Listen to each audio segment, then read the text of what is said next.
Hello, everybody. This is Daryl Cooper, and this is the Martyr Made podcast. So, figuring out how to begin these episodes is always one of the hardest parts of making them for me. I don't know if that's true for other history podcasters, but it's definitely true for me. And as I pondered how to open this one, I was reminded of an old interview with Lee Kuan Yew, the founder and longtime leader of modern Singapore, by the German magazine Der Spiegel back in the mid-2000s. Now, Singapore is a city-state, and it's carved out of the southern tip of the Malaysian peninsula across the Singapore Strait from the Indonesian island of Sumatra.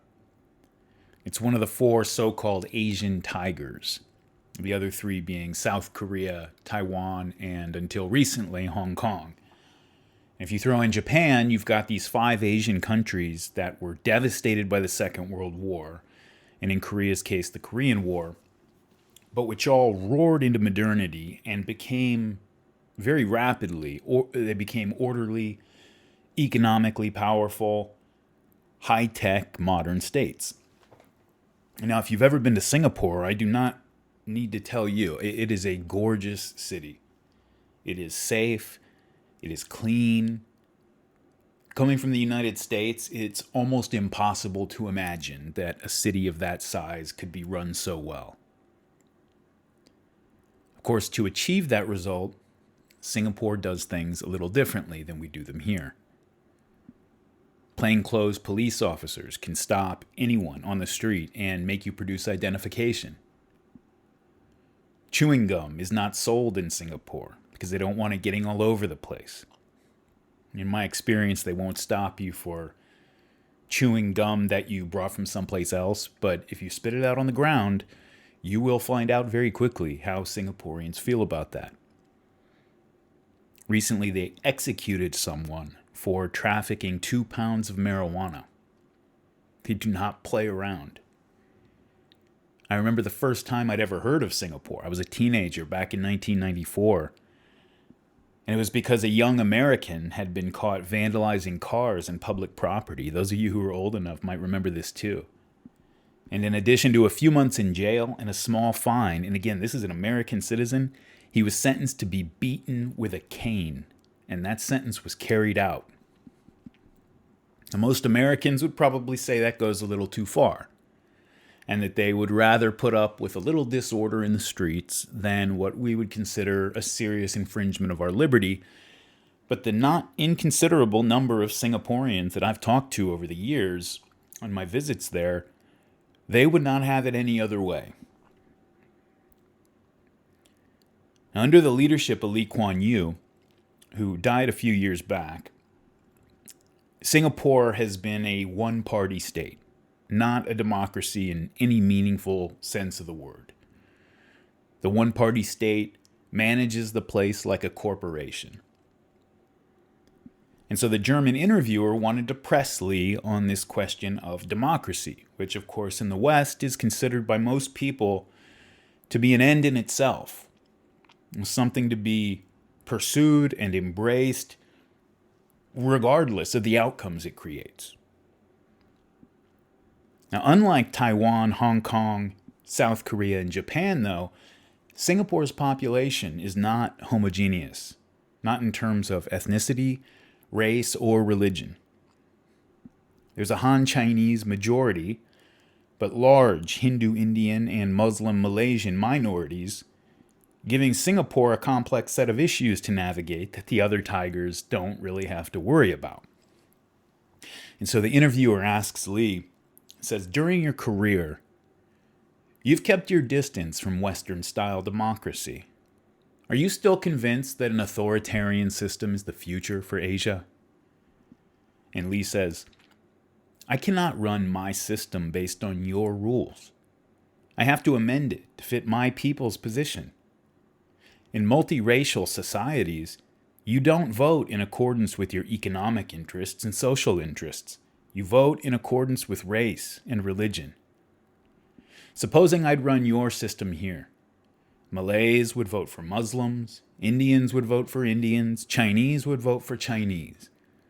I would have a constant clash in my parliament, which cannot be resolved because the Chinese majority would always overrule them. And so I found a formula that changes that. Well, one way to think about the United States of America is as one big real-world experiment to see if what Lee says here is true. And since the 1960s, the points have mostly been racking up in favor of Lee's position.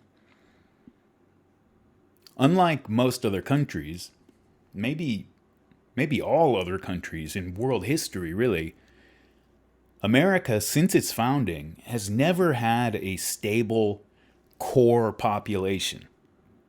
At least not for long, before it was swamped by new arrivals.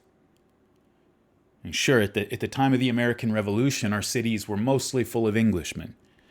But within one generation, immigrants from Ireland and Germany were cramming into neighborhoods, old and new, displacing the old stock wasps, becoming the majority population in many big cities, and in many cases coming to dominate local government and state government in many of these places.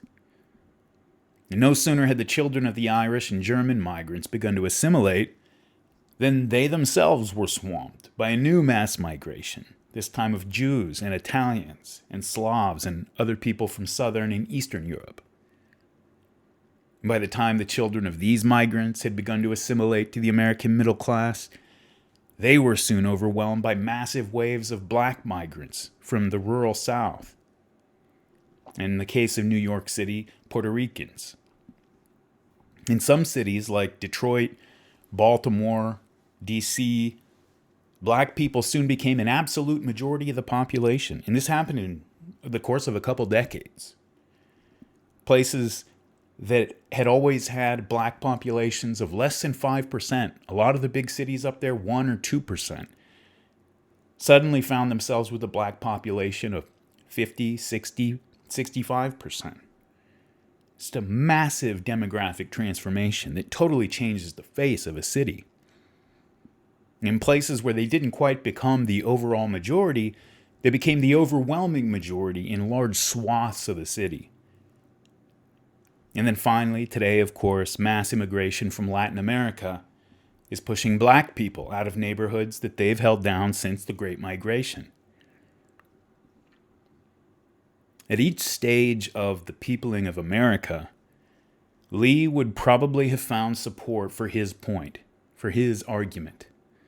He would go through our history books, pointing to passage after passage, saying, "See, I told you so." In the 19th century, WASPs voted for WASPs. The Irish voted for Irish Catholics. Italians voted for Italians. Jews just voted for liberals of whatever ethnicity, but they voted for them as a bloc. And of course, today, blacks and Latinos vote as a bloc. Well, figuring out how to get all these different kinds of people to get along, that was, until the 1960s or so, the central task of American politics and society. Since the 1960s, things have changed, as opportunists have discovered that they can profit politically by actually generating and fostering group conflict. And those people always existed, but there was a cap on their behavior due to the norms in society. Those people will always exist in any democracy, a diverse democracy. But for a variety of reasons, that style of politics has pretty much completely swallowed up all other politics over the last few decades. The British conservative philosopher Roger Scruton wrote somewhere that the distinction between conservative and liberal politics is that liberals conceive of politics as a means of achieving certain goals, of progressively moving society toward some better state where the problems that have always beset us over the centuries are finally solved.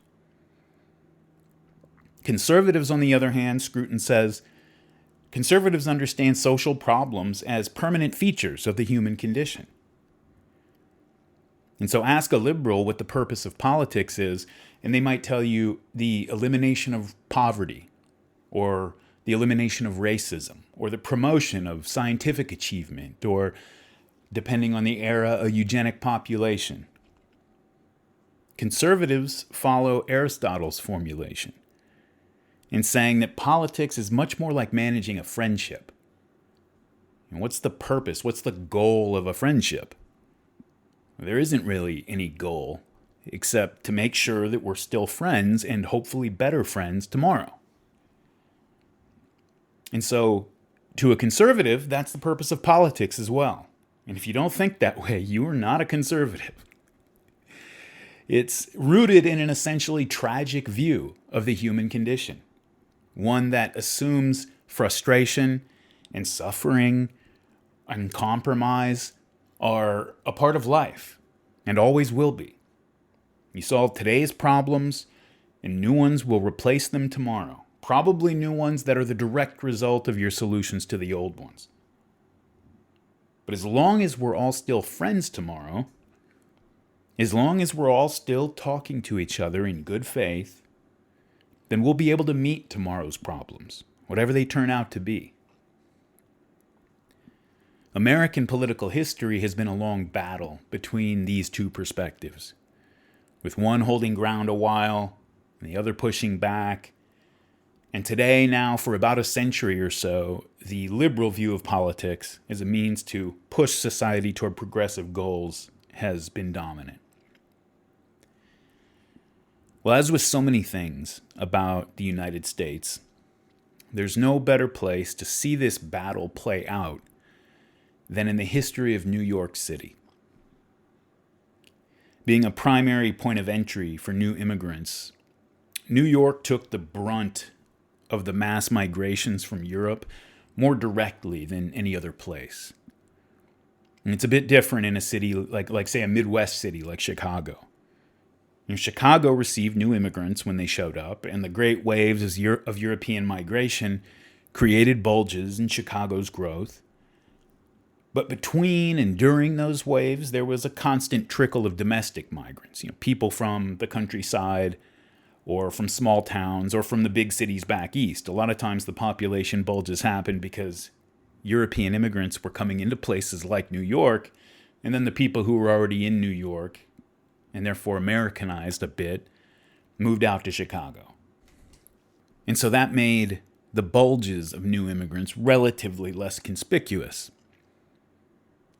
When waves of immigration crashed into America in the mid and late 19th century, they hit New York City first, and a lot of those people stayed there. And so each wave was felt very dramatically and permanently changed the nature of the place. And this happened basically once a generation from the founding of the country. The history of New York City politics is the history of each of these successive groups elbowing their way in while the established interests try to hold their ground against the newcomers. And who the established interests are and who the newcomers are changes every time. First, it was the Irish trying to elbow their way into a WASP power structure.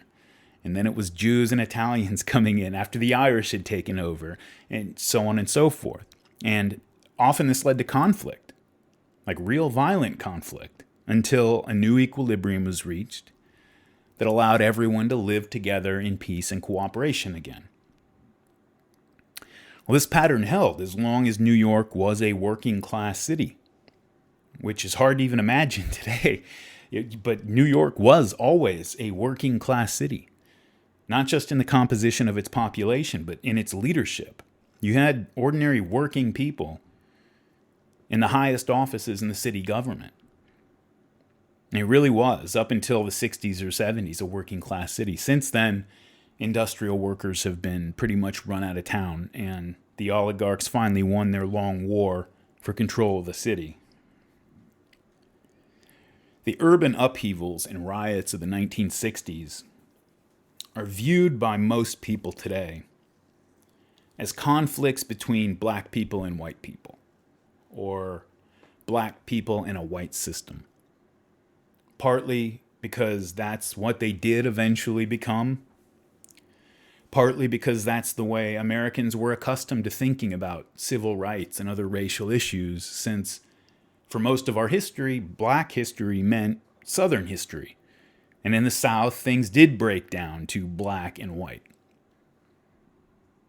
But urban politics in the North was always more complicated than that. When the Great Migration of Southern blacks into the cities began in the early 20th century, the black migrants were not settling in communities that really thought of themselves primarily as white. In New York City, to stick with the theme, they came into a city that was mostly Irish, Jewish, and Italian, with a WASP upper crust that included descendants of Dutch and Germans and other Northwest Europeans for whom assimilation to WASP culture was not a big leap. Now today, we're entirely programmed to think of people in racial terms and think of ourselves in racial terms. Even the people who claim to be colorblind are still reinforcing the basic premise of viewing people according to color. They just happen to reject that. But when black people began to push into these cities, they were entering into an arena that had been defined by an ethnic politics that in many cases had only recently settled into an uneasy peace. And so today, when we read about incidents like the infamous riot when Martin Luther King Jr. made his first foray into the northern cities in 1966 in Marquette Park in Chicago. What we see today when we look at the pictures or read about it or see it in a documentary, we see a bunch of white people protesting against a bunch of black people who want to come live in their neighborhood. That's how it's taught in schools. That's how it's presented by the mass media.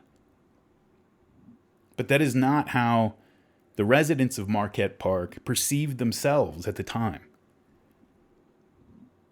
2/3, 30,000 out of the 45,000 people who lived in Marquette Park were Lithuanian Catholic. Chicago had a section known as Little Lithuania, and it was as Lithuanian Catholic as San Francisco's Chinatown was Chinese. Upton Sinclair's polemic against the Chicago stockyards, the jungle, it centered on a Lithuanian stockyard worker. There were Lithuanian markets, Lithuanian community centers, Lithuanian churches that were not just Sunday morning institutions, but were real centers of a tightly knit and organized community. And that's what the people who came out against Martin Luther King Jr. thought they were defending.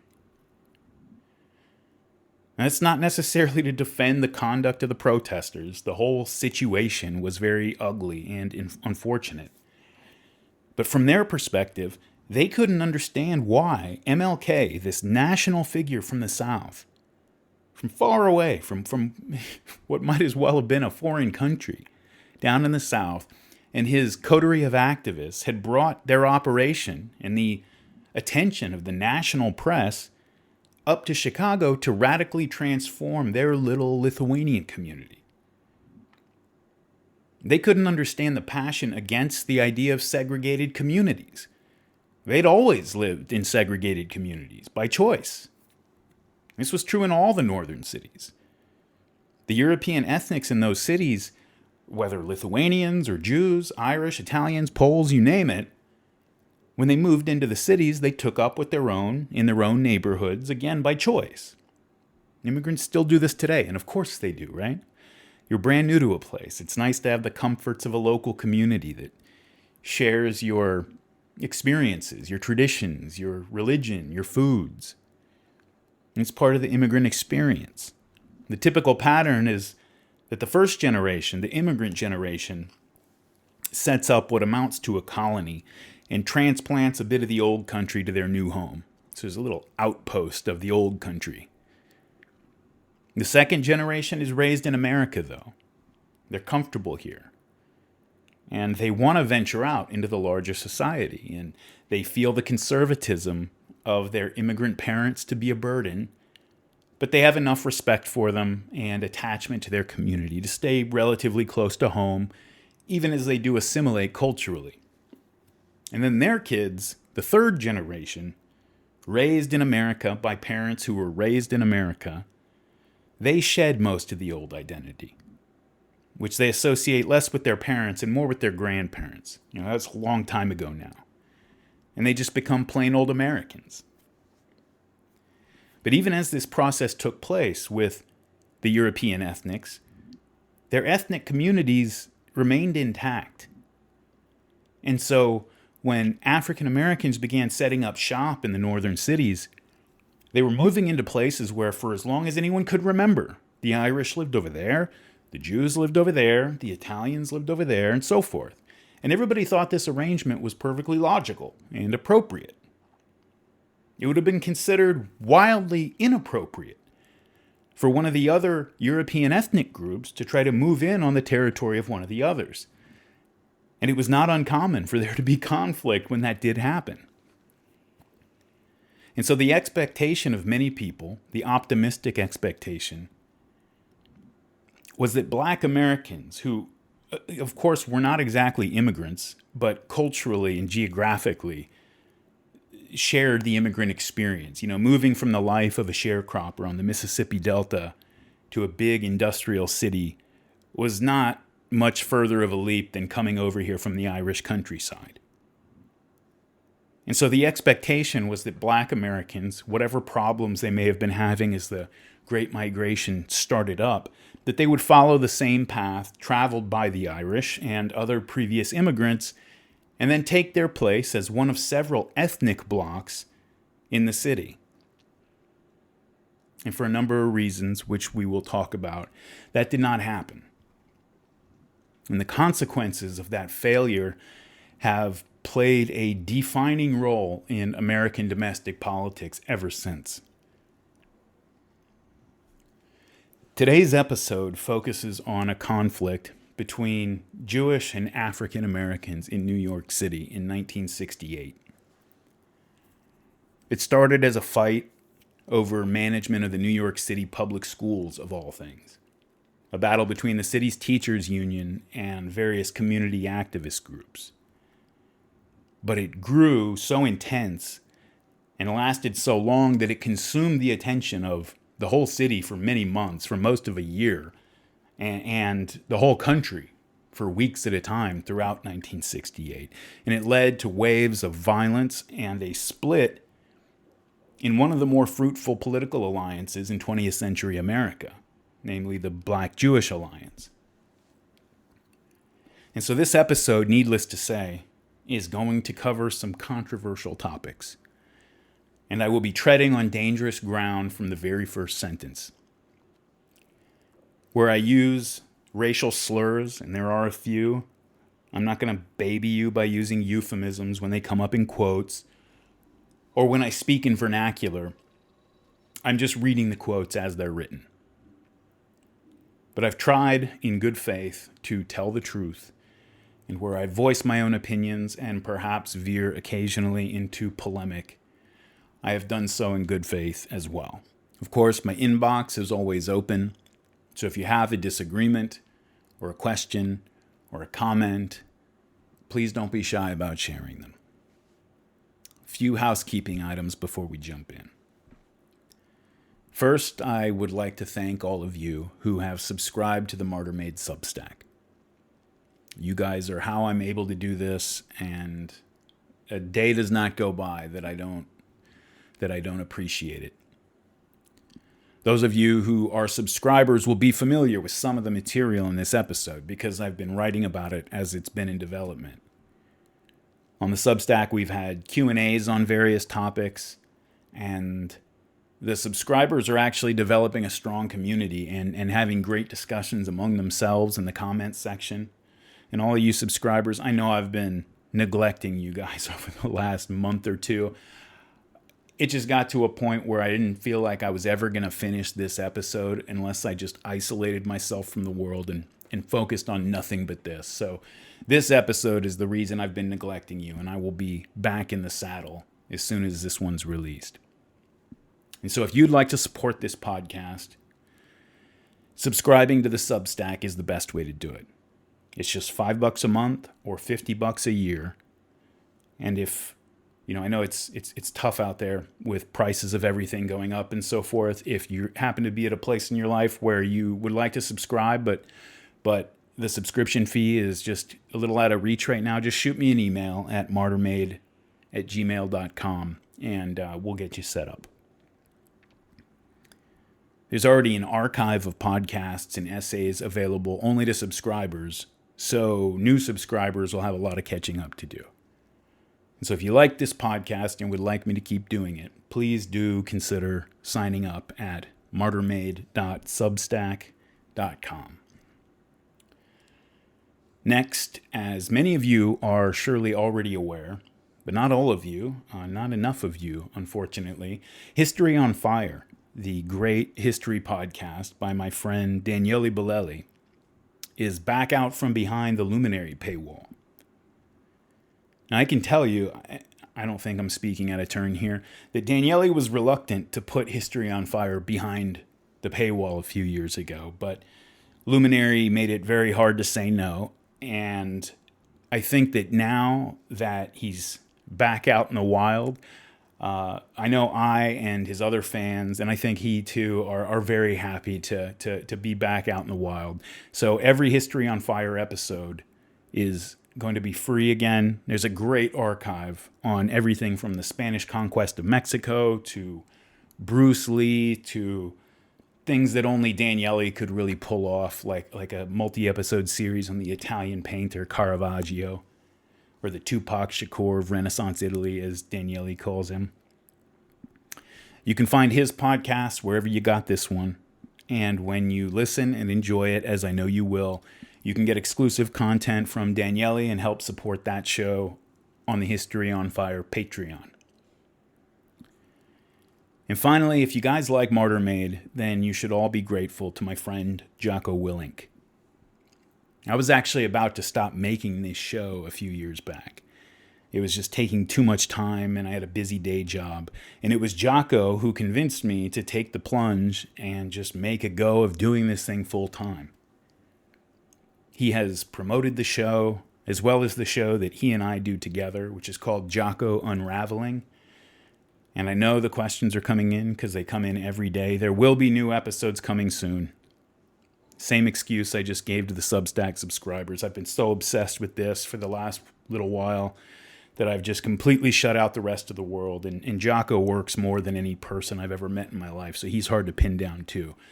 But now that this episode is finished, we will get back on the unraveling. So look forward to that. I owe a lot to Jocko, so if you like Martyr Made, then maybe you owe him all a little something as well. So it's not a big ask, but go check out Jocko Podcast if you haven't already. It is consistently one of the best podcasts out there and has been since it got started. Check out the podcast we do together, again, called Jocko Unraveling. And then check out originmaine.com. Even if you don't feel like buying anything right now, just go check out the website. Origin Maine, Maine with an E, like the state. Origin is Jocko's brick and mortar company, and they make everything from super high quality buffalo hide boots to archery hunting gear, hoodies, jiu-jitsu gis, jeans, and a lot more. And these are high-end handmade products. They're on the pricey side, but they will last you a lifetime. And you know, one of the things that's always most impressed me about Jocko has been, and this is not an advertisement in the sense of like a sponsorship. Neither is Daniele. I'm doing this just because I love these guys. But one of the things that's always most impressed me about Jocko has been his commitment to not just making things in America, but to developing a labor force that has real skills. You know, the people who work at Origin know how to make a pair of buffalo hide boots. They know how to make a super high quality pair of jeans. And I don't mean they just know how to sew the pieces of denim together. They know how to make them. As our manufacturing base has been shipped overseas for several decades, a lot of these skills have atrophied here in America. Our boots and jeans were being made over in Bangladeshi sweatshops, and in the meantime, our own people were forgetting how to do it. And the older folks who actually had the knowledge, they were all retiring. If you were to go start a boot making factory today, depending on where you are, in a lot of parts of the country, you would have a hell of a time finding people with the knowledge and skills to actually man your shop. Lately, I've been watching developments in the artificial intelligence space. I don't know how much attention you've been paying to that, but they are starting to make some AI programs that do some pretty scary and pretty impressive things. Creative work, writing stories, making illustrations and music, researching and answering questions. And they're getting very, very good. Good enough that if I was a lawyer or an office bureaucrat or, yes, a history podcaster, I would start worrying that my field was going to go the way of blue-collar factory work in the age of robotics. But knowing how to make a high-end pair of boots is never going to stop being a useful skill. And people who know how to do it can look forward to the future without worrying that they're going to be obsolesced by technology. And so this aspect of Jocko's business is very important to him, and it's something that I've always really respected about him. So again, check out originmaine.com. Oh, and if you're a caffeine addict like I am, if you can't tell from how fast I'm speaking, and you find yourself slamming energy drinks that you know are probably burning out your adrenal glands and doing who knows what else, check out his Jocko Go energy drinks. They're available in a lot of stores now, especially on the East Coast, Wawa's and some other stores. They're my favorite energy drinks, and they've improved my life actually a lot since I switched over to them. They're sugar-free, but they don't use, artificial sweeteners like Splenda or NutraSweet. They use monk fruit, which is much better, much easier on the digestive system. And the boost they give you, Jocko didn't go the route of just putting 300 milligrams of caffeine into it, like the Reigns or Bangs that you have out there. These give you much less of a high and crash, like Monsters or Rockstars and the rest. Jocko Go maybe only brings you up to about 75% of where those hardcore ones will, but then it'll keep you there for longer and much more steadily and let you down much more easily. So you get less jittery, less of that caffeine anxiety, so you can actually pound one and sit still and focus on whatever it is you want to do. Okay, this was the longest introduction in Martyr Made history, but we are finally done. One final note, I have been talking into this microphone 8 hours a day for the last several days, trying to get this right. So if you can't tell, my voice is a little shot. By the time I get to the end of this thing, you probably will be able to tell. For that, I apologize.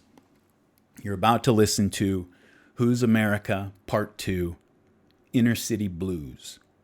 And I really hope you enjoy it. Here we go. I'm content to die for my beliefs. So cut off my head and make me a martyr. The people will always remember it. No. They will forget. Hell does exist. God is a thought. God is an idea. It is a place. It is somewhere. Hell does exist. But its reference is to something that transcends all thinking.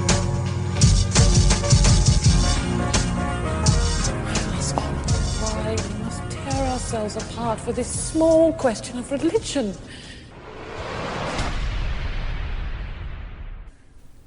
One of the better known Jewish American fiction writers of the post-war period is a guy named Bernard Malamud.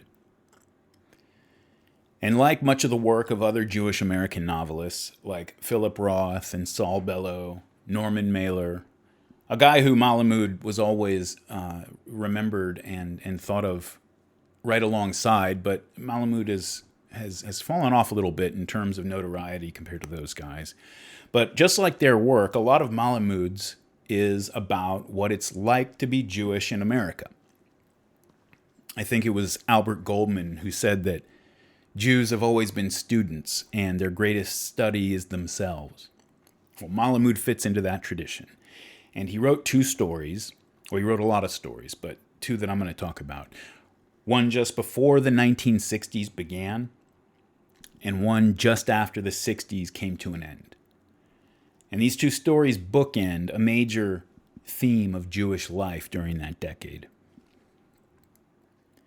The first of the two stories, called Angel Levine, appeared in a collection called The Magic Barrel in 1959. It's a short story. And the second story, called The Tenants, was published in 1971. Both stories take place in New York City, and both center on the unique and complicated relationship between Jewish and Black Americans. The protagonist of Angel Levine is a beat-down Jewish man named Manischewitz, who Malamud informs the reader early on has suffered many indignities and reverses. And just generally, he's had a long stretch of things not going his way. His business was lost to a fire. His son died in a war. His only other child, his daughter, had run off to get married to a lout, Malamud calls him, and Manischewitz is hardly in touch with her. And he himself is beset by excruciating backaches, and his wife's health is declining right before his eyes. There was, writes Malamud, little hope. But then a ray of hope pokes through, in the form of a mysterious black man named Alexander Levine.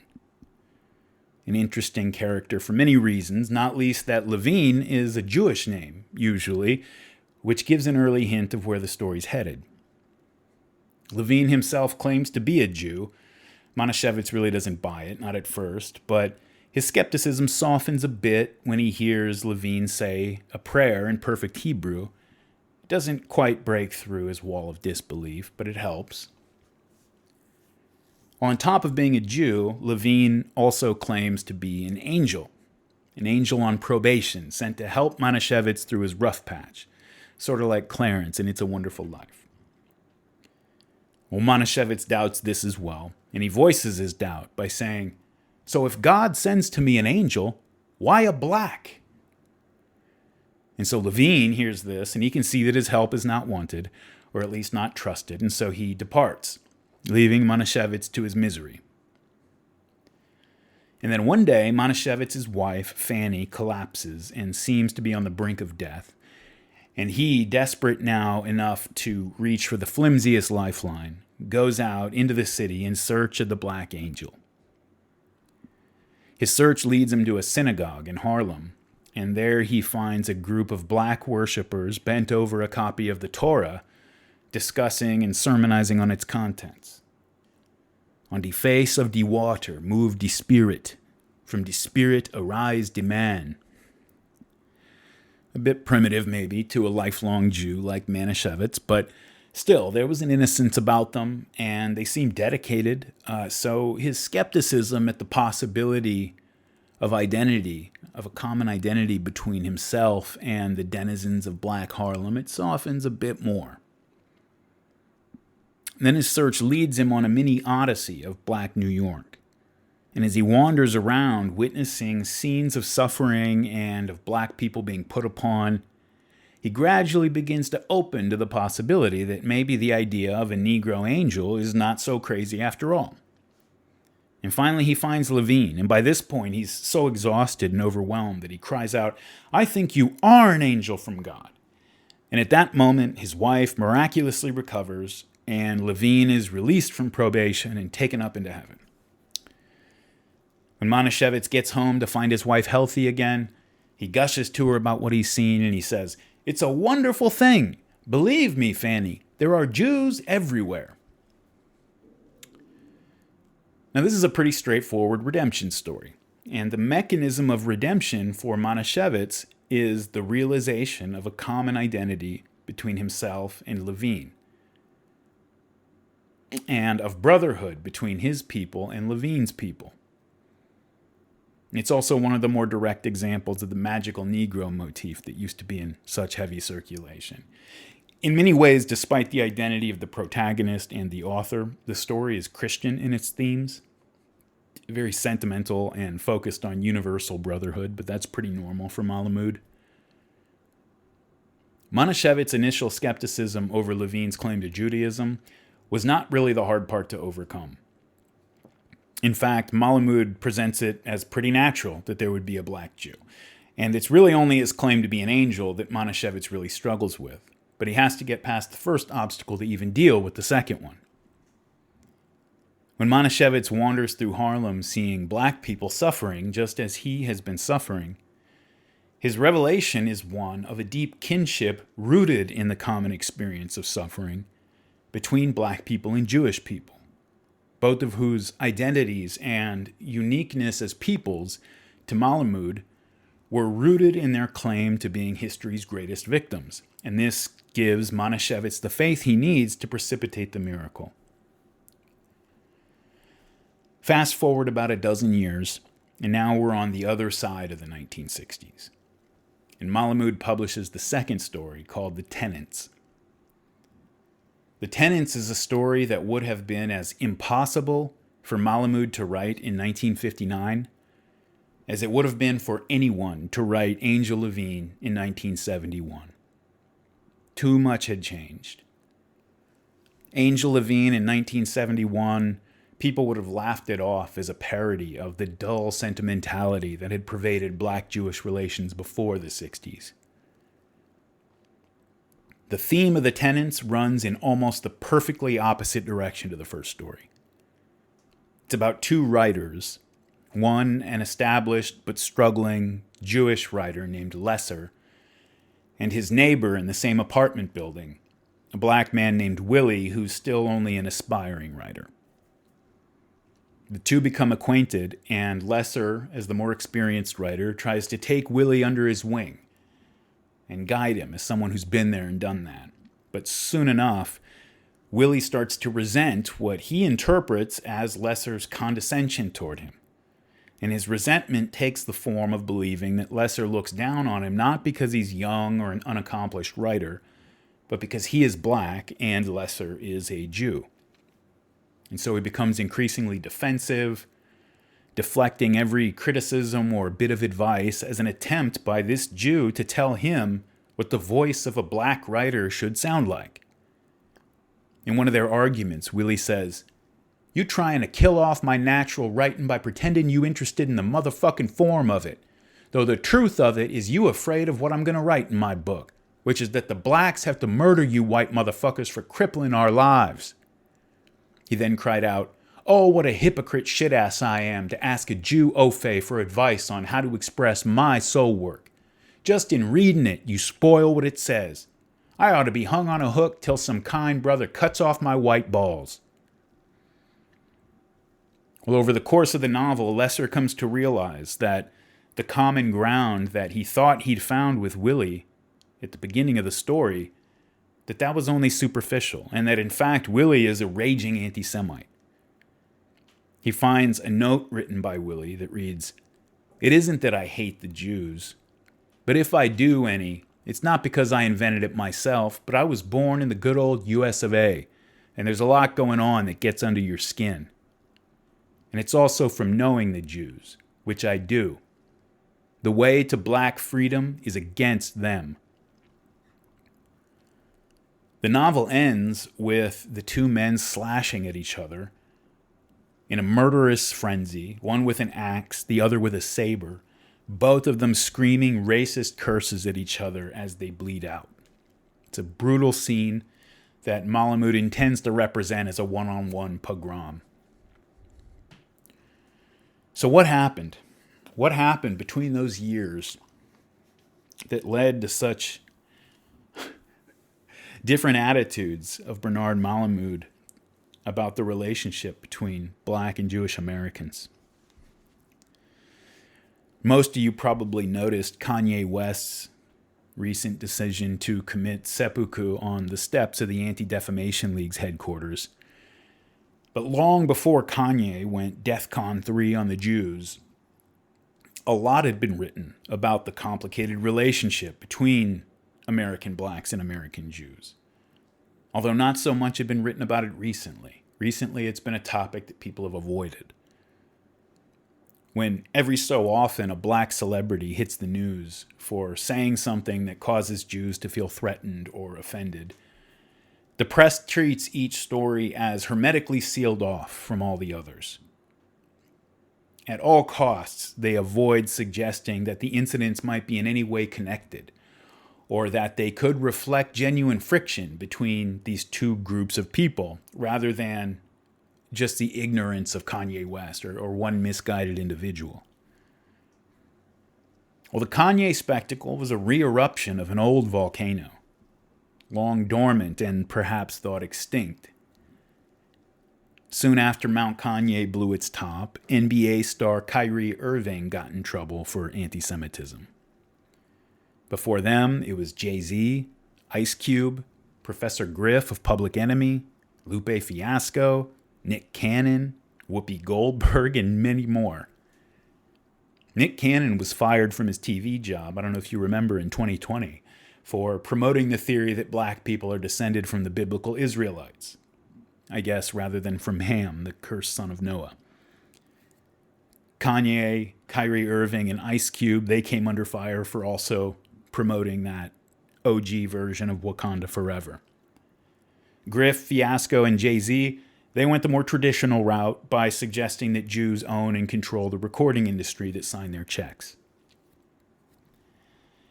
Now, it's comparatively rare for celebrities of other races to make such a glaring faux pas on the topic of Jews.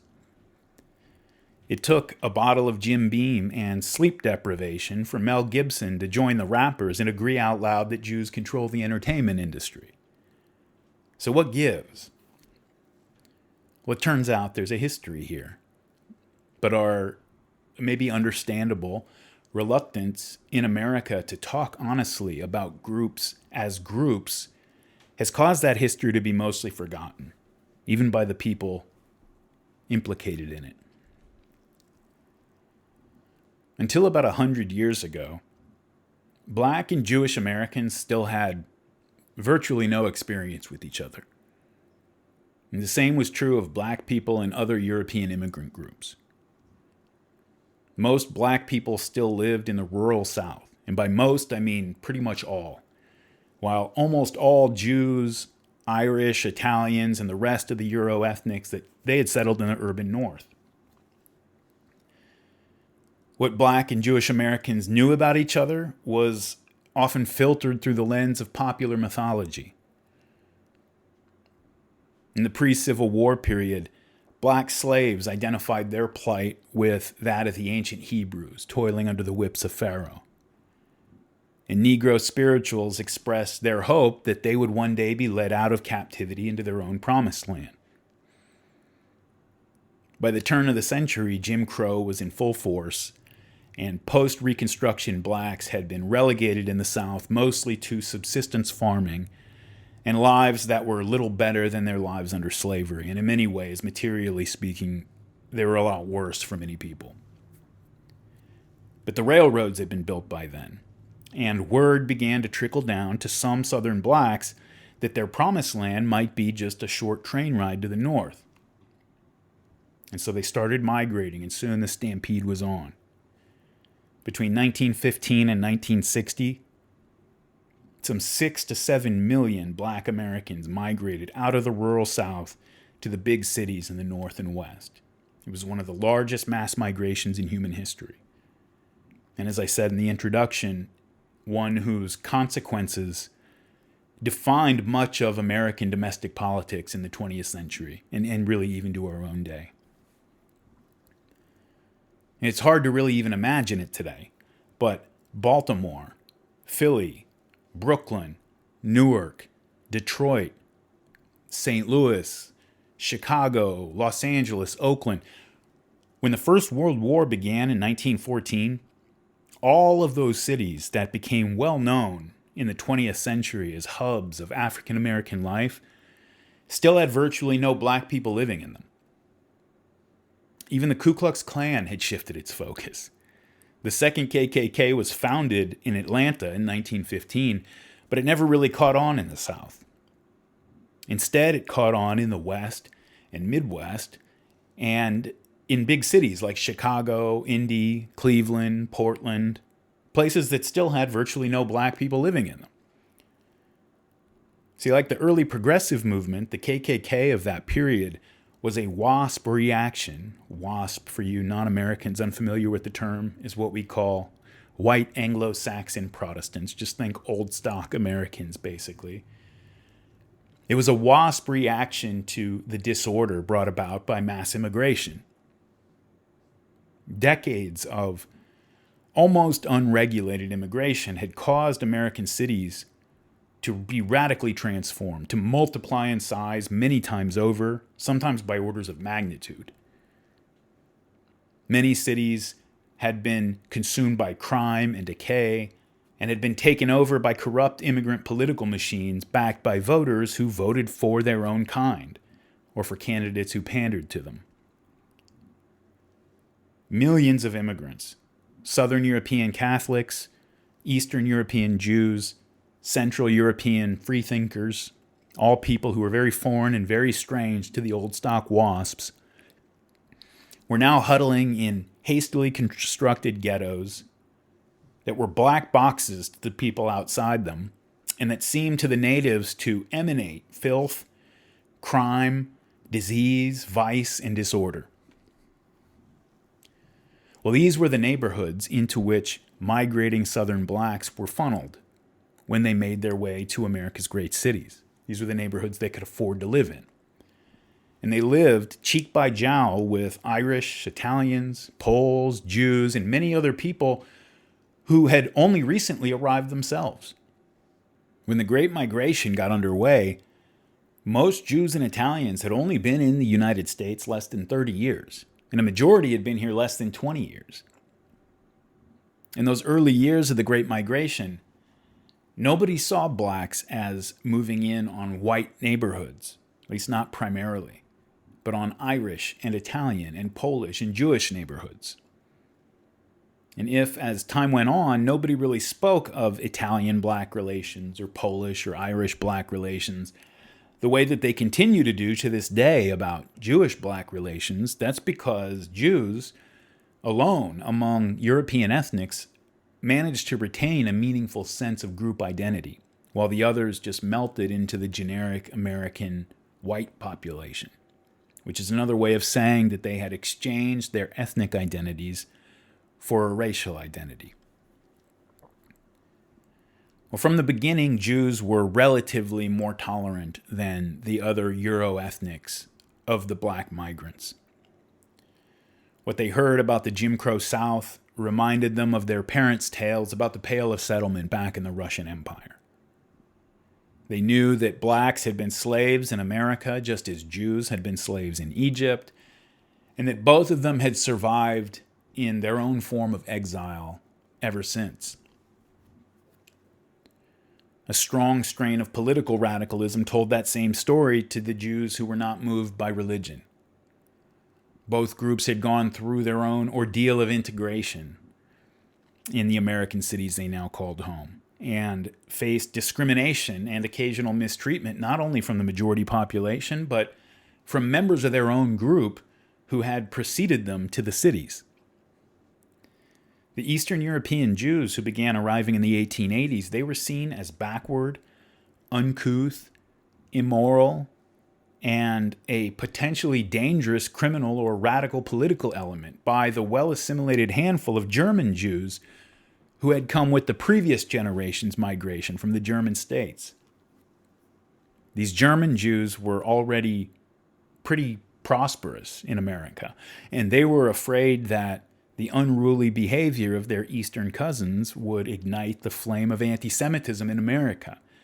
And so they went as far as setting up what amounted to training centers for newly arrived Ostjuden to make sure that they got started in a productive trade, to keep them from turning to crime, and to teach them English, and to just generally teach them how to behave in their new country. Well, Southern blacks had a similar experience when they arrived in the northern cities. When they got there, they discovered that small groups of well-assimilated blacks had lived there for years, many of them since before the Civil War, and these relatively cosmopolitan Northern blacks looked down on Southern black migrants with the same embarrassment. Dark-skinned blacks faced discrimination and exclusion by lighter-skinned blacks. Like the German Jews, these assimilated Northern blacks had managed to find some peace and even some acceptance in their cities, and they were worried that they were going to be associated with the unruly behavior of their country cousins. There was also a general prejudice against rural Southerners, white or black, who were perceived by Yankees to be rowdy, vulgar, ignorant, and more prone to violence and licentiousness. The old TV show, The Beverly Hillbillies, about an Appalachian family who struck it rich in oil and moved out to the big city. That's a humorous take on what, for many years, was one of the more open forms of bigotry in the country. I would maintain that it still is. Even that show, which tries not to be too cruel in its presentation of the Clampett family, made it clear on a weekly basis that, sure, these people, they're not bad people, they have their charms, but they're not people that you want moving into your nice, manicured neighborhood either. This attitude really came out during the 1930s when the Dust Bowl sent migrations of displaced southern white farmers out to California looking for migrant farm work in the San Joaquin Valley. The Okies, as they came to be called, because most of them were from Oklahoma. These are the people several of John Steinbeck's novels, like The Grapes of Wrath and Of Mice and Men, are about. The Okies were not a welcome presence to the native Californians, not at all. And the same was true when thousands of people from Appalachia began moving up to Chicago and Detroit and other cities in the Midwest. The Okies set up tent cities on the outskirts of California cities. And their settlements had a really nasty reputation with the natives as havens for criminals and rowdy drunks and violent men and loose women, much like the reputation of the ghetto in the suburbs in more recent years. Sheriffs and police departments would harass the Okies when they came into some towns, just to let them know that they were not wanted around there. At one point, LA County sheriffs posted up at the county line on Route 66 to block a car train of Okies coming into LA, and they forced them to go back and head north and find someplace else to go. You know, these are the kind of things that, if there was a racial element to it, would probably have a national day of mourning today. But you know, the black people who were part of the Great Migration, this was just one of the forms of discrimination they faced. They faced it because they were black, because they were from the South, because they were rural, and because their previous lives down south. You know, again, these people were mostly sharecroppers, tenant farmers, agricultural workers. Their lives down there had not prepared them for life in the big city. And so there were reasons for Jews to feel a certain affinity for their black neighbors. But tolerance has its limits when underclass groups start bumping against each other. The black novelist James Baldwin was born and raised in Harlem in the 20s and 30s. When he was born, black people still made up only less than 3% of the population in New York City, up from less than 2% at the turn of the century, but still a very small number, hardly noticed by most people because the majority of black New Yorkers lived up in Harlem, and people didn't get around back then quite as much as they do today. The great movement of white people to the suburbs, which we call white flight, in response to the influx of black migrants, that wasn't even a thing yet. Because there was nothing to fly away from in a city that was not only segregated by race, it was segregated by ethnicity. And yet Baldwin tells us in a 1967 essay for the New York Times Magazine that there was already a good deal of friction between many black New Yorkers and their new neighbors. Baldwin opens this essay saying, quote, "When we were growing up in Harlem, our demoralizing series of landlords were Jewish, and we hated them. We hated them because they were terrible landlords and did not take care of the building. A coat of paint, a broken window, a stopped sink, a stopped toilet, a sagging floor, a broken ceiling, a dangerous stairwell, the question of garbage disposal, the question of heat and cold, of roaches and rats. All questions of life and death for the poor, especially those with children. We had to cope with all of these as best we could. The grocer was a Jew, and being in debt to him was very much like being in debt to the company store. The butcher was a Jew, and yes, we certainly paid more for bad cuts of meat than other New York citizens, and we very often carried insults home along with the meat. We bought our clothes from a Jew, and sometimes our second-hand shoes, and the pawnbroker was a Jew. Perhaps we hated him most of all. The merchants along 125th Street were Jewish, at least many of them were. Of course, many Jews despise Negroes, even as their Aryan brothers do. It is true that many Jews use, shamelessly, the slaughter of the 6 million by the Third Reich as proof that they cannot be bigots, or in the hope of not being held responsible for their bigotry. It is galling to be told by a Jew whom you know to be exploiting you that he cannot possibly be doing what you know he is doing because he is a Jew. It is bitter to watch the Jewish storekeeper locking up his store for the night and going home, going with your money in his pocket to a clean neighborhood miles from you, which you will not be allowed to enter. Nor can it help the relationship between most Negroes and most Jews when part of this money is donated to civil rights. In light of what is now known as the white backlash, this money can be looked on as conscience money merely, as money given to keep the Negro happy in his place and out of white neighborhoods." End quote. Now, despite his relatively humble upbringing, Baldwin's antipathy was not that of the man on the street. It was the antipathy of a black intellectual, which is to say that it had less to do with the day-to-day frictions between underclass groups and the people just visible above them, as he's kind of describing here, and much more to do with his offense at the idea that Jews, especially after the Second World War, would presume to usurp the rightful claim of black people to the top of America's hierarchy of victims. In the countless polemics written against Jews by black authors since the end of World War II, and there have been many, the most common complaint they consistently put forward is that they're offended by the temerity of America's prosperous Jews to compare their own lot with that suffered by black people. You know, the Jews, of course, they didn't see things that way at all. From their perspective, they were reaching out to the black community. They were saying, hey, look, I get it. You know, I'm with you. I know I have more or less white skin, but my history's taught me all about oppression, and so I understand you in a way that none of these other white-skinned people can. But increasingly by the 1960s, black leaders and black intellectuals and black activists, they were not receptive to that outreach. They saw it as Jews basically trying to play both sides. To be white when it was convenient, like when they wanted to move into a neighborhood with other white people, but to play the victimized minority who understands the struggle and is down for the cause whenever that was convenient. Baldwin wrote in that same essay, quote, "One does not wish to be told by an American Jew that his suffering is as great as the American Negro's suffering.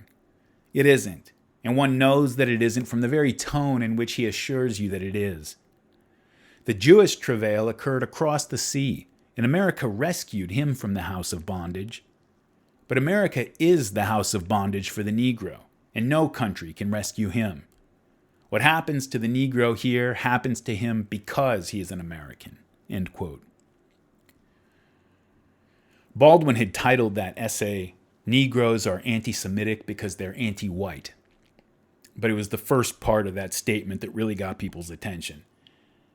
Shortly after the essay was published, the Times ran a response op-ed by Rabbi Robert Gordis entitled "Negroes are anti-Semitic because they want a scapegoat," and it mostly goes downhill from there. Around that same time, Richard Wright, the black author who wrote the book Native Son, said, quote, To hold an attitude of antagonism or distrust toward Jews was bred in us from childhood. It was not merely racial prejudice, it was part of our cultural heritage. All of us black people who lived in the neighborhood hated Jews, end quote. Wright said that he and his friends would follow the Jewish kids around, chanting, "Bloody Christ killers, never trust a Jew. Bloody Christ killers, what won't a Jew do?" Well, both Baldwin and Wright are writing about their experiences as kids and young men in the 1930s. A few years before Baldwin's Jeremiad was published, in 1963, Norman Podhoretz gave the Jewish perspective of that same period and that same dynamic in a now famous, or maybe infamous, essay in the neoconservative journal Commentary called My Negro Problem and Ours. Podhoretz attempts to excavate the roots of his own prejudice from his childhood experiences living in one of those neighborhoods where he experienced the hatred and hostility that Baldwin and Wright are telling us about. Podhoretz's older sister was a left-wing political activist, and so he grew up listening to her lecture him about civil rights and about how blacks were persecuted and downtrodden. But to the 12-year-old Podhoretz, it seemed preposterous to think that the black kids who bullied him and his friends every day were the persecuted ones. You know, a boy's world is very small, and he says, "In my world, it was the whites, the Italians and Jews who feared the Negroes, not the other way around. The Negroes were tougher than we were, more ruthless, and on the whole, they were better athletes. What could it mean, then, to say that they were badly off, and we were more fortunate? Yet my sister's opinions were sacred, and when she told me about exploitation and economic forces, I believed her. I believed her, but I was still afraid of Negroes, and I still hated them with all my heart." End quote. The bulk of Podhoretz's essay is an itemization of grievances accumulated by him against blacks from his boyhood. And partisans ever since have debated whether the essay should be considered a confessional or an apologia. His best friend, Carl, was black, but one day Carl hit him on the way home and accused him of killing Jesus. Quote, "When I ran home to my mother crying for an explanation, she told me not to pay attention to such foolishness, and then in Yiddish she cursed the Goyim and the Schwarzes and the Goyim. Carl, it turned out, was a Schwarzer, and so was added a third to the categories into which people were mysteriously divided." End quote. Podhoretz recounts the time a new playground was built across the street from his house by the city of New York. The park had a baseball diamond, and Podhoretz and his friends were ecstatic for about a week. And then a gang of black kids arrived and ordered them to stay away from the park. Quote, "We refuse, proudly and indignantly, with superb masculine fervor. There is a fight, they win, and we retreat, half whimpering, half with bravado. My first nauseating experience of cowardice, and my first appalled realization that there are people in the world who do not seem to be afraid of anything, who act as though they have nothing to lose. Thereafter, the playground becomes a battleground, sometimes quiet, sometimes the scene of athletic competition between them and us, but rocks are thrown as often as baseballs, and gradually we abandon the place and use the streets instead." End quote. Well, this is the schoolyard manifestation of the feelings James Baldwin was expressing in his Times article. Most black kids would not grow up to be effete homosexual novelists like James Baldwin, and the ones in Podhoretz's stories are of the more common type. Baldwin wrote screeds for the New York Times because he could not bring himself to beat anyone up. That's just not who he was. But his writings, as the 60s wore on, were giddy over the idea of black violence striking fear into the heart of the white man and give every impression that he would have preferred to be fighting instead of writing.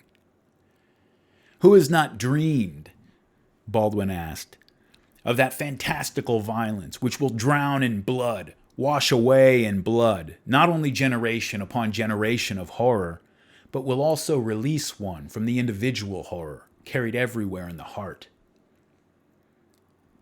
But the flip side is that maybe Podhoritz's schoolmates beat him up because they couldn't write essays for the Times. Another one of Podhoritz's beatings came after a track meet among the city's junior high schools. Quote, "There's an athletic meet in which the whole of our junior high school is participating. I am in one of the 7th grade rapid advance classes, and segregation has now set in with a vengeance. In the last 3 or 4 years of the elementary school from which we have just graduated, each grade had been divided into 3 classes, according to intelligence. In the earlier grades, the divisions had either been arbitrary or else unrecognized by us as having anything to do with brains. These divisions by IQ, or however it was arranged, had resulted in a preponderance of Jews in the 1 classes and a corresponding preponderance of Negroes in the 3s, with the Italians split unevenly along the spectrum. At least a few Negroes had always made it to the 1s, just as there had always been a few Jewish kids among the 3s, and more among the 2s where Italians dominated. But the junior high's rapid advance class of which I am now a member is overwhelmingly Jewish and entirely white, except for a shy, lonely Negro girl with light skin and reddish hair. The athletic meet takes place in a city-owned stadium far from the school. It is an important event to which a whole day is given over. The winners are to get those precious little medallions stamped with the New York City emblem that can be screwed into a belt and prove the wearer to be a distinguished personage. I am a fast runner, and so I'm assigned the position of anchorman on my class's team in the relay race. There are 3 other 7th grade teams in the race, 2 of them all Negro, as ours is all white. One of the all-Negro teams is very tall. Their anchorman, waiting silently next to me on the line, looks years older than I am, and I do not recognize him. He is the first to get the baton and crosses the finishing line in a walk. Our team comes in second, but a few minutes later we are declared the winners, for it has been discovered that the anchorman on the first place team is not a member of the class. We are awarded the medallions, and the following day our homeroom teacher makes a speech about how proud she is of us for being superior athletes as well as superior students. We want to believe that we deserve the praise, but we know that we could not have won even if the other class had not cheated. That afternoon, walking home, I'm waylaid and surrounded by 5 Negroes, among whom is the anchor man of the disqualified team. "Give me my medal, motherfucker," he grunts. I do not have it with me and tell him so. "Anyway, it ain't yours," I say foolishly. He calls me a liar on both counts and pushes me up against the wall on which we sometimes play handball. "Give me my motherfucking medal," he says again. I repeat that I've left it at home. "Let's search the little motherfucker," one of them suggests. "He probably got it hid on his motherfucking pants." My panic is now unmanageable. How many times had I been surrounded like this and asked in soft tones, "Lend me a nickel, boy"? How many times had I been called a liar for pleading poverty and pushed around or searched or beaten up, unless there happened to be someone in the marauding gang like Carl who liked me across that enormous divide of hatred, and who would therefore say, "Come on, let's get someone else. This boy ain't got no money on him." I scream at them through tears of rage and self-contempt. "Keep your fucking filthy, lousy black hands off of me. I swear I'll get the cops." This is all they need to hear, and the 5 of them set upon me. They bang me around, mostly in the stomach and on the arms and shoulders, and when several adults loitering near the candy store down the block notice what's going on and begin to shout, they run off and away. I do not tell my parents about the incident. My teammates, who have also been waylaid, each by a gang led by his opposite number from the disqualified team, have had their medallions taken from them, and they never squeal either. For days I walk home in terror, expecting to be caught again, but nothing happens. The medallion is put away into a drawer, never to be worn by anyone. End quote. Podhoretz recalls all these experiences. And not only the pain, but the shame and humiliation, and maybe especially those, in such vivid detail that it reveals the emotional valence that they still had for him as an adult writing it. And in other circumstances, people would make the case that he came by his prejudices honestly. If a woman was beaten by a group of 5 men, or a black was beaten by a gang of 5 whites, and the victim later confessed to having developed a lasting fear and hatred of all men or all whites, most people wouldn't flinch at that. Most people would sympathize. They might say it's unfortunate that you feel that way, but I understand why you would. Hell, even if Podhoretz had confessed to hating Italians or other white Christians as a result of bad childhood experiences, he probably would have been in the clear, and the article probably would have gone off without too much notice.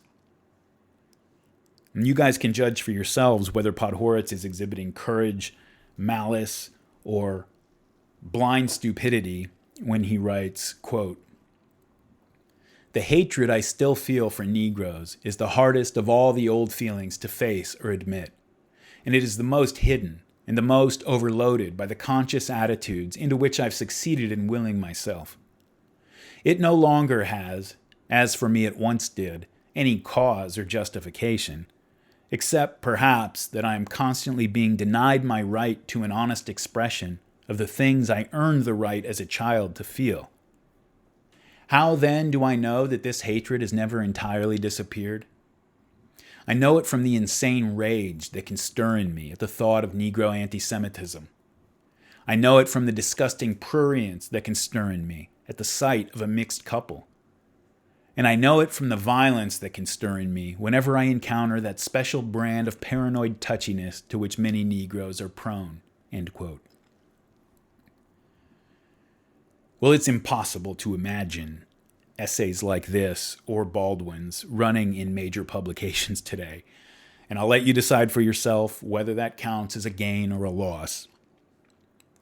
Podhoretz's conclusion perhaps provoked the strongest reaction from critics. He was skeptical that there was any realistic solution to the Negro problem, as he calls it. He thought that years of suffering and oppression and the resulting resentment had warped and damaged the Negro mind and soul so that they themselves would sabotage any potential solutions that did emerge. That's what he thought. The only solution Podhoretz could offer was very radical and, alas, given his own prior admission to feeling distaste at the sight of mixed couples, also quite unrealistic, namely to eliminate the Negro altogether through miscegenation.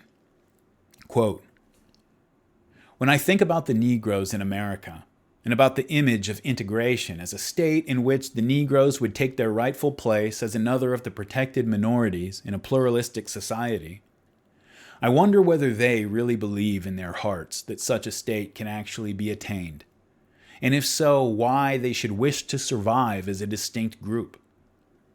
I think I know why the Jews once wished to survive, though I'm less certain as to why we still do. They not only believed that God had given them no choice, but they were tied to a memory of past glory and a dream of imminent redemption.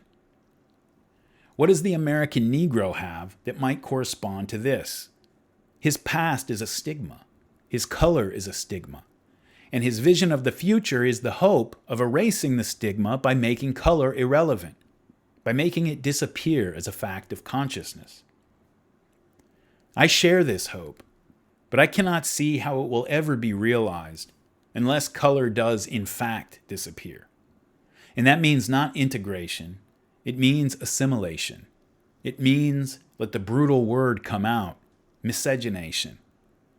The black Muslims, like their racist counterparts in the white world, accuse the so-called Negro leaders of secretly pursuing miscegenation as a goal. Those racists are wrong, but I wish they were right. For I believe that the wholesale merging of the two races is the most desirable alternative for everyone concerned. In my opinion, the Negro problem can be solved in no other way. End quote. Well, as you can imagine, this passage in particular drew the ire of many readers, black and white. The next issue of Commentary ran letters to the editor, who had the thankless job of choosing a few from among the flood that actually used language that was safe for publication. Some people congratulated Podhoretz for his courage to write the essay. Others were predictably outraged. One of the latter was the black author and Village Voice columnist Joe Wood, who wrote a blistering essay in response for a book several years later, in which he accused Podhoretz of harboring repressed homoerotic feelings for black men, of envy of the black penis, of Jewish self-hatred, and many other defects of body and character, and of course of racism. Quote, Podhoretz is barking from the shadows, gentle reader. Don't be afraid. Read the record and see for yourself. Remember how much the writer envied Negro strength? Notice how he fails to mention the millennia of stigma between Jewish past glory and imminent redemption. Notice how easily his lunatic description of black experience could be used to describe Jewish experience.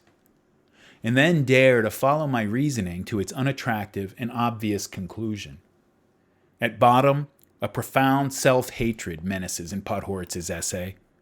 Each time he reveals his weakness as whiteness, he is confessing how much he hates his weakness as Jewishness, gentle reader. Throughout his essay, Podhoretz unwittingly gives readers a glimpse of the peculiar blend of desire, anxiety, and racism that informed the Jewish American discourse during the Depression. This collision of impulses is never better revealed than in the writer's discussion of his black playmate named Carl. It is here that Podhoretz comes closest to describing how his boyhood world shaped his ideas about black people. The scrape with Carl is perfectly typical of New York City, where ethnic clashes are routine. But the incident also condenses nicely a worldview peculiar to immigrant Jews at the time, which can be boiled down to a question. With Goyim slamming you from above and blacks threatening from below, what is a person to do? In choosing to open his essay with a spotty memory of a black boy whose most notable feature is his moral equivalence to Goyim, Podhoretz dismisses the idea of a special black moral station. It is an understandable move. African Americans' history of subjugation has bestowed a moral authority historically reserved for Jews by Jews in Christian Europe. Since Jewish Americans could basically be themselves without the kind of penalties they had suffered in Europe, a Jewish identity based on that oppression made no sense. One way to deal with the resultant confusion was to hate the displacers, the blacks. End quote. And we're talking about kids here, but the black adults who had made the move up from the South, they were like most immigrants in the sense that they tended to keep their heads down and avoid conflict and do their best to conform to their new environment. Their new circumstances were far from perfect, but these people were used to Jim Crow, and so it didn't seem so bad. They all knew from firsthand experience down south that attracting negative attention from white people usually carried very serious consequences, and so they tried to avoid conflict with them. But their kids were a different story. And by the early 60s, that first batch of black kids born in the northern and western ghettos, Baldwin and Wright, the people Podhoretz is talking about, the guys in school he's talking about, those kids had come of age by the early 60s. And they had grown up going to school with the kids of working-class white ethnics like the Podhoretzes. So unlike their parents, they did not fear white people. They understood, like Podhoretz said, rather, that white people were more likely to be afraid of them. Podhoretz relates another incident that happened after he made the mistake of answering a teacher's question after a black boy named Quentin had gotten it wrong. Quote, I had seen Quentin's face, a very dark, very cruel, very oriental-looking face, harden, and there had been enough threat in his eyes to make me run all the way home for fear that he might catch me outside. Now, standing idly in front of my own house, I see him approaching from the project, accompanied by his little brother, who's carrying a baseball bat and wearing a grin of malicious anticipation. As in a nightmare, I'm trapped. The surroundings are secure and familiar, but terror is suddenly present, and there's no one around to help. I'm locked to the spot. I will not cry out or run away like a sissy, and I stand there, my heart wild, my throat clogged. He walks up, hurls the familiar epithet, "Hey, mofucker," and to my surprise only pushes me. It was a violent push, but not a punch. A push is not as serious as a punch. Maybe I can still back out without entirely losing my dignity. Maybe I can still say, "Hey, come on, Quentin, what do you want to do that for? I didn't do nothing to you," and walk away, but not too rapidly. Instead, before I can stop myself, I push him back, a token gesture, and I say, "Cut that out. I don't want to fight. I ain't got nothing to fight about." As I turn to walk back into the building, the corner of my eye catches the motion of the bat his little brother has handed to him. I try to duck, but the bat crashes colored lights into my head. The next thing I know, my mother and sister are standing over me, both of them hysterical. My sister, she who was later to join the progressive youth organizations, is shouting for the police and screaming imprecations at those dirty little black bastards. They take me upstairs. The doctor comes. The police come. I tell them that the boy who did it was a stranger, that he had been trying to get money from me. They do not believe me, but I am too scared to give them Quentin's name. When I return to school a few days later, Quentin avoids my eyes. He knows that I have not squealed, and he's ashamed. I try to feel proud, but in my heart I know that it was fear of what his friends might do to me that had kept me silent, and not the code of the street." End quote. Having grown up in many poor neighborhoods where white kids like me were a vanishingly small part of the student population, and where I learned not to take a beating too personally, I sometimes wonder how scenes like this are taken by people who grew up in more stable environments. An unprovoked baseball bat attack is a pretty traumatic experience for a 12-year-old who's not used to violence.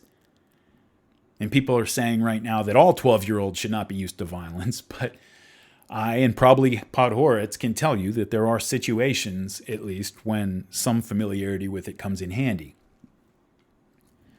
Now, Joe Wood, Podhoretz's critic that I just quoted a minute ago, he's got a point when he says that some of these encounters that have so shaped Podhoretz's outlook are just examples of typical schoolyard bullying that happen to have had a more lingering effect on Podhoretz because of the racial and political connotations that they had for him then and in real later life.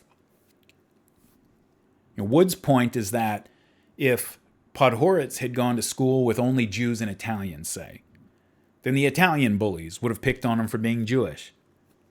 And if he went to an all-Jewish school, Jewish bullies would have picked on him for wearing glasses or being skinny or something. And that's true up to a point. Like I said, I went to several inner-city, mostly black schools, and I got jumped more than once by gangs of black kids. I had my stuff stolen, one time by a kid who was threatening me with a knife. But I went to a lot of white and Latino and mixed schools too, and schools with a lot of Cambodians and Vietnamese and Laotians and Hmong students. And I saw that kids got bullied at all of those schools. And at the black schools I went to, black bullies went after black kids more than they went after me. And so in other words, those experiences didn't imbue me with any deep-seated emotional triggers when it came to race, the same way Podhoretz confesses that his experiences did for him. And yet on the other hand, Podhoretz knows something about what he's talking about too. Because the fact is, there were Italians and Jews in his classes, and they weren't the ones bullying him. And furthermore, he says the Jews and the Italians didn't really bully the black kids much, although the Italians did it more than the Jews. Now, this was still At the time Podhoretz and Baldwin and Wright are all talking about when they're kids, this is still a relatively small issue, one that did not touch the vast majority of New Yorkers. Well, that would change after World War II.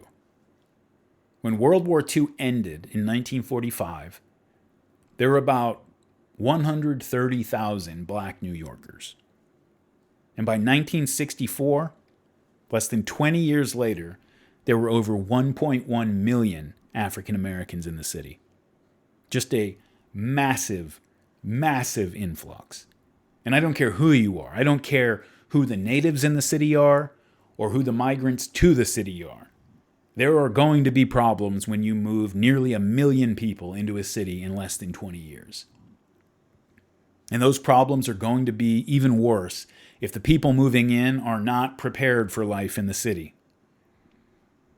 Many of the black migrants coming in, most of them were impoverished, poorly educated by Southern schools, functionally illiterate country people with no real skills that were useful for an urban trade. And that's not a dig on them. You know, these people were mostly sharecroppers or small farmers down south. And their segregated schools were less than ideal. The same was true of the Irish migrants in the 19th century, by the way, and Italian immigrants later on. Both of those groups were made up primarily of poor, unskilled, illiterate farmers from the hinterlands of their old countries. And it was a huge and not always smooth adjustment to turn those folks into people who were fit for urban living. The black migrants faced a major challenge that the previous migrants had not. When the Irish and the Jews and the Italians showed up, and there were other immigrants to New York, obviously, but those were the overwhelming majority of them, so those are the ones I'll talk mostly about. When those three earlier groups showed up, New York City was still not really built out and populated. At the peak of the Irish migration, a huge migration that totally transformed the city. But at the peak of it, almost all New Yorkers still lived in a little strip of lower Manhattan, south of what's today Grand Street. Most of the rest of Manhattan, it was still farmland. And the same was true in the outer boroughs. By the time the Jews and Italians started showing up, things had been built up a lot, but there was still a lot of room. And so when they showed up, they didn't have to push their way into established Irish Catholic parish communities. They were able to spread out. And pretty soon, there was a setup where everyone was basically comfortable with the Irish living over there, the Jews over there, the Italians over there. And where those neighborhoods bordered each other, the population would be mixed. That was New York City. That was most big cities by the early 20th century. But when black people started showing up in huge numbers after World War II, that situation had changed. The city was more or less built and populated. There would still be a lot of development, obviously. The Manhattan skyline would change a lot, and there were some areas that hadn't been built up that would be later. But in general, there was not a ton of room for newcomers, especially 900,000 newcomers in less than 2 decades. There just wasn't a lot of room for them to take up in, and as a result, they did have to push in on established Irish, Jewish, and Italian neighborhoods if they were going to find any place to live. Now, the cities all tried to alleviate the situation. Big public housing projects went up all over the country to house so many new people. New social welfare programs and jobs programs were established. More schools and facilities were built. But there was just no way that the cities were going to keep up with the pace of the migration. And very quickly, the existing neighborhoods became extremely overcrowded, unpleasant places to live. There wasn't enough housing, and the overcrowded housing that did exist started to deteriorate rapidly from so much population pressure. By the 1960s, some black neighborhoods in Harlem were so overcrowded that, and this is from journalist Eugene Methvin, if the same density prevailed throughout New York City, the entire population of the United States in the 1960s could be jammed into just 3 of its 5 boroughs. That is some serious population density. City services could not meet the needs of so many people. The infrastructure couldn't support them. The economy couldn't employ them. And the schools could not effectively educate all their kids. The other main groups, the Italians and the Irish and the Jews, they mostly got what they needed from the city because they were politically organized. They elected politicians to local government from their own neighborhoods to go in and see to their needs. And there would be political consequences if their needs were not met. The black people in the city did not have anything like that yet.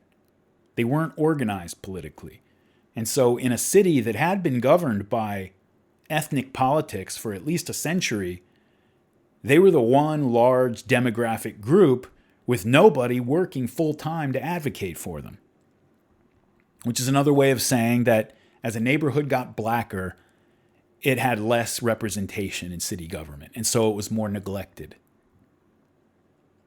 And this wasn't even really the result of racial discrimination, so much as it was just a legacy of how the New York City political system had been structured over the years. Ethnic politics, like I said, was taken for granted as a fact of life. Nobody talked about identity politics the way they do today when Irish Catholics, to use an example, voted for Irish Catholics from their neighborhood to go represent them. It was just assumed that that was how things worked because, and this is something that really is different today to the point that it's hard for many of us to imagine, it wasn't just that the city had X number of Irish people. It had intact Irish Catholic parish communities that perceived themselves and were perceived by others as communities. And I don't use that word community in the loose way that we use it today. I mean that it was a well-organized corporate entity with networks and hierarchies and associations and political advocacy groups. The community had a reality of its own. It wasn't just a collection of individuals who happened to fit into the same category. And so that's how things had always been. But in the early days of the Great Migration, in the 30s and 40s and 50s, the black population in New York had not developed that yet in any significant way. And so as neighborhoods became blacker, they had less political influence. And with less political influence, they were neglected and began to decline.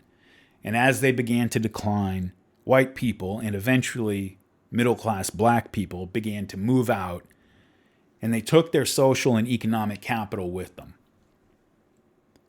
Over the course of just 1 or 2 decades, depending on the neighborhood, neighborhoods that had been mostly white became mostly black, or in the case of New York City, black and Puerto Rican.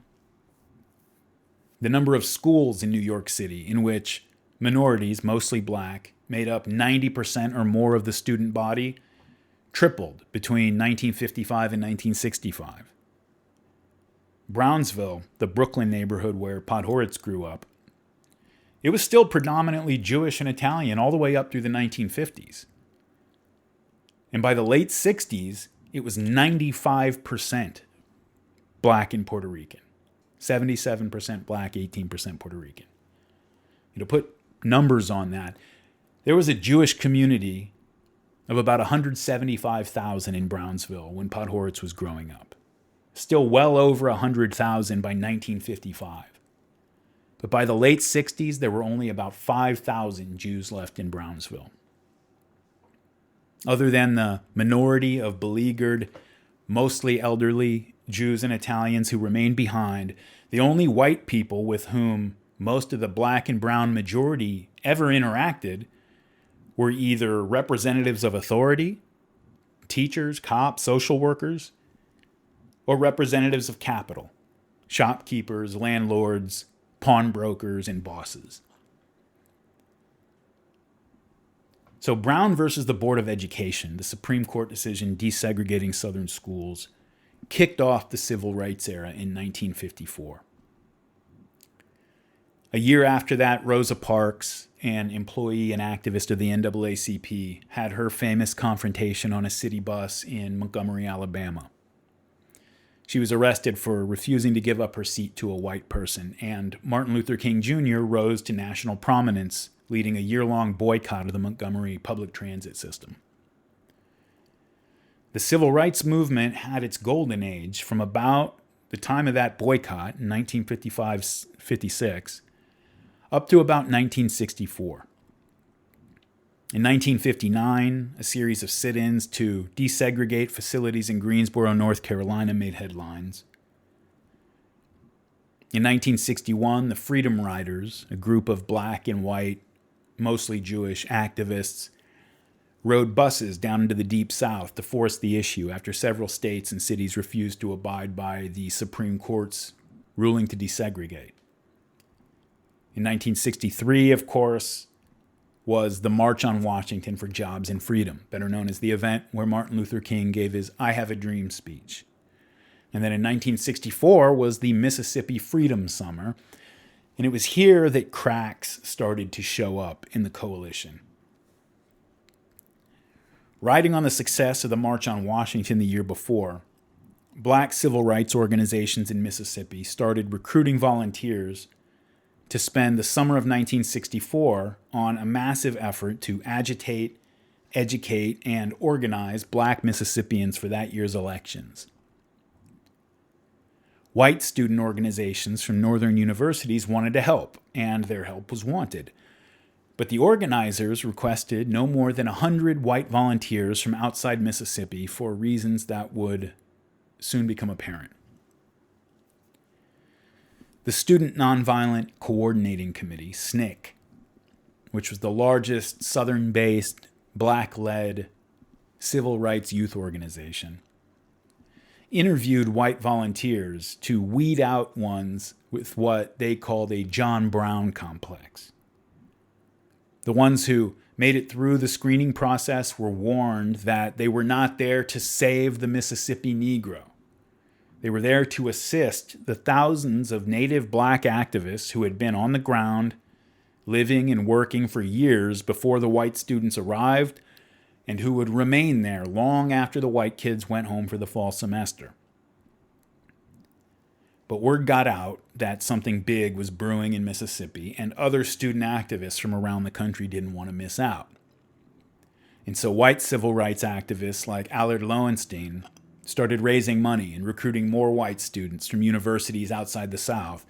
And pretty soon, at least 1,000 and probably several thousand over the course of the summer, white students were flooding into the state to do their part. Most of these student volunteers came from rich or at least upper middle class families and were recruited from the top universities in the United States. And they brought with them a variety of motives. For sure, they were moved by sympathy for Southern blacks. No question about it. But a lot of them also pictured the Freedom Summer as their own personal hero quest.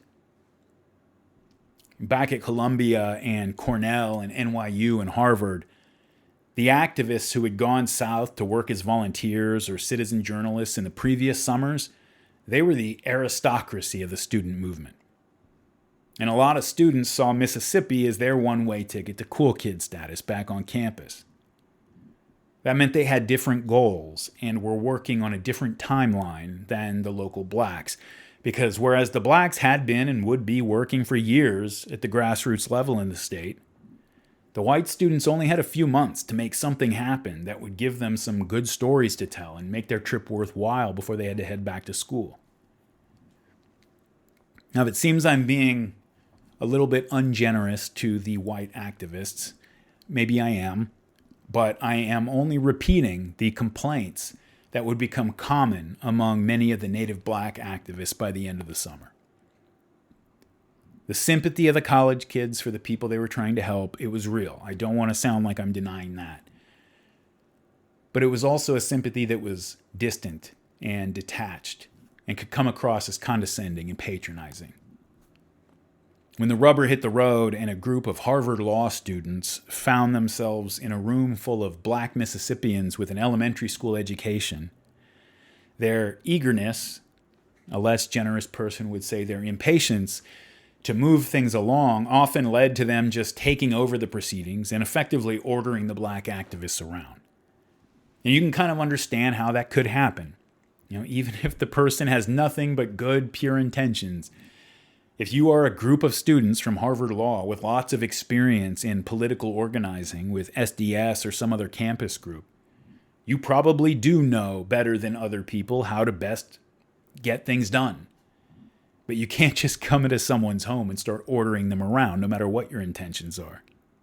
And so over the summer months, resentment and enthusiasm grew side by side. And when the Freedom Summer failed to achieve any immediate political results in the '64 elections, which is not to say it wasn't a success in other ways, it opened up the door to a new breed of black leaders like Stokely Carmichael, who started putting out the message that they were never going to get anywhere following the lead of bossy white students and philanthropists. Carmichael had grown up in New York. And so while Southern black activists were following the lead of Martin Luther King and the other black ministers of the SCLC, Carmichael had been steeped in the rhetoric of Malcolm X and other black militants in Harlem. And he brought that attitude to the Southern movement probably more forcefully than anyone else, especially once he became the chairman of SNCC.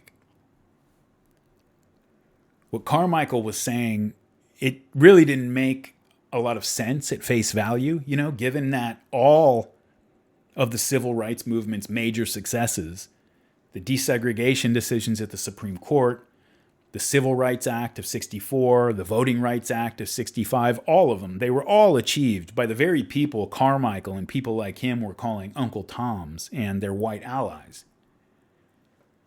But still, the experience of many black people with the white activists that summer opened up space for them to think maybe Carmichael had a point, and that maybe the movement's emphasis on reconciliation and incremental improvement and nonviolence, maybe that reflected the existing leadership's excessive deference to white society. And so SNCC and other youth organizations emerged from the Freedom Summer with a new edginess. Although it would be a few years before people looked back and realized that it probably represented the high water mark of the civil rights movement. A couple years later, under Carmichael's leadership, SNCC would purge all of its white members. And then he turned the organization over to a young criminal named H. Rap Brown to lead SNCC through the worst of the riot years. In 1965, despite the Selma March and the passage of the Voting Rights Act, the golden years of the civil rights movement came to an end. Partly that was because everything that could be achieved from a legal standpoint had pretty much been achieved. And the Southern civil rights leaders, who had spent so many years fighting for straightforward demands of legal equality, weren't exactly sure where to go from there, and so they started to lose influence. It was becoming obvious by then that the problems of the northern ghettos were by far the most pressing issue for black people in America. Things were starting to get really bad in a lot of inner cities.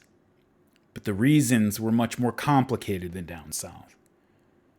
And the cities were segregated as anywhere in the South, but not by law. And black people faced discrimination, but not officially. It was interpersonal.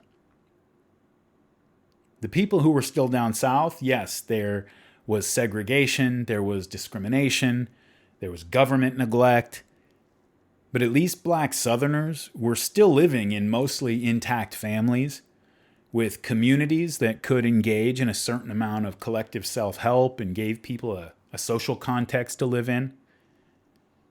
In the North, the whole fabric of black community life had been torn apart by the pressures brought to bear on people by the Great Migration. That year, 1965, the Irish-American scholar and future New York Senator Daniel Patrick Moynihan was working for the Labor Department, and he authored a report on the ongoing collapse of the black family. And he pointed out that his Irish immigrant ancestors had had a similar experience when they'd arrived in America. He wrote, quote, "Country life and city life are profoundly different. The gradual shift of American society from a rural to an urban basis over the past century and a half has caused abundant strains, many of which are still in evidence.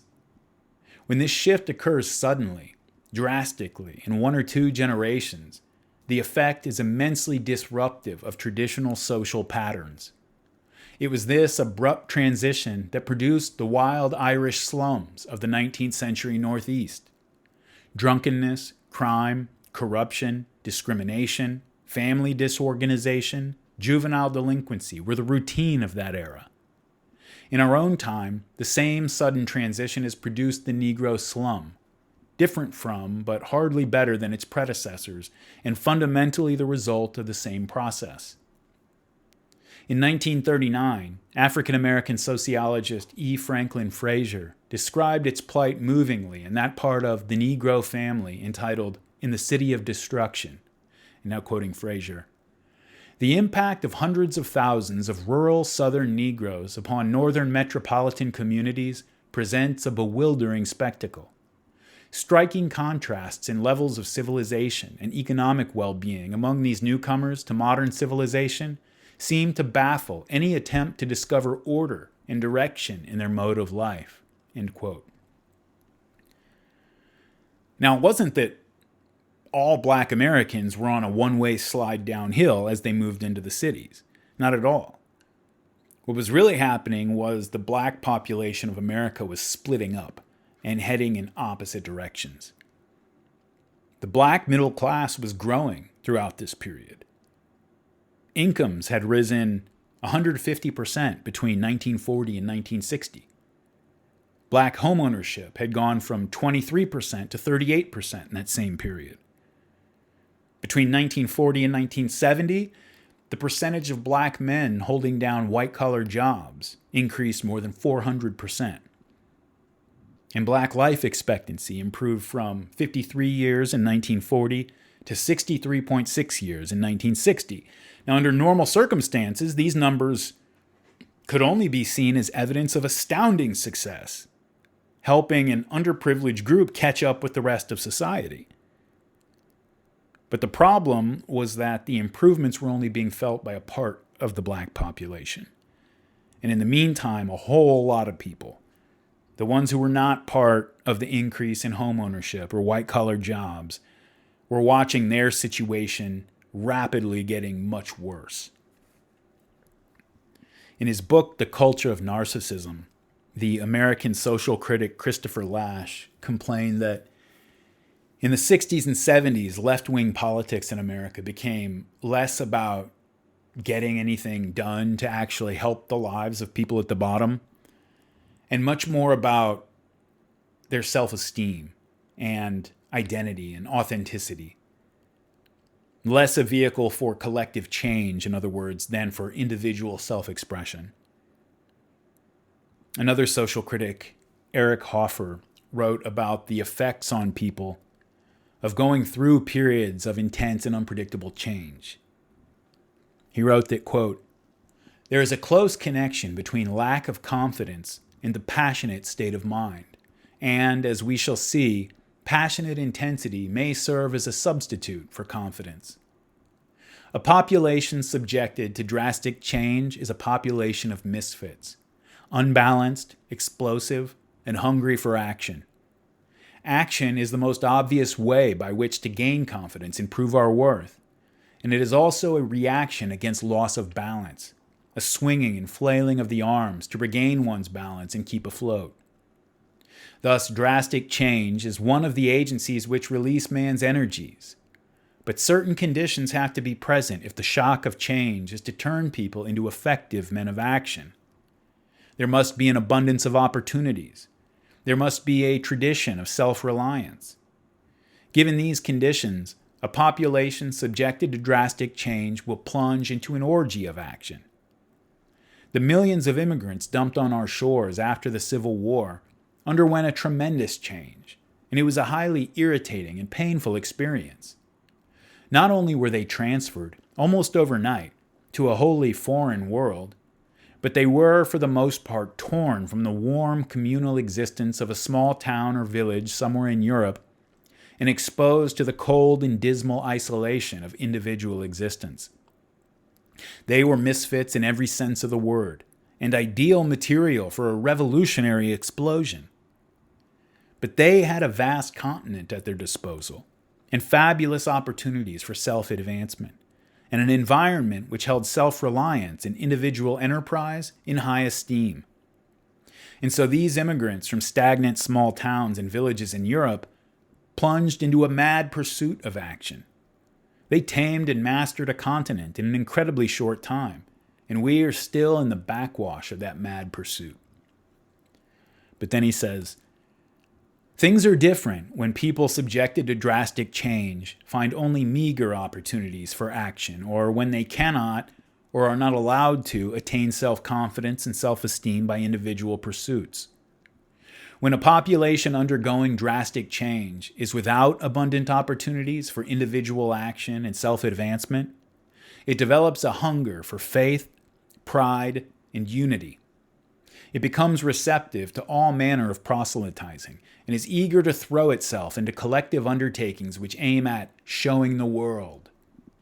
In other words, drastic change under certain conditions creates a proclivity for fanatical attitudes, united action, and spectacular manifestations of flouting and defiance.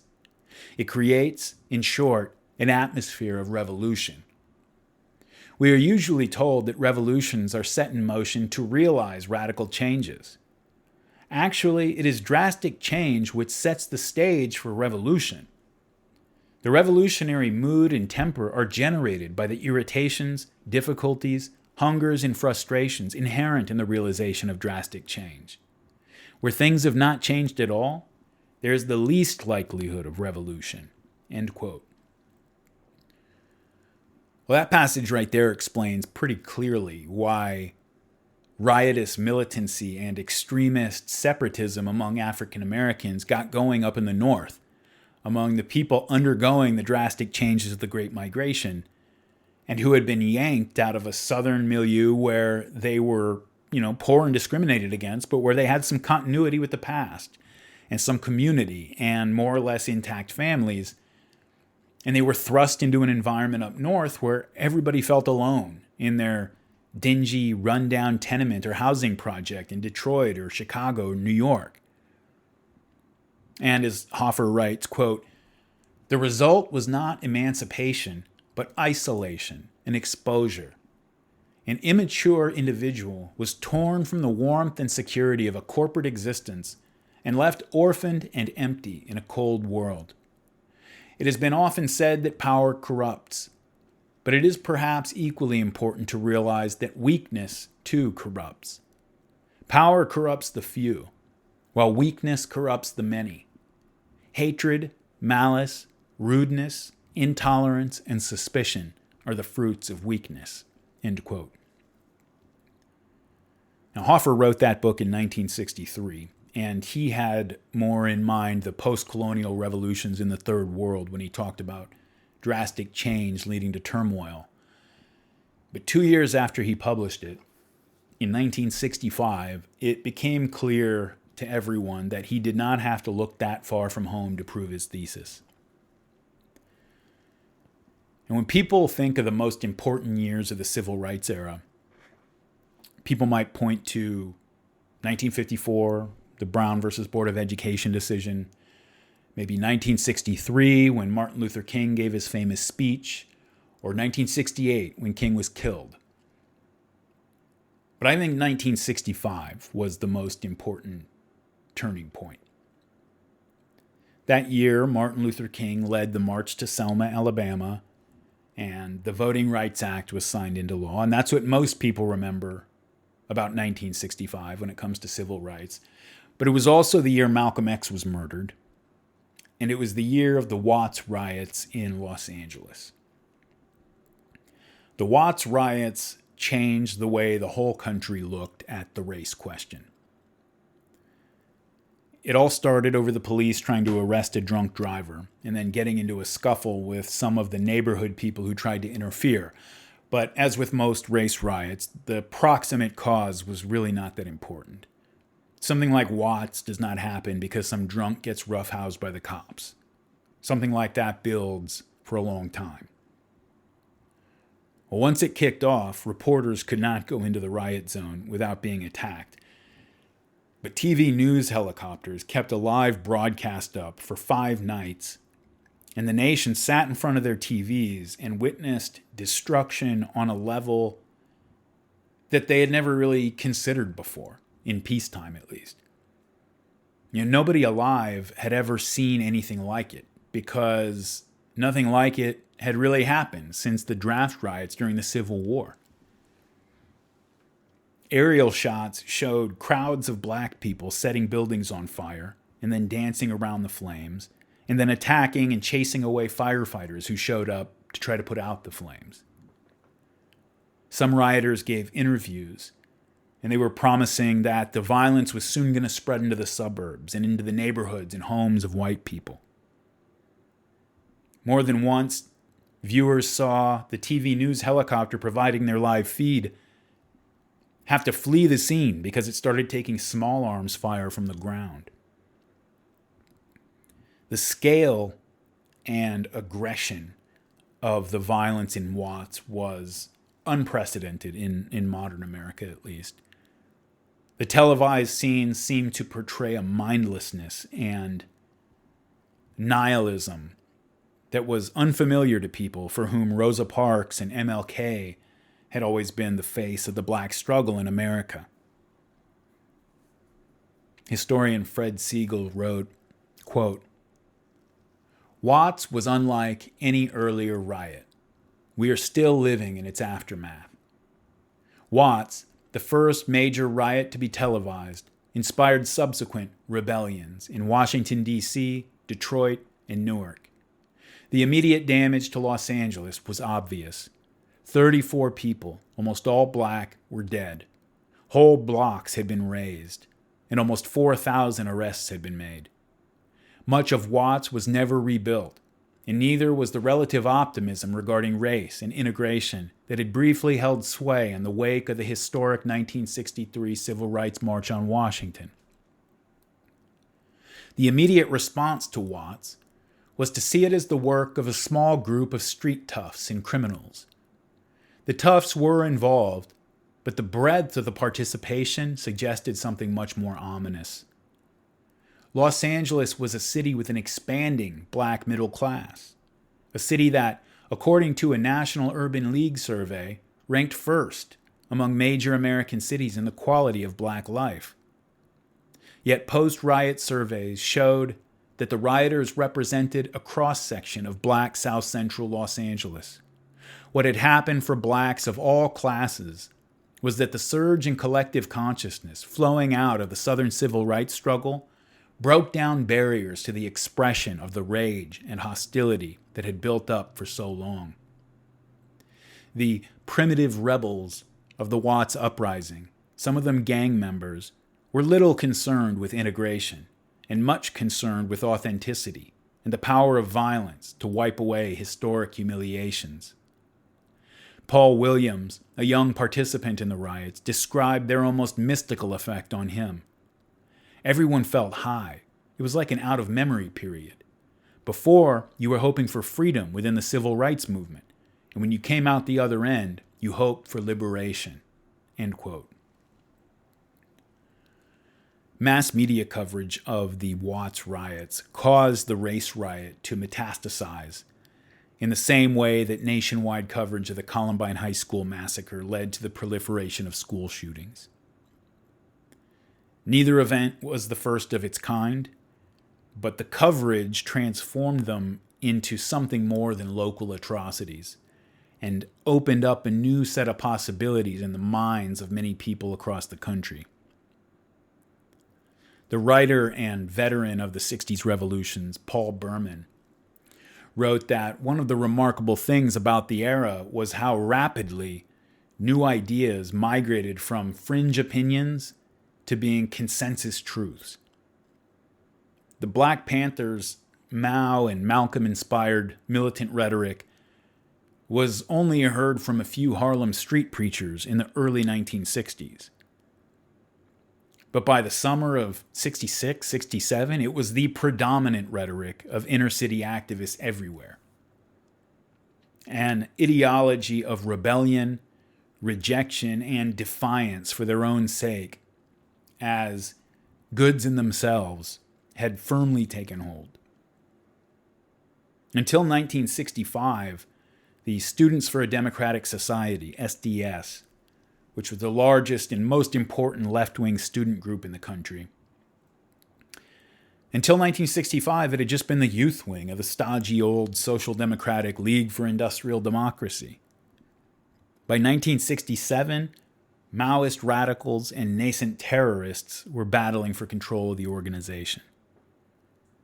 Berman writes that by the 67-68 school year, quote, "By holding daily demonstrations, by doing something outrageous or impudent against the war or American racism, by disrupting an occasional class or heckling a professor, preferably a good liberal whose sin was to stand 1 inch to the right of the student left, by dressing slightly differently from the other students, in short, by resisting much, obeying little, the movement generated an atmosphere of confrontation, which turned giddy and hot, which created a festival atmosphere, which got hotter.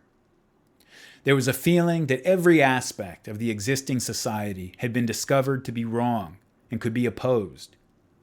That in the splendid carnival of the student demonstrations and rock concerts and hippie neighborhoods and the continual insurrections of individuals, a revolution had already occurred. That the new society and newer ways of living already existed in embryo. All you had to do was join. The marches, the building takeovers, the amphetamine activism that went on night and day, the agitprop meetings in the dorms, the theatrical clothes, the music, and the strange new political rhetoric were all signs of that new society." End quote. Young people were crisscrossing the country in psychedelic buses and VW vans, bringing a new level of connectivity to the protest movement. The mass media made celebrities out of photogenic protesters who competed for attention by raising the stakes, always raising the stakes, increasing the level of risk and danger, and showing their willingness to always go further when others might pull back. That's how you got your face in a news story. And this was happening in both the white and black protest movements, with the important difference that the two were working with very different human material. The black kids were tougher and more daring than the white college kids, who always had one eye on the degrees and the careers that they expected to follow their protest phase. The movement was, for them, a means to accrue valuable experiences that would give them credibility among the people whose opinions they cared about, and to give themselves a sense of meaning and authenticity in their lives. The black kids were much more serious, much more angry, or at least they had better reasons to be. And the white kids, they were aware of the deficiency, and they did what they could to overcompensate for it. Kirkpatrick Sale, in his History of SDS, wrote about an incident at Columbia University involving a leader of the Weatherman terrorist cell named Mark Rudd and a less radical non-Weatherman SDSer named Paul Rockwell. Columbia at the time had been taken over by student radicals, and many of them were armed and had taken over buildings, and some were holding hostages while they made demands on the university. And so at a rally, Rudd's up on stage trying to get everybody riled up. Quote, "Rudd, in heavy boots, work shirt, leather jacket, and cloth cap, gave off vibrations of restless energy during his speech, pacing back and forth at audience level in front of an unused podium, brandishing a chair leg, yelling at the students there for being soft and wimpy, and bragging of how he was preparing for the revolution. 'I've got myself a gun. Has everyone here got a gun? Anyone? Well, you better fucking get your shit together.' After some 15 to 20 minutes of this, Paul Rockwell, a short, stocky SDSer, got out of his seat and moved toward the front of the room, declaring that Rudd had had his turn and now he wanted to speak. Rudd took 2 menacing steps toward Rockwell, hulking over him, but Rockwell just barreled ahead, slammed Rudd into the podium, pushed Rudd's fists away, and turned to face the audience. Rudd's face was a picture of stunned fear, all his rhetoric having done nothing to overcome his ingrained middle-class unfamiliarity with and anxiety about violence. He stood there a moment, shrugged, then slunk off to join his friends to one side. The macho mood was dissipated, and no one seemed to have joined the Weatherman ranks that night." End quote. So white revolutionaries like Mark Rudd, Paul Rockwell, confusing. White revolutionaries like Mark Rudd knew their limitations better than anybody, and so they all worshipped the black revolutionaries for their animal courage and their apparent lack of concern for consequences. It's like Norman Podhoretz wrote after he and his friends lost the fight over the baseball diamond. He said, "My first nauseating experience of cowardice and my first appalled realization that there are people in the world who do not seem to be afraid of anything, who act as though they have nothing to lose." Now, Joe Wood, the black author whose critique of Podhoretz's essay I quoted earlier, I mentioned that he accused Podhoretz of exhibiting homoerotic feelings toward the black bullies of his youth. Maybe true, maybe not, but Podhoretz did give Wood the ammunition he needed for that attack when he wrote, quote, "There's no question that the psychologists are right about what the Negro represents symbolically to the white man. For me, as a child, the life lived on the other side of the playground and down the block on Ralph Avenue seemed the very embodiment of the values of the street. Free, independent, reckless, brave, masculine, erotic. What mainly counted for me about Negro kids of my own age was that they were bad boys. There were plenty of bad boys among the whites. This was, after all, a neighborhood with a long tradition of crime as a career open to aspiring talents. But the Negroes were really bad. Bad in a way that beckoned to one and made one feel inadequate. We all went home every day for a lunch of spinach and potatoes. They roamed around during lunch hour, munching on candy bars. In winter, we had to wear itchy woolen hats and mittens and cumbersome galoshes. They were bareheaded and loose as they pleased. We rarely played hooky or got into serious trouble in school, for all our street corner bravado. They were defiant, forever staying out, to do what delicious things, forever making disturbances in class and in the halls, forever being sent to the principal and returning uncowed. But most important of all, they were tough, beautifully, enviably tough, not giving a damn for anyone or anything. To hell with the teacher, the truant officer, the cop. To hell with the whole of the adult world that held us in its grip, and that we never had the courage to rebel against except sporadically and in petty ways." End quote. Well, this is the same rapt fascination that you would find in a left-wing revolutionary like Paul Rudd or any of the Weathermen, or any of the men and women who joined the various cults surrounding black convicts in California. But Podhoretz and Rudd, both Jews who grew up in the same region of the country, they took that feeling in opposite directions. Podhoretz became a leading neoconservative, which back then was much more focused on domestic policy than foreign policy. They argued for stricter punishments for law-breaking and taking a much harder line on rioting. And meanwhile, Rudd and his friends, they became role-playing revolutionaries. The neoconservatism of Podhoretz and the radical leftism of Mark Rudd, these are diametrically opposed responses to each man's youthful feelings of inadequacy in the face of black intimidation. Podhoretz grew up in a working-class home in Brooklyn, playing in parks and walking home from school with the kids of poor and working-class blacks and Italians. By his own account, he was intimidated and extorted, and more than once beaten by groups of older black kids. He took a baseball bat to the head as a small boy. So he'd inherited liberal instincts from his family, but as neoconservative godfather Irving Kristol, who also grew up in Brooklyn, famously remarked about the movement as a whole, he was a liberal who had been mugged by reality. Now, Kristol was a man who chose his words carefully. When he referred to the experience of being mugged, everybody knew that what he was saying was that he, Podhoretz, and the rest of the New York Jews who made up the early neocon movement had been driven away from their liberal upbringing to a more right-wing stance because of their direct experience with the great migration of blacks into their neighborhoods. Now, Mark Rudd, on the other hand, grew up across the river in affluent Maplewood, New Jersey. I don't know what it was then, but today the small town has a median household income of $160,000 a year. For Podhoretz, Negroes were fascinating, wild, and exotic. That much is clear from the quote I just read.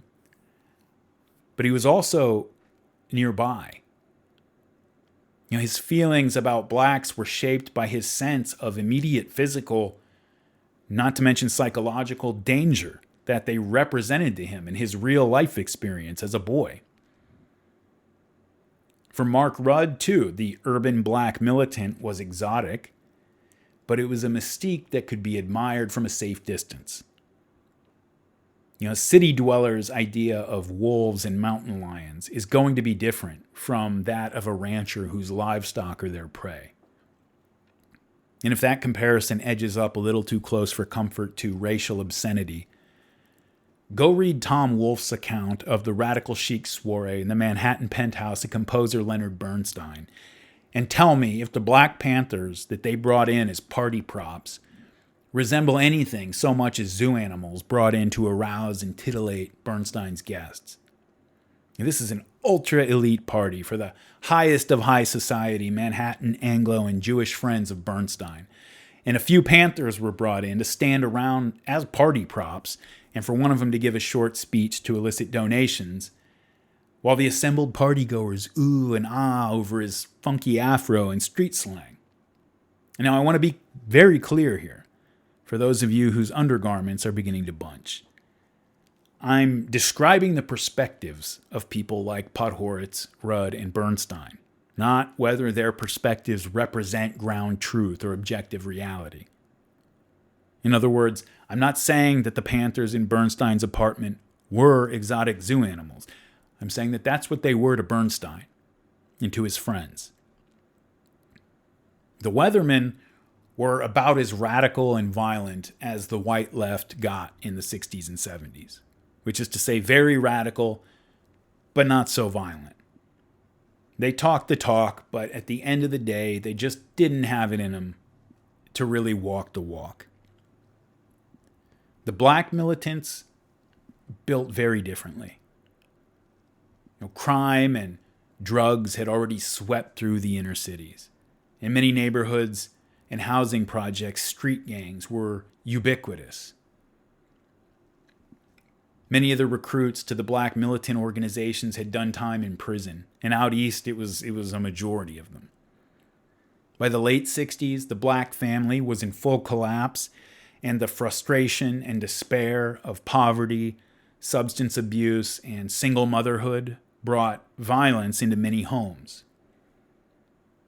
By 1970, most inner-city black kids would have personally witnessed or participated in a riot, sometimes more than one. This is a long way of saying something really quite obvious. Inner-city black kids had a familiarity and comfort with violence that the white student radicals could only fantasize about. And this difference was reflected in the scale of the damage when the two groups entered their terminal phase of radical militancy. The Weathermen, for all their posturing, ended up killing more of themselves than anyone else. The Black Liberation Army, to cite just one group of black militants, ambushed and murdered dozens of police officers around the country. And so the white radicals of SDS, like Rudd and the Weathermen, they orbited around the black radicals the way the little yappy dog in old Looney Tunes cartoons would orbit around the big tough bulldog. Now, a race riot has a lot in common with that scene from the movie Office Space, where the protagonists take baseball bats to the computers, printers, and other office equipment that symbolize the oppression of their cubicle life. It makes no sense, and from the outside, it appears totally disorganized and utterly irrational and antisocial. Why would they burn down their own neighborhoods is a question that has been asked after every race riot since the 1960s. And the answer, I think, is simple and disturbing. They burned down their own neighborhoods because they were bored and angry, and because it was fun. It is fun to burn down a building. It's a thrill to tell a cop to go fuck himself. You don't have to speculate. A lot of people will tell you, like Paul Williams in that Siegel quote above, everyone felt high.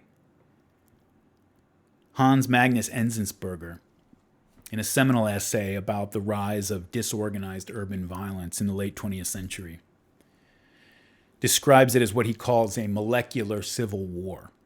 Quote, "Their aggression is not directed only at others, but at themselves. It is as if it were all the same to them, not only whether they live or die, but whether they had ever been born or had never seen the light of day. However huge the genetic pool of stupidity might be, it is not big enough to explain this urge to violent self-destructiveness. And the nexus of cause and effect is so obvious that any child could understand it. Howls of protest at the loss of jobs are accompanied by pogroms which make it obvious to any thinking capitalist that it would be senseless to invest in a place where people go in fear of their lives. The most idiotic Serbian president knows as well as the most idiotic Rambo that his civil war will turn his country into an economic wasteland. The only conclusion one can draw is that this collective self-mutilation is not simply a side effect of the conflict, a risk the protagonists are prepared to run. It is what they are actually aiming to achieve. The fighters know very well that there will be no victory. They know that, eventually, they will lose. And yet they do everything in their power to up the stakes. Their aim is to debase everybody, not only their opponents, but also themselves. A French social worker from a housing estate in the suburbs of Paris writes, now quoting the social worker, "They have destroyed everything. Letterboxes, doors, stairways. The health center where their younger brothers and sisters receive free medical treatment has been demolished and looted. They recognize no rules of any sort. They smash doctors' and dentists' surgeries to pieces and tear down their schools. When they are given a new football pitch, they saw down the goalposts." And now back to Enzensberger. "This picture of molecular civil war resembles the full-scale event down to the last detail. A reporter tells how he witnessed an armed band smashing up a hospital in Mogadishu.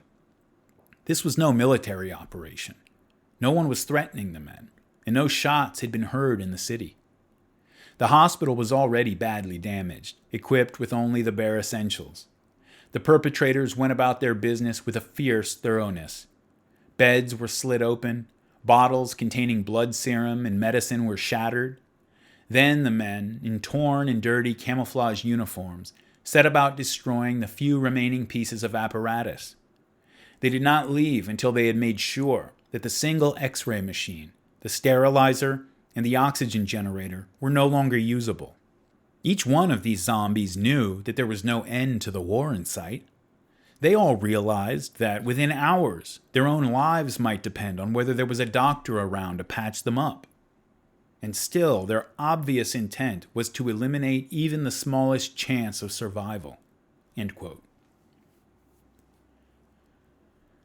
There wasn't any one factor that caused the second half of the 60s to become known as the riot era.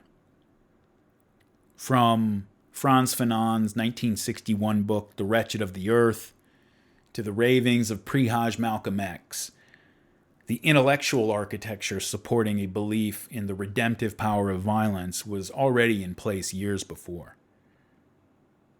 Even in the immediate aftermath of Watts, the LA Times was already referring to the destruction as an uprising. And who doesn't want to be part of an uprising? The black sociologist and author Kenneth Clark spoke after Watts of how the dark ghettos now represent a nuclear stockpile which can annihilate the very foundations of America. Siegel writes, quote, militants saw Watts as both a promising turning point in the black liberation struggle and a repudiation of integrationist liberalism, and they were not alone. What might be called the riot ideology broadly took hold not only among many blacks, but among opinion and policymakers as well. Post-riot surveys showed that though whites and Latinos were resentful, the riots boosted black self-esteem. According to LA historian Raphael Sonnenschein, the riots unified, mobilized, and energized the black community politically. Policymakers at the time didn't fully embrace the argument of radical sociologist Robert Blauner, who insisted that the liberal humanist value that violence is the worst sin cannot be defended today if one is committed squarely against racism and for self-determination. But neither did they fully reject that. End quote. The cities tried to cope and head off the crisis, and the state and federal government tried to help them cope.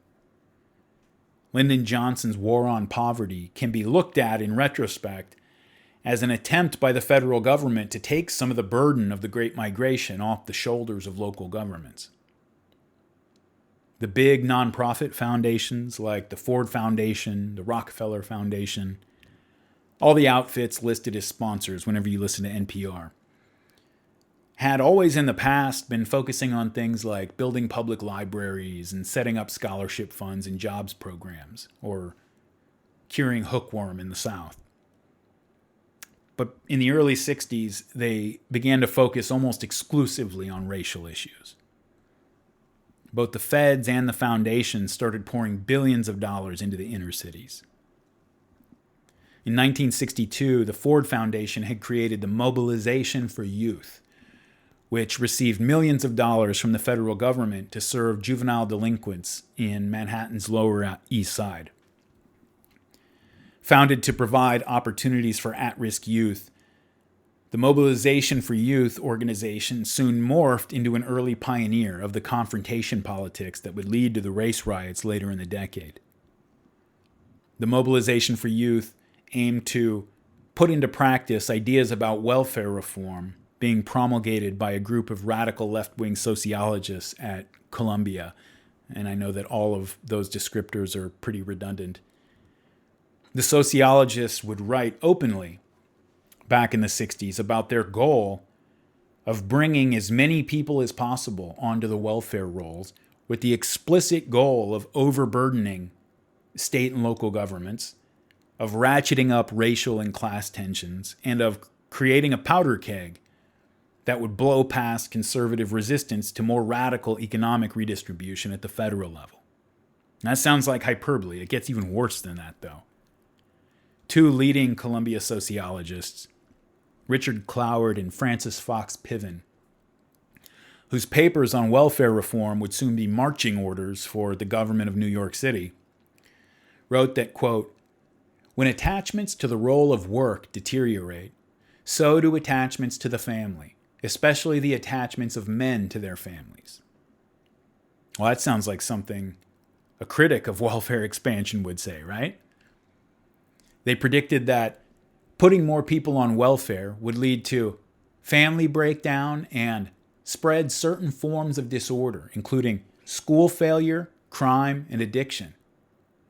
Well, these guys must really be against welfare expansion if they think it's going to lead to family breakdown, school failure, crime, and addiction, right? In 1966, they elaborated that family breakdown would lead to a weakening of social control, especially over the young, and it was the young who were the most prominent in the disorders of the 60s. Sounds pretty bad and pretty prescient, right? Here's the thing. These two were not dissident sociologists pushing back against the campaign to expand the welfare rolls. They were the most important and prominent advocates pushing for it. They dismissed the politics of compromise and consensus as a bourgeois trick, and they favored what they called dissensus politics, which was when a group or minority, quote, engages in actions which are designed to dislodge or threaten to dislodge not only the minority, but more importantly, other significant constituent groups in that same alliance. Through the cadre's ability to generate defections among other groups in a coalition, its impact becomes far greater than the voting power of the minority. If the strategists of consensus look for issues and actions to bring people and groups together, then we strategists of dissensus look for issues and actions that will drive people apart, end quote. Well, that's just a long-winded way of describing what revolutionaries everywhere had always referred to as agitation. These people believed that trying to help the poor, especially poor minorities, to lift themselves into the middle class was at best a delaying tactic designed to mollify the poor with false illusions of progress and contain revolution. Even those who were successful at getting into the middle class would have merely carved out their own place in an unequal, hypocritical, and fundamentally racist society. Effectively, they would have become collaborators with that society. The system required total overhaul, not reform, revolution. And the desperate poor with no attachments and nothing to lose were the best revolutionary foot soldiers welfare dollars could buy. These people did not see the poor as potential members of the middle class. That was a bad outcome as far as they were concerned. They saw the poor and located the value of the poor in their potential as revolutionaries. Fred Siegel writes, quote, "The real power of the poor," argued Piven and Cloward, "came from a street-smart version of self-help, their ability to menace and riot. Rent strikes, crime, civic disruptions, they argued, are the politics of the poor. In order to fend off the violence or threat of violence, local government would have to open up the welfare rolls. They assumed this would mean procedural turmoil in the cumbersome welfare bureaus and fiscal turmoil in the localities where existing sources of tax revenue were already overburdened. The aim was to generate severe political strains and deepen existing divisions among elements in the big city Democratic coalition, the remaining white middle class, the white working class, ethnic groups, and the growing minority poor. If the system could, through threat and intimidation, be overloaded, if New York City was faced with welfare bankruptcy, then it was assumed the mayor and the governor would have to become lobbyists for change in Washington, end quote. In 1966, New York City Mayor John Lindsay named Mitchell Ginsburg, a board member of the Ford Foundation's Mobilization for Youth and a part of Cloward and Piven's clique at Columbia, as his first commissioner of social services. And Mitchell got right to work, putting those ideas into practice. He ordered his department to prepare an advertising campaign to encourage people to get on welfare. And he mobilized other employees of his department and of the poverty agencies to go door to door trying to sign people up for benefits. And at the same time, he took dramatic steps to hobble his own agency's ability to properly vet people according to need. He eliminated the interview and investigation process that was meant to see whether an applicant was really eligible, and instead told the people at his agency that they were to rely solely on the applicant's word that they were eligible. And so predictably, the welfare rolls absolutely exploded. Meanwhile, the Mobilization for Youth hit the streets to do their part, staging sit-ins and riots at welfare offices, and organizing Puerto Rican welfare mothers to have confrontations with employees of the welfare agency, even leaving a load of dead rats on the doorstep of the mayor's residence. Again, this is an organization conceived and funded by the Ford Foundation and federal government. And one of its board members is serving as New York's welfare commissioner. And its employees are being paid to go out and create havoc. The Mobilization for Youth was just one of countless organizations that received government and foundation funding to go raise hell in the streets. Another one, the National Welfare Rights Association, or organization rather, NWRO, strong-armed the New York City government by holding intense demonstrations and small riots in welfare offices, and then bragged about how this strategy had forced the city to hand over $3 million in new grants to them over a 5-week period. By the late 60s, raising hell was a multi-billion-dollar industry. But the question was what to do with all this money. City agencies tasked with distributing federal war on poverty funds had a problem. Namely that their middle-class civil servants knew nothing at all about the impoverished ghettos where help was most needed. And so when word got out that the agencies had a pile of money that they didn't know what to do with, enterprising locals in cities across the country set up organizations to help them figure it out. In his essay, Mau-Mauing the Flat Catchers, Tom Wolfe explains how the whole thing worked in humorous detail. It starts off, quote, "Going downtown to Mau-Mau the bureaucrats got to be the routine practice. The poverty program encouraged you to go in for Mau-Mauing. They wouldn't have known what to do without it. The bureaucrats at City Hall and in the Office of Economic Opportunity talked ghetto all the time. But they didn't know any more about what was going on in the ghetto than they did about Zanzibar. They didn't know where to look. They didn't even know who to ask. So what could they do? Well, they used the ethnic catering service. They sat back and waited for you to come rolling in with your certified angry militants, your guaranteed frustrated ghetto youth, looking like a bunch of wild men. Then you had your test confrontation. If you were outrageous enough, if you could shake up the bureaucrats so bad that their eyes froze into ice balls and their mouths twisted up into smiles of sheer physical panic, into shit-eating grins, so to speak, then they knew you were the real goods. They knew you were the right studs to give the poverty grants and community organizing jobs to. Otherwise, they wouldn't know. Whites had been studying the urban Negro in every way they could think of for 15 years. But they found out they didn't know any more about the ghettos than when they started. Every time there was a riot, whites would call on Negro leaders to try to cool it, only to find out that the Negro leaders didn't have any followers. They sent Martin Luther King into Chicago, and the people ignored him. They sent Dick Gregory into Watts, and the people hooted at him and threw beer cans. During the riot in Hunters Point, the mayor of San Francisco, John Shelley, went into Hunters Point with the only black member of the Board of Supervisors, and the brothers threw rocks at both of them. They sent in the middle-class black members of the Human Rights Commission, and the brothers laughed at them and called them Toms. Then they figured that the leadership of the riots must be the gangs, so they sent in the ex-gang leaders from groups like Youth for Service to make a liaison with key gang leaders. What they didn't know was that Hunters Point and a lot of ghettos were so disorganized, there weren't even any key gangs, much less key gang leaders in there. That riot finally just burned itself out after 5 days. That was all.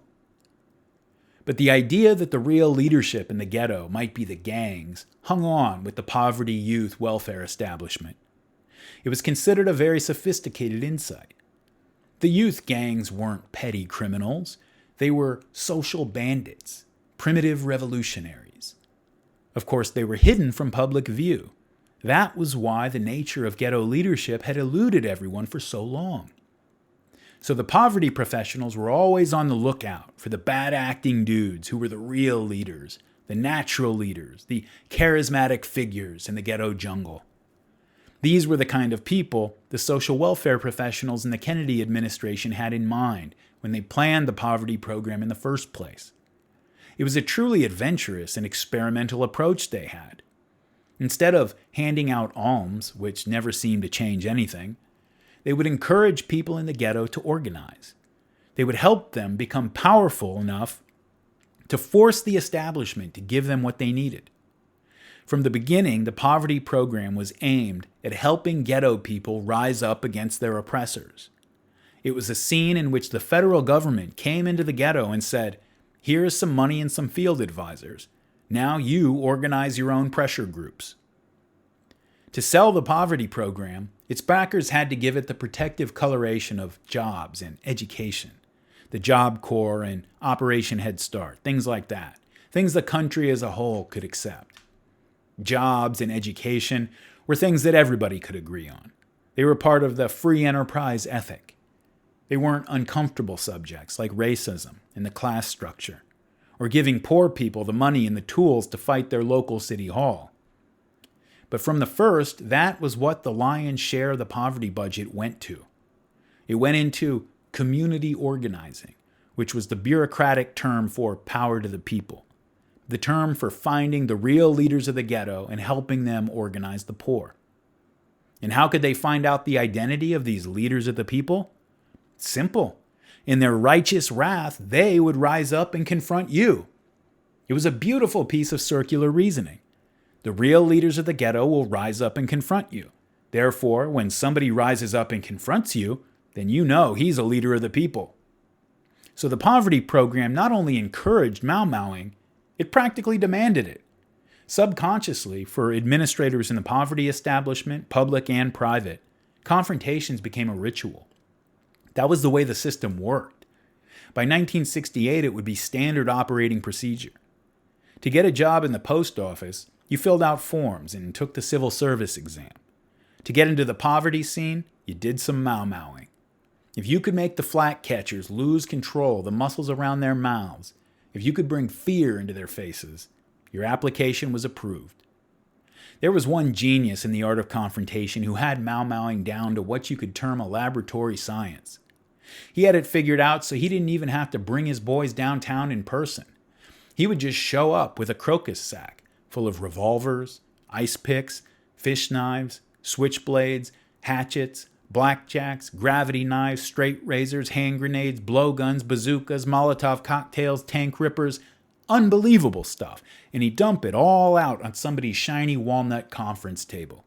He'd say, "These are some of the things I took off my boys last night.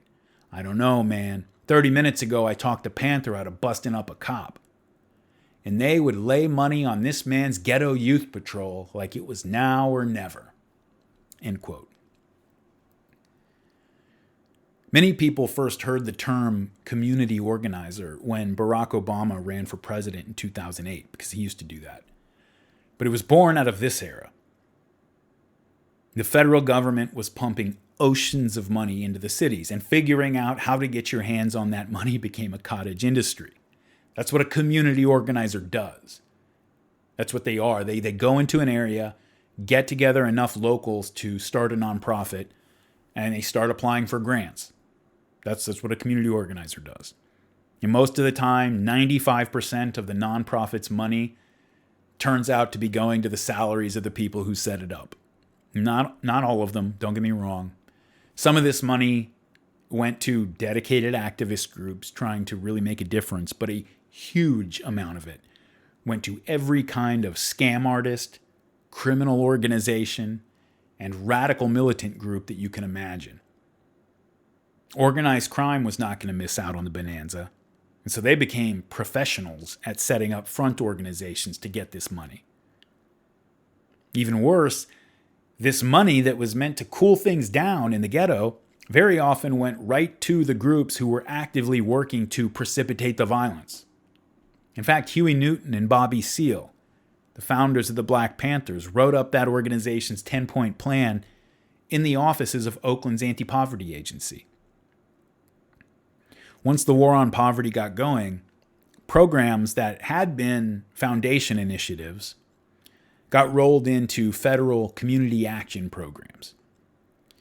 Journalist Heather McDonald writes, quote, "The Ford Foundation's urban cadres soon began tearing up cities. Militancy became the mark of merit for federal funders, according to Senator Moynihan. In Newark, the director of the local community action program urged blacks to arm themselves before the 1967 riots. Leaflets calling for a demonstration were run off on the Cap's mimeograph machine. The federal government funneled community action money to Chicago gangs, posing as neighborhood organizers, who then continued to terrorize their neighbors. The Syracuse, New York Cap published a remedial reading manual that declared, "No ends are accomplished without the use of force. Squeamishness about force is the mark not of idealistic but moonstruck morals." Syracuse Cap employees applied $7 million of their $8 million in federal grants to their own salaries. End quote. When, a few years later in 1968, Congress cut back on the funding available for these inner-city community organizing jobs, New York's Mayor Lindsay attacked the federal government, warning that Washington would be to blame if, as he thought likely, the inner cities erupted into violence. 1 week after he said that, a group of demonstrators organized by one of the city's own poverty agencies went out to make Lindsay's point by marching on City Hall. Quote, 1,500 youths, mostly black and Puerto Rican, led by 29-year-old Willie Smith, the director of the city's Neighborhood Youth Corps, marched on City Hall. The rally got out of hand, and the youths rampaged in the streets surrounding City Hall, breaking windows in the Woolworth building, looting newsstands and food wagons, mugging a middle-aged woman, assaulting the police, and stomping on and smashing 6 cars parked in the City Hall parking lot.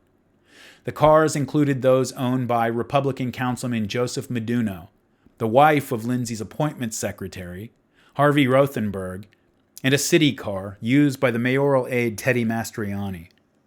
No doubt a combination of Smith's leadership and Lindsay's early warnings had set off the crowd. Smith, a city employee, told reporters after the disturbance, "Violence, that's the only thing this city understands." Signs held by the young demonstrators exemplified the riot ideology. Earn or burn. No money, no peace. A cooler New York is up to you. And give us something to do this summer besides rioting. End quote. The city employee who led that riot was not fired. In fact, he was not even disciplined. His boss wanted to take action, but others at City Hall warned him that the black community will blow up if you do that. Mayor Lindsay told that supervisor to let it go because if you stand by this decision, there may be riots and burning and killing. Then again, it was Lindsay himself who had said that the riots were something that had to come, the price we must pay for this affluence. Well, this approach to urban poverty quite simply led to the destruction of many cities. And that's not really hyperbole. Take the city of Newark, for example. When the feds and the foundation started handing out war on poverty grants, the Students for a Democratic Society, SDS, again, the largest left-wing student group in the country, dispatched their activists to different cities to go do some community organizing and get their hands on some of that money. And Newark was one of the first places on their list in 1964.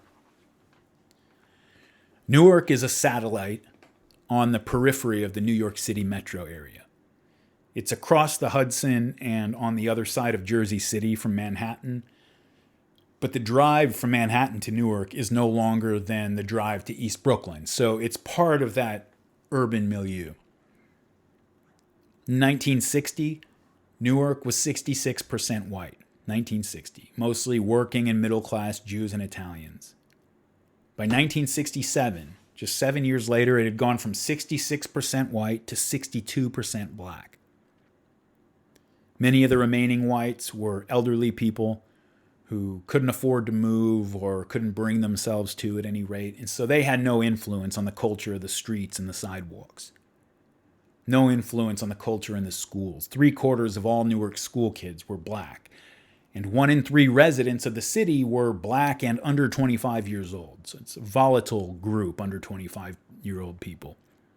Roughly half of those people had grown up without fathers.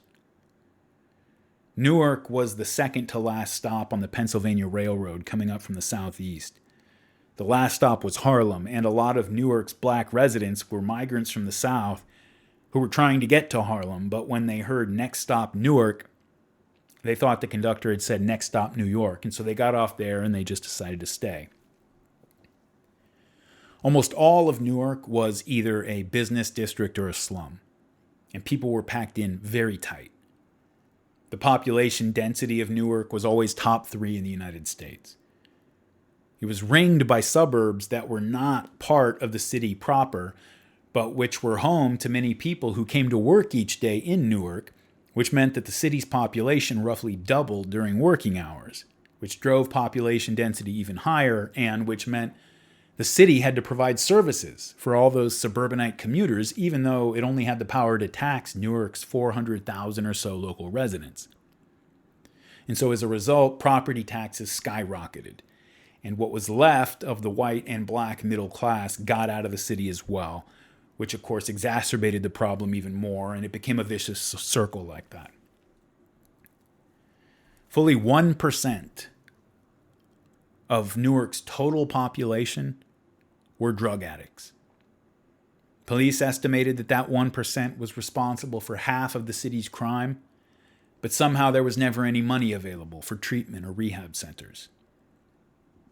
The crime rate was among the highest in the country every year, despite the fact that Newark had a police force that was proportionally larger than any force in any big city in the country. More than half the black population had less than an 8th grade education, and at least 40% of black kids lived in broken homes. Corruption in the city government was endemic. And as a result, and people knew about that, so as a result, the city government had no credibility or legitimacy with the people. A few years after this time, a bunch of police and public officials would be indicted for being on the take from organized crime rings. And no one was minding the store because the citizens who would have cared about the decline of the city, they were not sticking around to try to stop it. They were just getting out. Journalist Eugene Methvin, in his book The Riot Makers, writes, quote, "In 1964 and 65, Rutgers Center for Urban Studies took 2 polls of Newark Negro men, which revealed a volatile condition. Almost a fifth of Newark's Negroes had sunk into anomie, the label sociologist Emil Durkheim applied to a state of normlessness, disorganization, frustration, and bitterness, in which people seek desired ends not by planning and rational action, but rather by spastic and pointless acts. These Newark men were totally unorganized, unattached, amoral, and alienated. They had no ties to churches, police, schools, or social workers. They, quoting the Rutgers report, reject all forms of culturally sanctioned remedial agencies, including political parties, Negro action groups, legal personnel, and state agencies. Instead, they had substituted a vague desire to fight back, or a belief that the situation is hopeless. In short, declared Leonard Zeitz, the sociologist who authored the report, they hated everything. Zeitz warned Newark City Hall, "The great danger present in this set of attitudes is that some force, as yet not evolved in the Negro community, may come into being which may possibly crystallize the spastic hostility and formless apathy into a cohesive, antagonistic force bent on self-destruction." End quote. Well, SDS saw this as an opportunity, and so they began pouring into Newark. SDS National Secretary Greg Calvert told a New York Times reporter, "We are working to build a guerrilla force in an urban environment. We are actively organizing sedition." SDS got support from Communist Party USA, who sent Jesse Gray, their chief black organizer, who had helped precipitate a small riot in Harlem the year before. During that riot, Gray had famously announced to a reporter that he was looking for 100 skilled black revolutionaries who were ready to die in guerrilla warfare. SDS also got help from CORE, the Congress on Racial Equality, and other black militant groups. And so the activists rented a slum apartment and started off by knocking on doors to take surveys of people's grievances. But this was really just a pretext to sound out the city's black residents and to find and recruit the people who were the most angry and the most ready to do something about it. Soon they developed a cadre of local black residents, and they put them to work agitating in their own neighborhoods, organizing weekly meetings, and working with CORE and other civil rights organizations to pull off protests and demonstrations of civil disobedience. Not to call for any specific reforms or programs. This is very clear from their internal writings, just to turn up the temperature in the city. Over time, they identified a handful of locals, maybe 100 or so, who showed up for every meeting and who would stand up to speak at rallies and who were the most vocal in their anger. And they began developing them as an inner cadre that would plan more direct and dramatic action. By summer 1965, SDS had been working to set conditions for nearly a year when President Johnson's war on poverty targeted Newark. There was no better place for a war on poverty to target, but for the reasons I described earlier, the way it was handled created more problems than it solved and sustained and exacerbated the ones it was supposed to fix. Rather than spending the money themselves, local bureaucrats from the federal anti-poverty agencies would find local community organizations who presumably knew the city and its population and their needs better than any bureaucrat, and they just gave them the money to spend as they saw fit. And so in Newark, civil rights leaders, mostly a bunch of ministers, moderate people, set up the United Community Corporation to receive the millions of dollars that would be coming into the city and to put it to work. The UCC divided Newark into 8 districts called area boards, each of which got its cut of the money and worked with independent authority over staff hiring and just how the money was spent in general. Now, when the war on poverty came to town, SDS, as I said, had already been on the ground getting organized for over a year, so they were very ready to take advantage of it. And so they began to agitate against the civil rights leaders who set up the United Community Corporation. And they put their activists to work telling the local black population that the program was a fraud and that those black ministers are stealing or wasting the money and that new leadership was needed at the UCC. The SDS leader on the ground in Newark, Tom Hayden, he bragged about how they got the community to protest against the program and its leaders. He said, "We tried the approach of implying that soon more City Hall people would be paid to get rich, patrol, and control the neighborhood unless we did something to expose and resist them." Well, it worked. Soon they got about 70 of their followers to take over a meeting of UCC Area Board number 3, which usually only had about 50 people show up, so their 70 just swamped it. And they called for a vote on new leadership and got their own people elected as trustees and board chairmen. Before long, they did the same with Area Board number 2, which covered about 100,000 people in the city's central ward, which was the black heartland of Newark. Then they got strong footholds in Area Boards number 5 and 7, and in a very short period of time, SDS, this organization whose national secretary is telling the New York Times that they are actively working to build a force for urban guerrilla warfare in America, was running the war on poverty in Newark. They had staff, they had offices, jobs to hand out, and millions of dollars from the federal government at their disposal. SDS described its goals in one of its publications.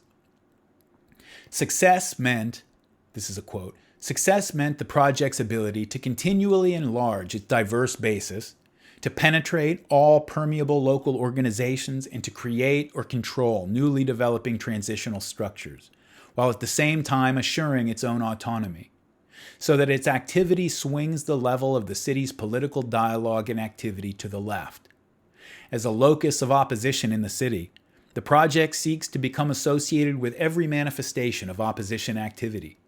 The project must seek, recruits, and build opposition in whatever areas it can, and with whatever means present themselves. In the course of its probing at all levels in the community, the project also seeks to control or absorb established or new structures in the community that may become resources. At every level, our goal is to disrupt, to challenge hollow democratic rhetoric, to challenge authority, and to challenge the bases on which power is legitimated in society." End quote. See, these people are not trying to help the black community of Newark. They're trying to start a revolution. They might tell themselves that after the revolution, the people of Newark, they'll be much better off, but in reality, that part of it never entered their minds. That's not what they wrote about. That's not what they talked about. It never entered their minds. The revolution was the thing. Whatever came after could be dealt with after. Well, the Watts riot in 1965 opened their eyes to some new possibilities, and they went to work to set conditions for a similar explosion in Newark. That summer, a white cop shot a black suspect who had just knifed his partner, and SDS saw the opportunity it needed. Their mimeograph machines ran off thousands of flyers and leaflets denouncing and attacking the police.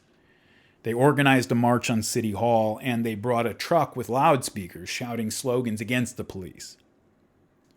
They rounded up drunks and teenagers and put them in the crowd around City Hall, while CORE ran their own marches and rallies at a downtown park.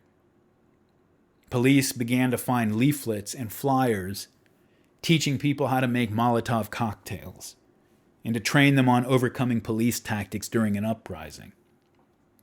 Caches of Molotov cocktails and other weapons were turned up by police in the Central Ward.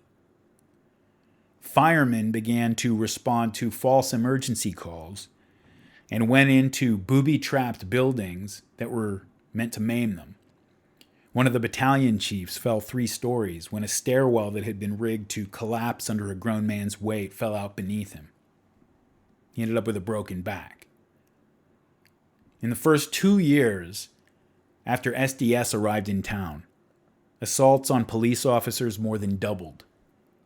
But even as the temperature turned up, the police department in Newark stood down and totally failed to try to stem the growing unrest or to prepare for it when it eventually came.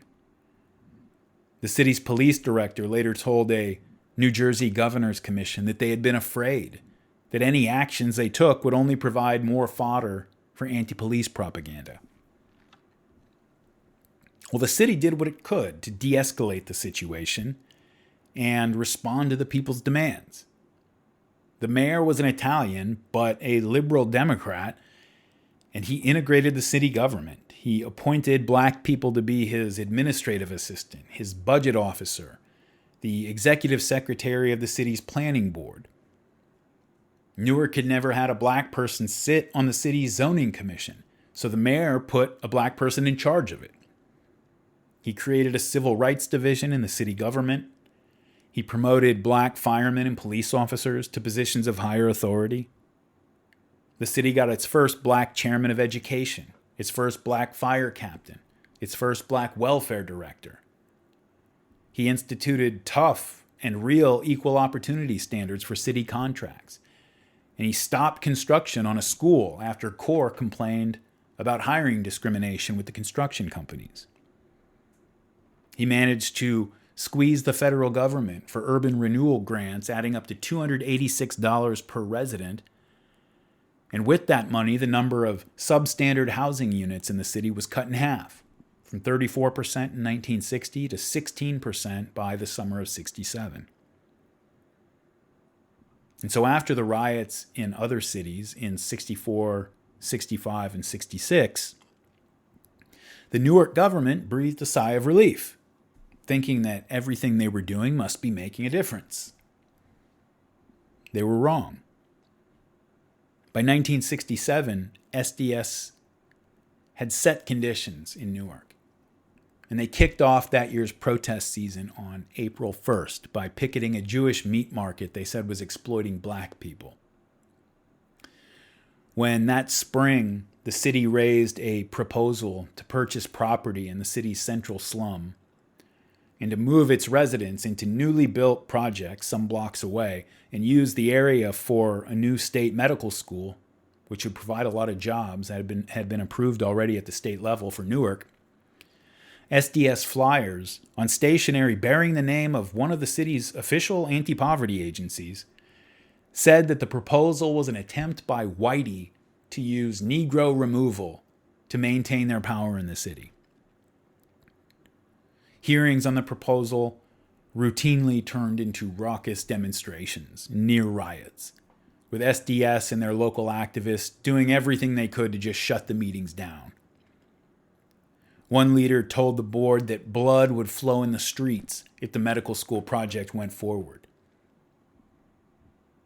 Meffin writes, quote, "The catalytic figure was one Hassan Jeru Ahmed, a flamboyant 42-year-old wig salesman and self-commissioned colonel from Washington, D.C. Hassan had a police record, including arrests in 1966 for passing 21 worthless checks in Washington, D.C., a 1957 forgery sentence of 2 years in Pittsburgh, and a 1950 commitment for mental observation. With a couple of lieutenants, Colonel Hassan showed up in Newark in late March on the invitation of SDS leaders in the city. Sporting bizarre uniforms, black berets, and fezzes, Hassan and company opened a Black Liberation Center in a Central Ward storefront, hung out a photo of Malcolm X and a banner proclaiming the Black Panther is coming, and hooked up a loudspeaker to broadcast to passersby.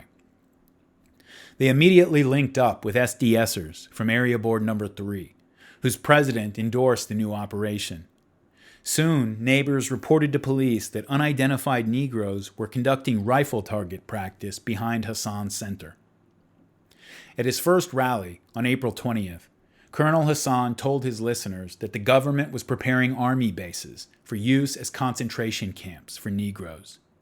His literature accused whites of playing the final trickery upon black men before opening the gates of all-out genocidal slaughter.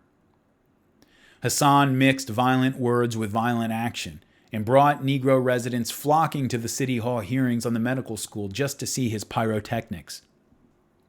One Sunday afternoon, May 21st, Hassan held a "We Ain't Gonna Move" rally to set the stage for the first medical school site hearing the next day.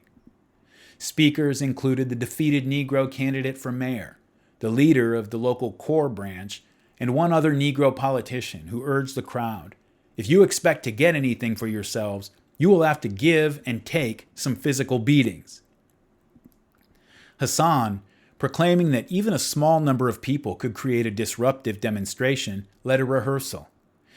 He had his audience rhythmically yell the word "no" louder and louder until the whole building shook. Even the small group there, he declared, could start destroying the white man's precious property and force Whitey to want to stop and talk it over. Hassan announced, and the news media widely publicized, that the next day he would lead a large group, a battalion of 250 Black Beret mercenaries from his Black Man's Liberation Army, to the hearing. "We'll tear the joint down if we have to. We expect trouble with the police, and we're counting on there being at least 100 policemen there to stop us," he proclaimed. Within minutes after the City Hall hearing opened, the wife of a Hassan lieutenant hurled eggs at board members on the dais.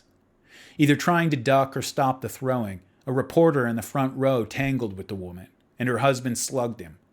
Police carted the struggling couple out. The audience clapped and stomped periodically as Hassan and other militants delivered fiery speeches.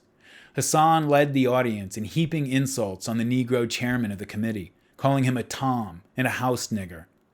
Raising slum buildings on the medical school site was a political move to get rid of Negro votes, Hassan cried.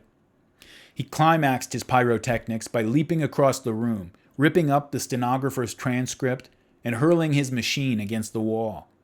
At that, police carried him out, struggling, amid screams from the crowd. Then another lieutenant, Captain Raffio, hurled a map rack at the board members on the dais. The hearing dissolved in a general melee. Incredibly, Newark officials decided that neither Hassan nor his lieutenants should be prosecuted. They were simply released. Here was an open signal for all to see. City Hall no longer had the moral nerve to enforce law and order in Newark in the face of violent challenge. End quote. Well, this went on for months. Hassan took his crew to a Board of Education meeting that devolved into a melee and had to be shut down. He met with a group of radical black elementary school teachers and got them to hand out leaflets to their kids to give to their parents that read, "Are your kids getting kicked around? Your black children are being cheated out of their education. Are you sick of white people running black schools? Come to the Board of Education meeting."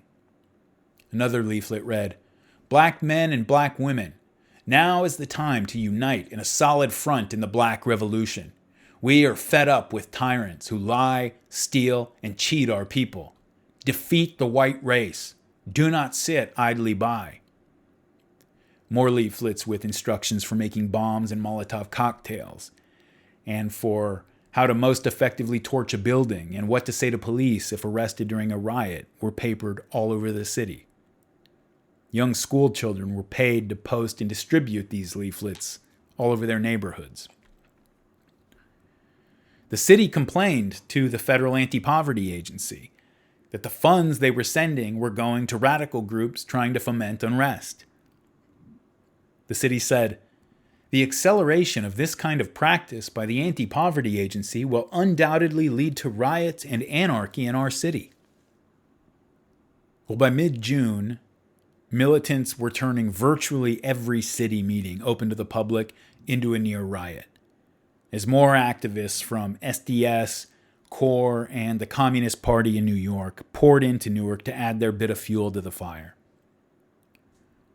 The radical black playwright Leroy Jones, about whom we will have more to say later, shouted at one city committee hearing, "Hiroshima and Nagasaki after the atom bomb will look like Sunday school picnics compared to Newark when we get through with it." At that meeting, the angry crowd screamed and threatened the committee all night long, and the committee tried to wait them out, but at 3:30 a.m. they decided to adjourn until the next evening, at which point the protesters took over the hearing room and declared that the city government's board was no longer in effect and that a new people's board had replaced the committee. Well, by July, everybody knew what was coming. It was just a question of when. The police department was begging the state and other localities for riot gear, and the head of the New Jersey Fraternal Order of Police said that the city was as keyed up as an armed camp awaiting an attack. On July 13th, 1967, the attack was launched. 2 Newark patrol cops were cruising the city when a taxi started tailgating them, revving up his engine behind them at a stoplight and flicking his headlights at them. And so they got behind the cab and pulled it over, but before they could say license and registration, the black driver shouted, "What the fuck you call this, you white motherfuckers?" And so they ordered him to step out of the car. And as he got out, he threw a haymaker sucker punch at one of the cops and busted up his mouth. And so the other officer tackles him while his partner recovers, and the 2 cops subdued him and arrested the man. Very soon, word began to circulate that a black man had been violently arrested by white cops, and the SDS cadre sprang into action. The Area Board No. 3 chairman ordered all the poverty workers on his payroll to go to the 4th Precinct ready for action, and he began putting in phone calls for reinforcements. Protesters gathered outside the station house, and a few of the protest leaders were allowed inside to go see and talk to the man who was arrested, who was then taken to a hospital with a cracked rib and a lump on the back of his head. But the crowd outside was not in a mood to be placated, and they started throwing rocks and bricks at the police station. The city's police director arrived on scene, only to be hospitalized by rocks thrown from the roof of the 14-story housing project across the street. And then around midnight, a firebomb exploded.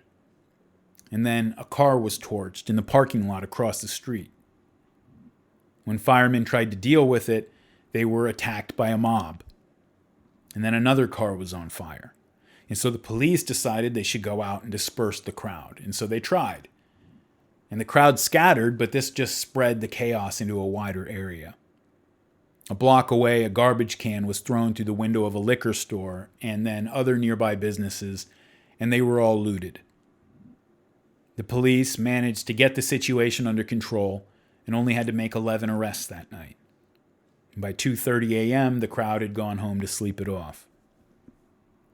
The Newark News headline the next day read, "Mayor's Appraisal, Trouble in Central Ward, Called an Isolated Incident." But nobody really thought that was the end of it. Around noon the next day, a gas station attendant saw that the 90-car parking lot of the housing project across the street from the station was completely empty, and he had never seen it anything but completely full. Everybody in those apartments knew there was going to be a riot, and they didn't want their own car in the war zone. That morning, SDS activists were distributing leaflets telling people to come to a mass rally at the 4th Precinct that afternoon. But somehow the Newark police didn't catch wind of it, and so they were caught off guard when people started showing up. Hundreds of people came at the appointed time. James Threat, the African-American director of the city's Human Rights Commission, showed up to try to calm things down. Lifted up on the shoulders of two men to get above the crowd, he announced that the mayor is going to appoint a Negro captain in the police department. You're going to have the first black captain in Newark's history. The crowd just screamed that he was an Uncle Tom. Later on, he said, "I did not sense it until I was lifted up where I could look down into their eyes. And then I knew. I was in a mob. They called me Tom and house nigger and such. They were laughing on the outside and crying with hate on the inside. Even the blackness of my face did not keep me from being a part of the man. And I knew it was time to go." And so he turned toward the door of the police station, and as he headed in, a bottle smashed against his heels.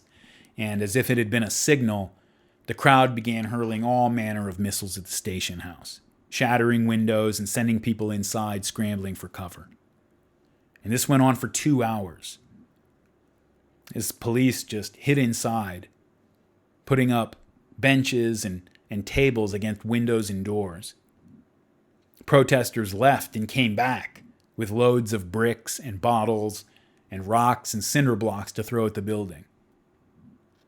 A squad of officers was dispatched out the back door to try to surprise and flank the crowd and try to chase them away, but within minutes they streamed back in wounded and bleeding. Methvin writes, quote, "About 9:15 p.m., 4 officers in an unmarked police car, all its windows smashed, picked up 4th Precinct Captain Charles Zizza at his home. About 9:30, they pulled onto the Newark Ghetto's main drag, Springfield Avenue. Zizza gasped. Before them was an incredible carnival of piracy." And now quoting the captain, "We just saw masses of people. Must have been 10,000 over 10 blocks. Men, women, and children, smashing windows, looting, singing, shouting, setting fires. The only vehicles in sight were about 6 cars and pickups, with heavy chains hooked to the rear. Men were heaving these chains over the steel grills and bars in front of store windows and snatching them right out. And as far as we could see, there was not a single police car or policeman in sight." And now back to Methvin. At 7th Street, Zizza saw 4 men smashing the windows of a ladies' apparel store. It was too much for him, a lifelong cop. "Stop the car," he barked, and with a bound was out, leading his 4 officers. The 4 looters were in the store windows, undressing mannequins. Zizza collared one, cowed another with his pistol, and fired a fast shot at a third, who fled around the corner. This was the first shot, and the first arrest of a looter in the Newark riot. It was also the first attempt by the Newark Police Department in well over 2 hours of wholesale rioting to enforce the law on Springfield Avenue. Zizza and his crew put 3 prisoners in their car, firing a shot or 2 in the air to hold snarling packs of rioters at bay. At the 4th Precinct, they found chaos, senior officers and foot patrolmen in unbelievable disarray. Zizza's first words were, "What the fuck are all these cops doing in here? Why aren't they out on the street? It took urgent minutes to get any semblance of organization restored, but within an hour, Zizza, a man with the veteran military commander's habit of command, took a dozen shotgun-armed officers up on Springfield Avenue and marched them in a picket line down the street, driving looters before them, without firing a shot. The first bad fire, a children's furniture store, was already an inferno. Zizza called for a radio-equipped emergency truck and soon had a mobile command post in the Springfield riot area. By midnight, they had cleared a good part of the avenue, made several arrests, and begun receiving sniper fire from the rooftops. As fast as police cleared looters out along Springfield, they simply shifted to other sections.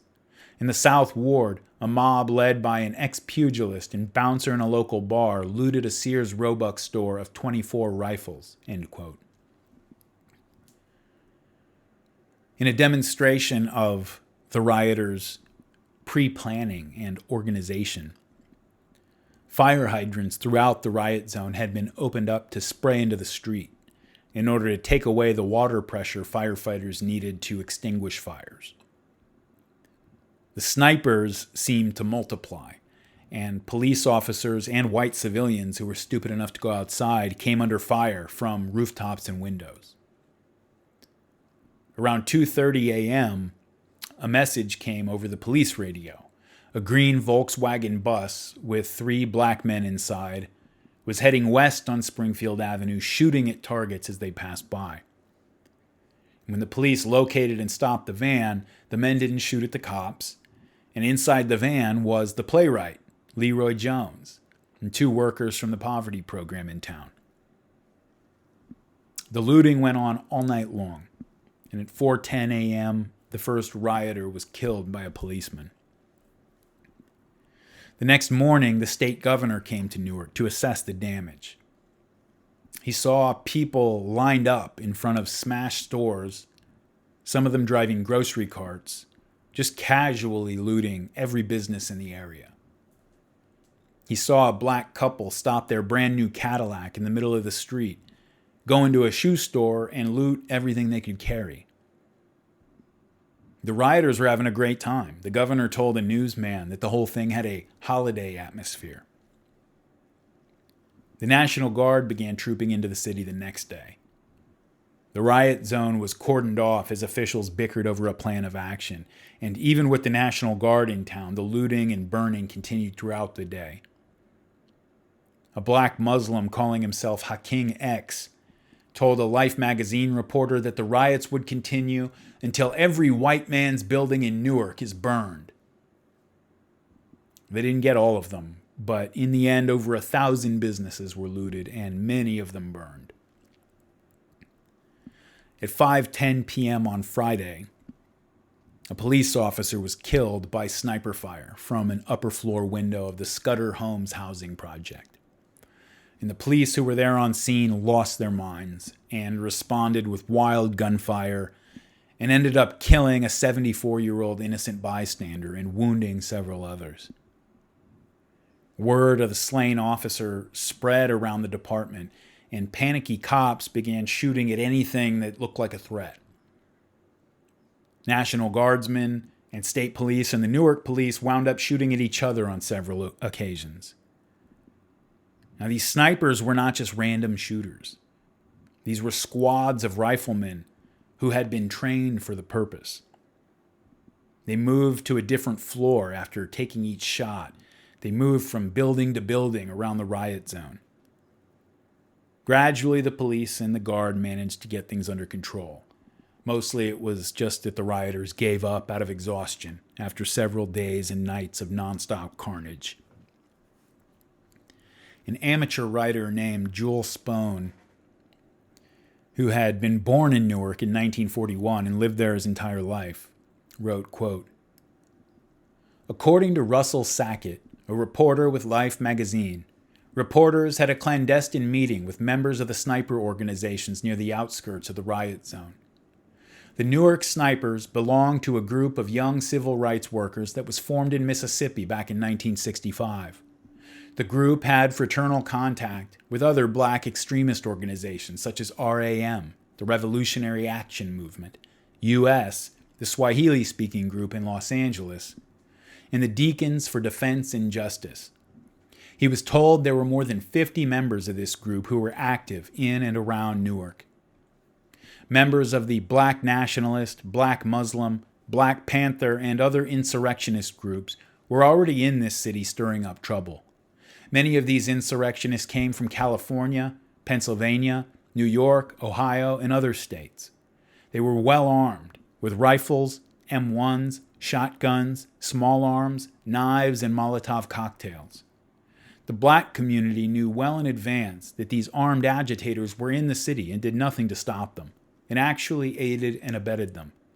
Of the 1,381 Negroes arrested, only 662 had prior criminal records. End quote. 26 people were killed in 5 days and nights of rioting. Over 700 people were wounded. And Newark never recovered. From what I understand, in the last 5 or 6 years or so, it started to pick up a little bit, but it took that long. 50, 60 years. Thinking back on the aftermath, Spohn wrote, quote, "After the riots, Newark was a changed city. There was mutual distrust on both sides, black and white. I worked for the National Newark and Essex Bank at 744 Broad Street from 1967 to 1970, and I continued to live in the Ivy Hill Apartments until 1974. Week after week, you could see the neighborhoods changing as more and more burned out buildings, homes, and stores, and vacant lots began appearing. A week or so after the riots, my 70-year-old Aunt Anna, who had been living on William Street between High Street and Springfield Avenue, was mugged by 2 black guys. When she didn't hand over her pocketbook fast enough, they grabbed it from her and threw her on the ground, causing her to fracture her hip. I could have gotten her into one of the new senior citizens apartment houses that were just being built, but she didn't want to leave the home she had been in for the past 30 or 40 years, even though it was no longer safe for a white person to be living in that neighborhood any longer. Businesses in the downtown area were finding it harder and harder to get people to come to work downtown for fear, real fear, of being mugged and held up on the way to or coming home from work. Market Street, from Broad Street all the way down to Penn Station, was a real danger zone for working class people. At a certain point in time, the police set up a police cordon along Raymond Boulevard in the evenings, and people were told to walk only along that street on their way to Penn Station. The 2 main areas of Newark that have survived pretty much intact are the Down Neck and the North Newark areas. That is because both of these areas were mostly Italian neighborhoods in the 50s and 60s. When the blacks came to the Italian neighborhoods looking for trouble, the men came out in force and chased them out of there. The Italians were the only group who stood up for and protected their neighborhoods. All the rest of the groups, Irish, Poles, Germans, Jews, fled the city without putting up much of a fight. It's a shame, but I understand why they did it." End quote. The Jewish-American novelist Philip Roth, famous novelist, great novelist, he was born and raised in Newark by second-generation Jewish immigrants, and the city figures prominently in several of his novels. His best book, I think, most people think, is called American Pastoral. And the main character in American Pastoral is this Jewish man named Swede Lvov. Swede is his nickname because he has blonde hair and blue eyes, so they call him the Swede. Swede Lvov, who took over his father's glove manufacturing business, which had been in Newark since it was open decades ago. Now, most of the novel takes place in the late 60s, early 70s, and it's about how Swede Lvov, who's a liberal, but an old school liberal, family man, basically still a bourgeois family man, how he copes with the disruptions and the chaos of that decade, especially after his daughter gets caught up in it all. And so at various points in the novel, they discuss the 67 Newark riot and the effect that it had on the business and on the city in general. Now, obviously, it's a fictional account, but it's by an author who was born and raised there and whose work mostly consists of unpacking the Jewish American experience in the 20th century. And he has a lot of insight into what the working class and middle class Jews in places like Newark were thinking and talking about at the time. The Swede's father, who started and grew the glove business, had moved to Florida and turned the business over to his son. And every time he spoke with him, he tried to get him to leave town. And Roth picks up, quote, "What we've got now," his father argued each time he flew up from Florida to plead with his son to get the hell out before a second riot destroyed the rest of the city, is that every step of the way, we're no longer making one step, we're making 2, 3, and 4 steps. Every step of the way, you've got to go back a step to cut it again, to get it stitched again, and nobody's doing a day's work and nobody is doing it right. A whole business is going down the drain because of that son of a bitch, Leroy Jones, that peekaboo, boopy-doo, whatever the hell he calls himself in that goddamn hat. I built this with my hands, with my blood. They think somebody gave it to me? Who? Who gave it to me? Who gave me anything, ever? Nobody. What I have, I built with work. W-O-R-K. But they took that city, and now they're going to take that business and everything that I built up a day at a time, an inch at a time. They're going to leave it all in ruins. And that'll do them a world of good. They'll burn down their own houses. That'll show, Whitey. Don't fix them, burn them down. Oh, that'll do wonders for the black man's pride. A totally ruined city to live in. A great city turned into a total nowhere. They're just going to love living in that. And I hired them. How's that for a laugh? I hired them. You're nuts, Lvov. This is what my friends in the steam room used to tell me. What are you hiring Schwarzes for? You won't get gloves, Lvov. You'll get dreck. But I hired them. Treated them like human beings. Kissed Vicky's ass for 25 years. Bought all the girls a Thanksgiving turkey every goddamn Thanksgiving. Came in every morning with my tongue hanging out of my mouth so I could lick their asses with it. How is everybody? I said. Hope you're well. My time is yours. I don't want you complaining to anybody but me. Here at this desk is not just a boss. Here is your ally, your buddy, your friend. And the party I gave for Vicky's twins when they graduated? What a jerk-off I was. Am. To this day. I'm by the pool and my wonderful friends look up from the paper and they tell me they ought to take the Schwarzes and line them up and shoot them. And I'm the one who has to remind them that that's what Hitler did to the Jews. You know what they tell me as an answer? How can you compare Schwarzes to Jews? They're telling me to shoot the Schwarzes and I'm hollering no. And meanwhile, I'm the one whose business they're ruining because they cannot make a glove that fits. Bad cutting, the stretch is wrong, the glove won't even go on. Careless people, careless. And it is inexcusable. One operation goes wrong. The whole operation is spoiled all the way through. And still, when I'm arguing with these fascist bastards, Jewish men of my own age who've seen what I've seen, who should know better 1,000,000 times over, when I'm arguing with them, I'm arguing against what I should be arguing for. Well, sometimes you wind up doing that, the Swede said to his father. Why? Tell me why. I suppose out of conscience. Conscience? Where's theirs? The Schwarzes' consciences. Where's their conscience after working for me for 25 years? End quote. Well, the Swede refuses to be swayed by his father, and he keeps the factory in Newark.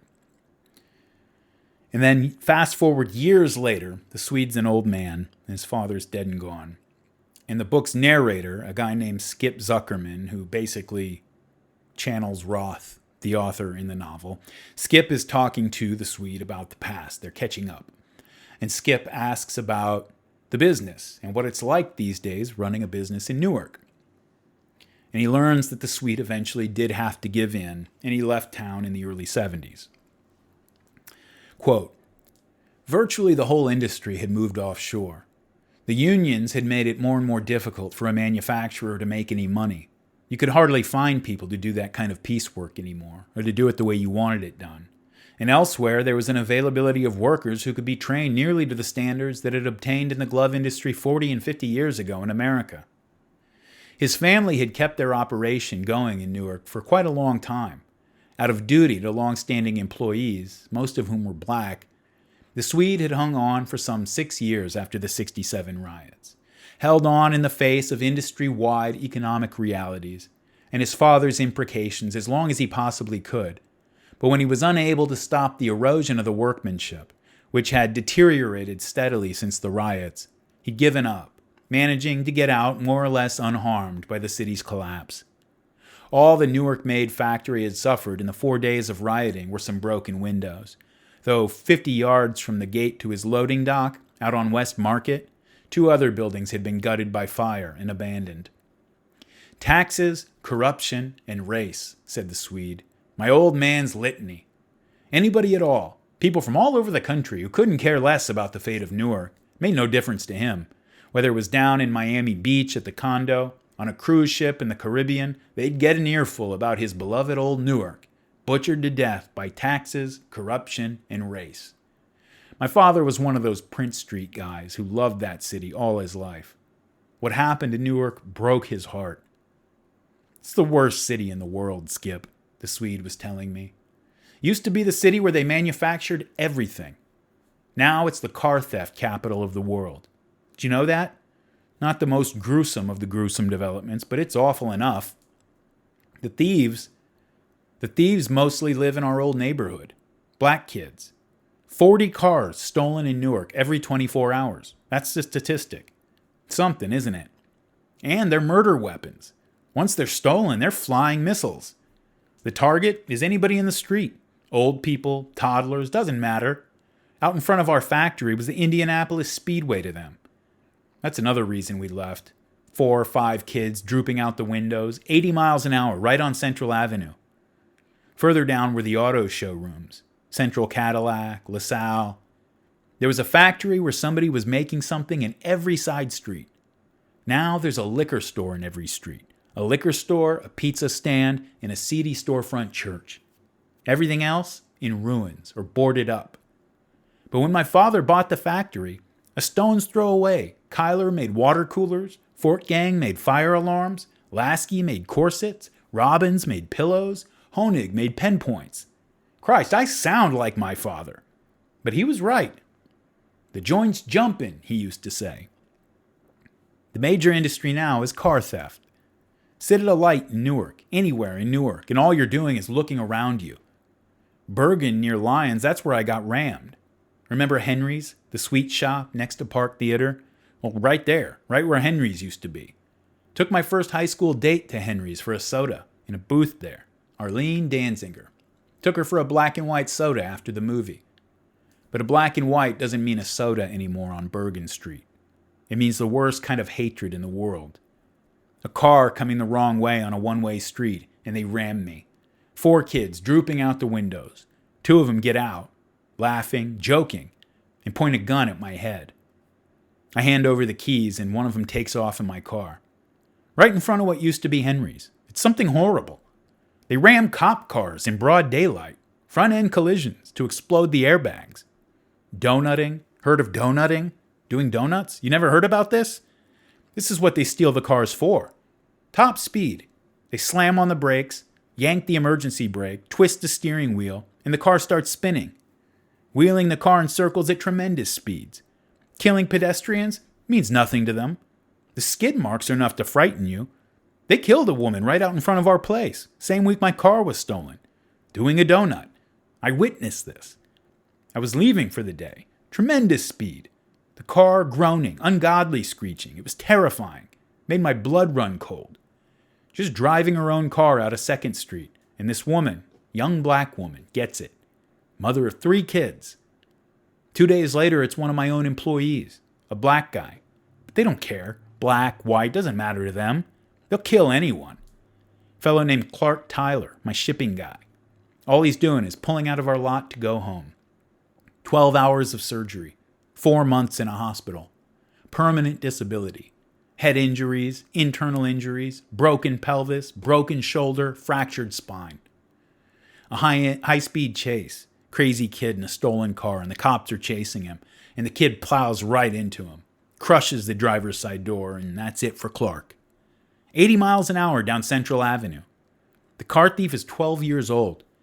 To see over the wheel, he has to roll up the floor mats to sit on. 6 months in Jamesburg, and he's back behind the wheel of another stolen car. No, that was it for me too. My car's robbed at gunpoint. They cripple Clark. The woman gets killed. That week did it. That was enough. End quote. Less than 1 week after the Newark riot ended, a massive conflagration that matched the pattern of Newark down to the last detail blew up in Detroit. Sniper groups engaged in running gun battles with police and National Guard to the point that the 82nd and 101st Airborne Regular Army units had to be called into the city. 43 people were killed, nearly 1,200 wounded, and over 7,200 people were arrested. The Detroit News wrote that when it was over, what was left was something worse than a slum. They said that the ruined downtown resembled inscrutable megaliths in a wilderness of rubble so desolate that you can stand in the middle of Woodward Street, the heart of the riot, at midday and not see a single auto for miles in any direction. Fred Siegel wrote that the race riots, quote, signaled a black secession of sorts from middle class and white norms. The institutions such as the schools, the civil service, and the health department, so important to immigrant mobility, were redefined as dehumanizing instruments of white domination. Black power was to be a struggle not so much for self-sustaining freedom as for the self-satisfaction that comes from humbling one's oppressor. End quote. In the wake of Watts, Detroit, and Newark, James Baldwin wrote that black has become a beautiful color, not because it is loved, because it is feared. Well, people who lived in or near the inner city did not need to consult the newspapers to know how things were going. Violence, like small-scale, random street corner violence, was out of control in every major city in America. In Detroit, for example, the infamous Halloween Eve Devil's Night had been known since the 40s as a night when the city's youth got up to some minor mischief, some minor pranks and acts of vandalism, like egging and toilet papering things and leaving rotten vegetables or bags of dog crap on someone's porch. By the late 60s, Devil's Night was the purge. It was used each year by youth gangs to set fire to buildings and to rob, beat, and sometimes kill locals unlucky enough to be caught outside. Things were falling apart. And to many people, it was not inconceivable that the violence could spiral into a real insurgency, that it could get organized. If not like Vietnam, then at least like Algiers or maybe Northern Ireland. And people's heads were spinning. And for all the negative connotations attached to the idea of white flight, you really got to try to put yourself in these people's shoes. Take East New York, for example. East New York is a Brooklyn neighborhood directly to the east of Brownsville. And until the 1950s, it was also primarily Jewish and Italian. In the late 50s, the black neighborhood directly to the west in Brownsville started to expand east into East New York. And the effects were witnessed and felt immediately. In those 7 streets that the black neighborhood moved to the east, property crime and violence and drugs and prostitution, gang violence, people getting mugged, kids getting bullied and attacked, and people could not deny what they were seeing take place with their own eyes. Vincent Cannato, in his book, The Ungovernable City, described what was happening in East New York. Quote, The dangers of operating a business in the inner city increased as store owners realized they could not rely on police for protection. In 1970, an American Jewish Committee report described the decline of East New York from a stable, working-class neighborhood to a minority ghetto. Jews had made up 60% of the neighborhood's residents in 1957, but by the late 60s, Jews appear to have flown out of East New York. The report observed, as one drives around the neighborhood, one has the impression that this is a blighted area, barren, empty, and deserted.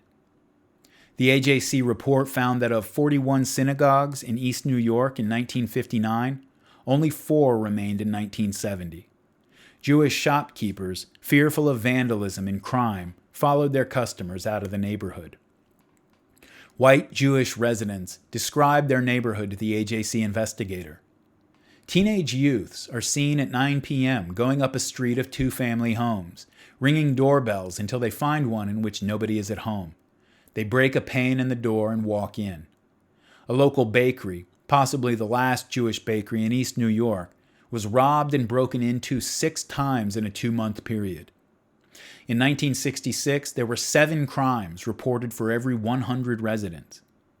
1 out of every 7 youths in the neighborhood between the ages of 7 and 20 was arrested during 1965.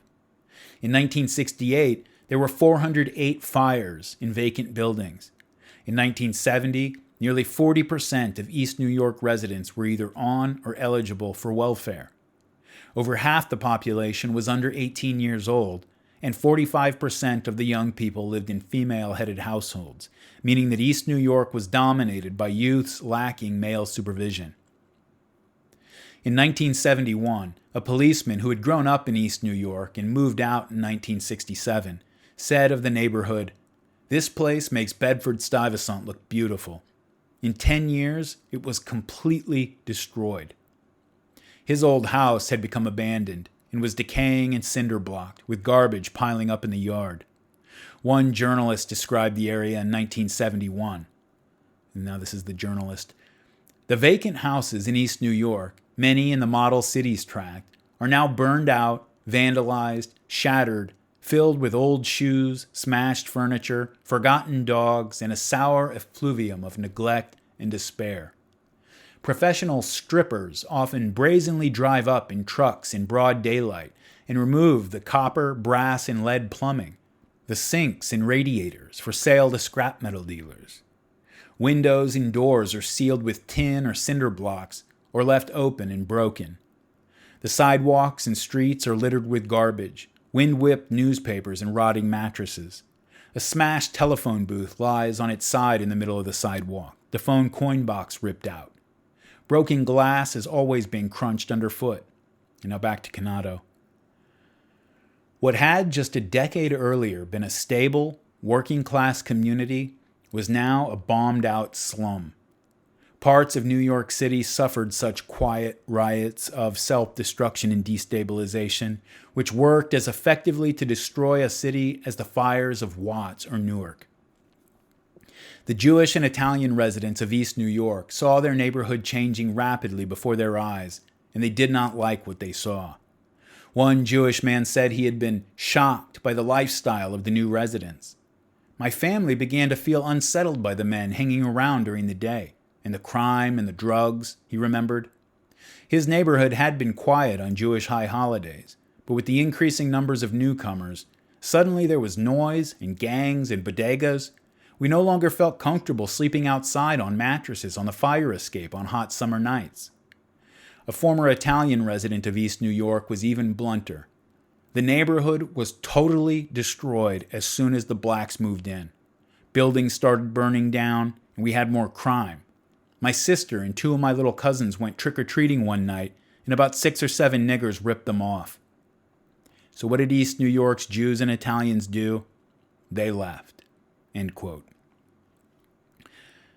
I'm sorry about the slur, but I am not going to treat you guys like children and say the N-word.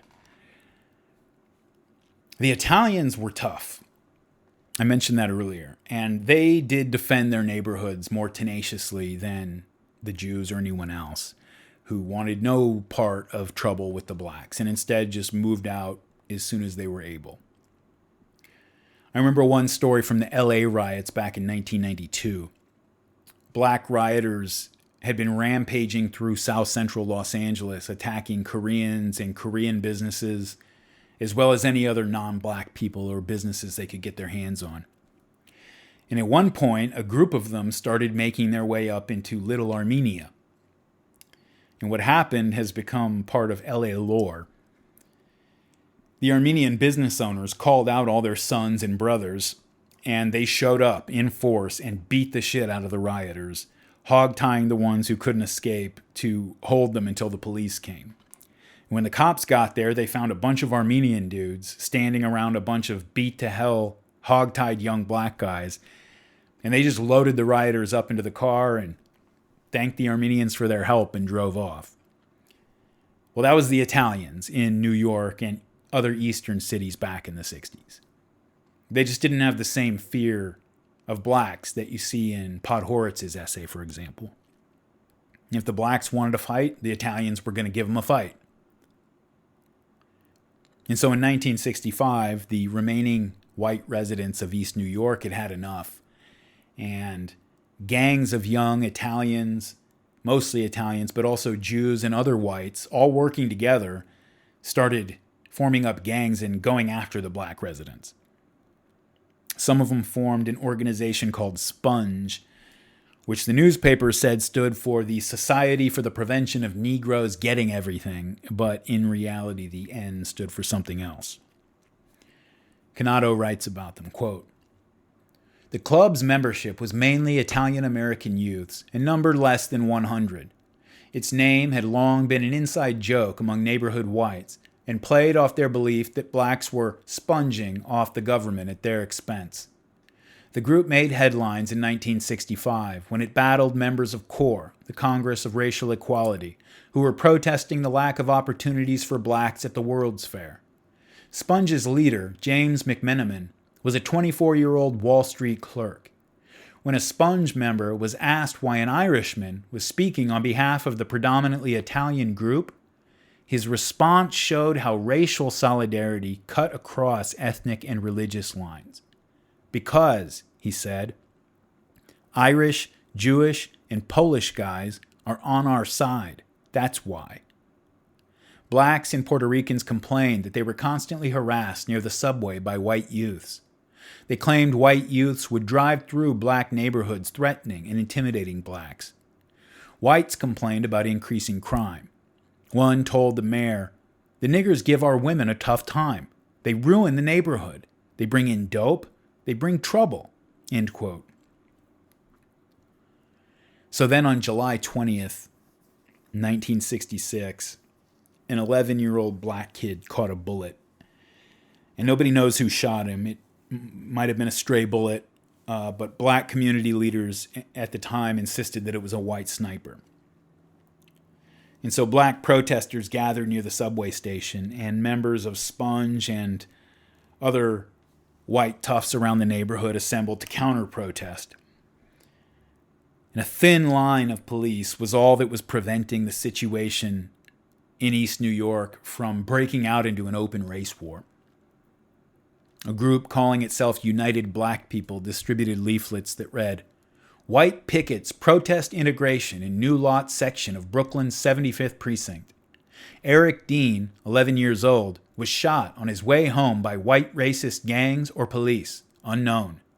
Tonight, find out the facts. Killer at large. Eric Dean shot on way home by white gang. Whitey has done it again. Innocent Eric Dean was shot down by white racist cops or gangs. Whitey wanted for murder. Justice now." And then later that night, a 3-year-old black kid caught another bullet from another unknown shooter. And so 1,000 policemen were called into East New York. And when they got there, they were met with showers of bottles, tire jacks, bricks, and Molotov cocktails, and 10 of them were injured. The city's human rights commissioner, William Booth, came to the neighborhood to try to talk to the people and restore calm. And so he was talking to a group of about 100 young black guys to try to get them to go home. And one of them shouted that blacks couldn't walk down certain streets without being harassed. And so Booth says, look, I'm an American and you're an American, and we can go anywhere we want. And so upon hearing that, the mob ran toward the area in question, shouting that they were looking for Whitey. When they got there, they looted stores and vandalized cars and broke windows and beat up about a half dozen people they were able to catch up with.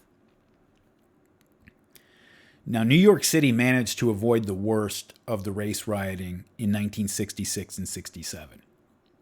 There were small riots, and I say small, but in just one of them, 4 people were killed. But still small compared to what other big cities were experiencing in those years.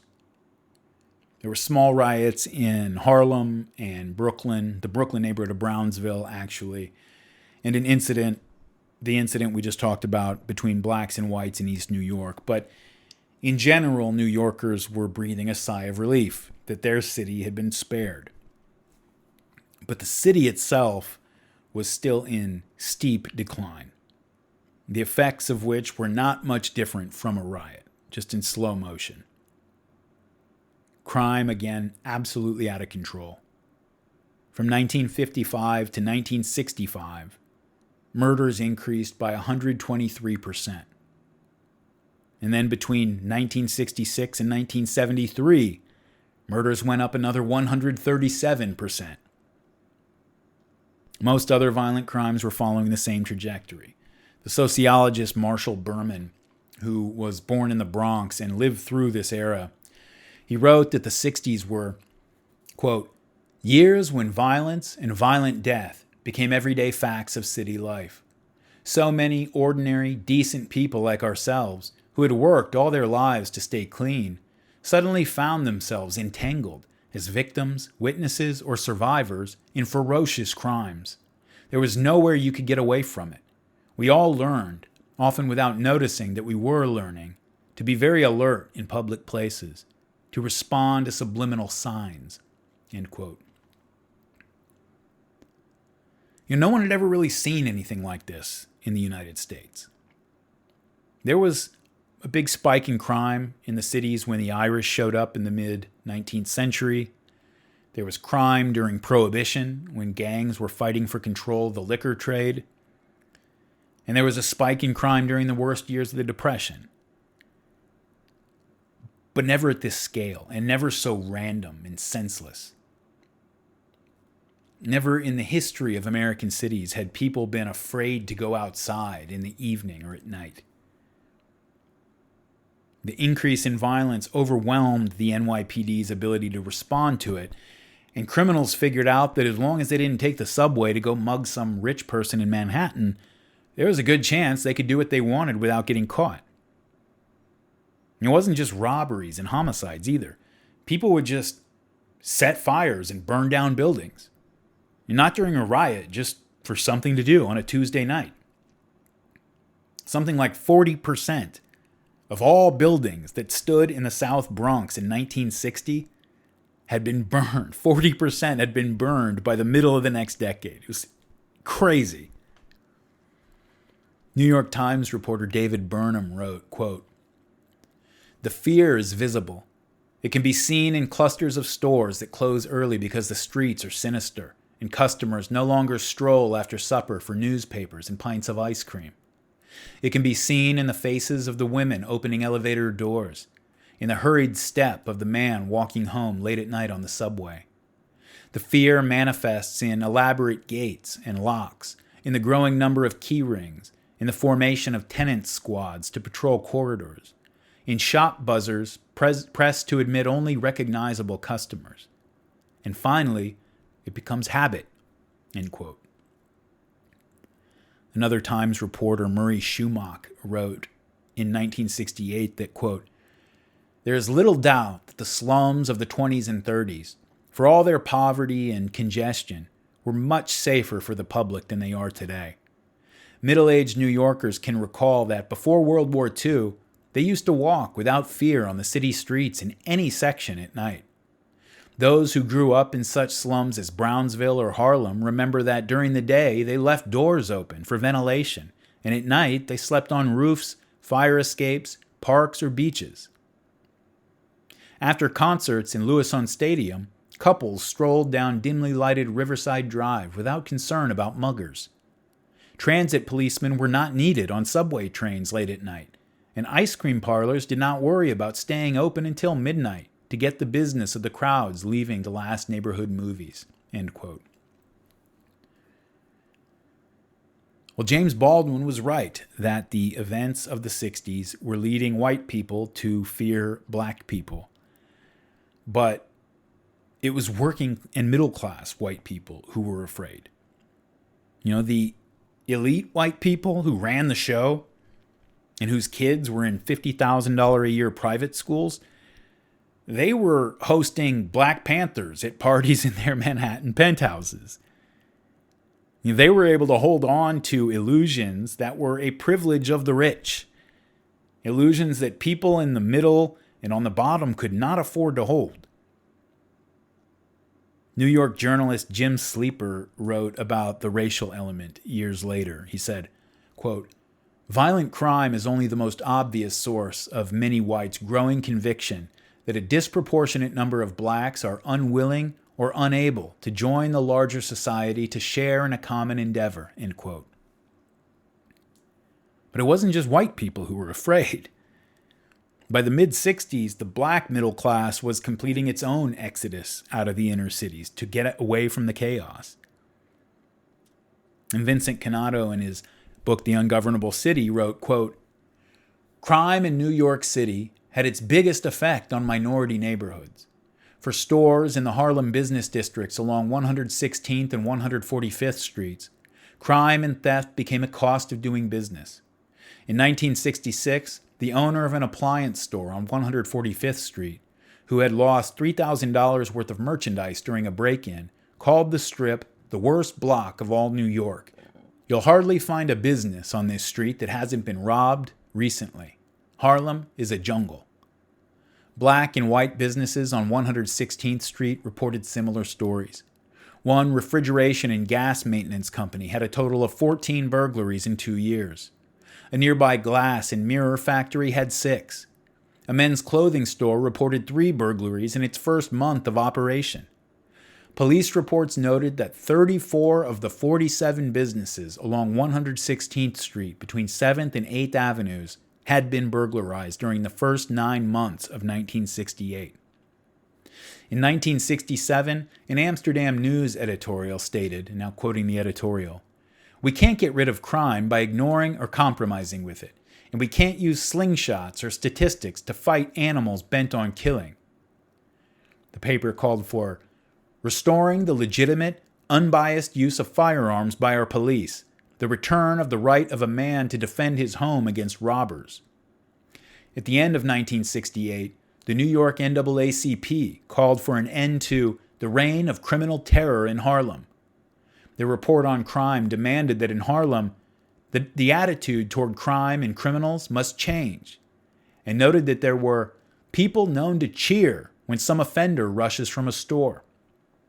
The report called for greater police protection in Harlem, harsher criminal penalties for murderers and drug dealers, and vigorous enforcement of the city's anti-vagrancy laws. The NAACP report reminded New Yorkers tired of the city's coddling of criminals who the real villains were. It is not police brutality that makes people afraid to walk the streets at night. Crime also affected the northern Manhattan neighborhood of Inwood. Long a working-class Irish enclave, Inwood and nearby Washington Heights saw an influx of immigrants from the Dominican Republic in the 1960s. In response, many of the Irish moved to the suburbs, like those in Rockland County, New York, and Bergen County, New Jersey.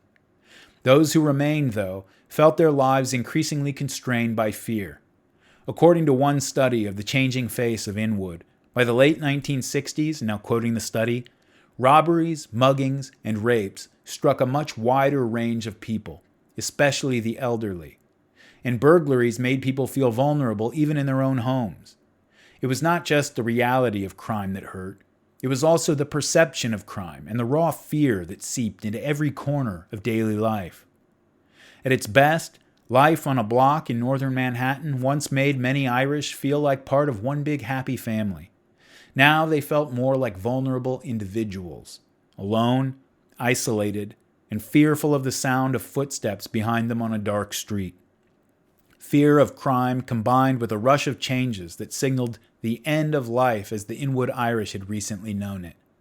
And now back to Canado. The many Irish bars in the neighborhood experienced a rash of holdups, and many customers felt that the streets were just too dangerous for late-night bar hopping. Crime and racial conflict became hopelessly interwoven.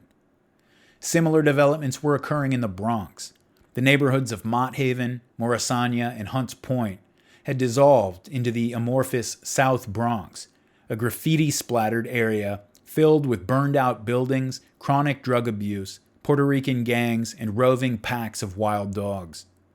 According to Dr. Harold Wise of the Martin Luther King Jr. Health Center in the South Bronx, by 1972 the area had become a necropolis, a city of death. There's total breakdown of services, looting is rampant, fires are everywhere. 40% of residents were on welfare, and 30% of employable individuals were unemployed. As the social decay crept northward, so did the boundaries of the South Bronx. Along the Grand Concourse area, elderly residents felt threatened by muggers, and businessmen began to experience more break-ins. One 80-year-old woman was held up 3 times in 4 years. A local dry cleaner had been robbed 6 times in 6 months during 1969. Other businesses had similar stories. In the Grand Concourse Police Precinct, overall crime had risen 69% in 1968 alone. According to one report, bands of rowdy youths waylay children and make off with their bicycles. Pocketbook snatchings are so common that women try to outwit criminals by hiding their purses in shopping bags. In the evenings, muggers hide in the lobby alcoves of apartment buildings or under stairways.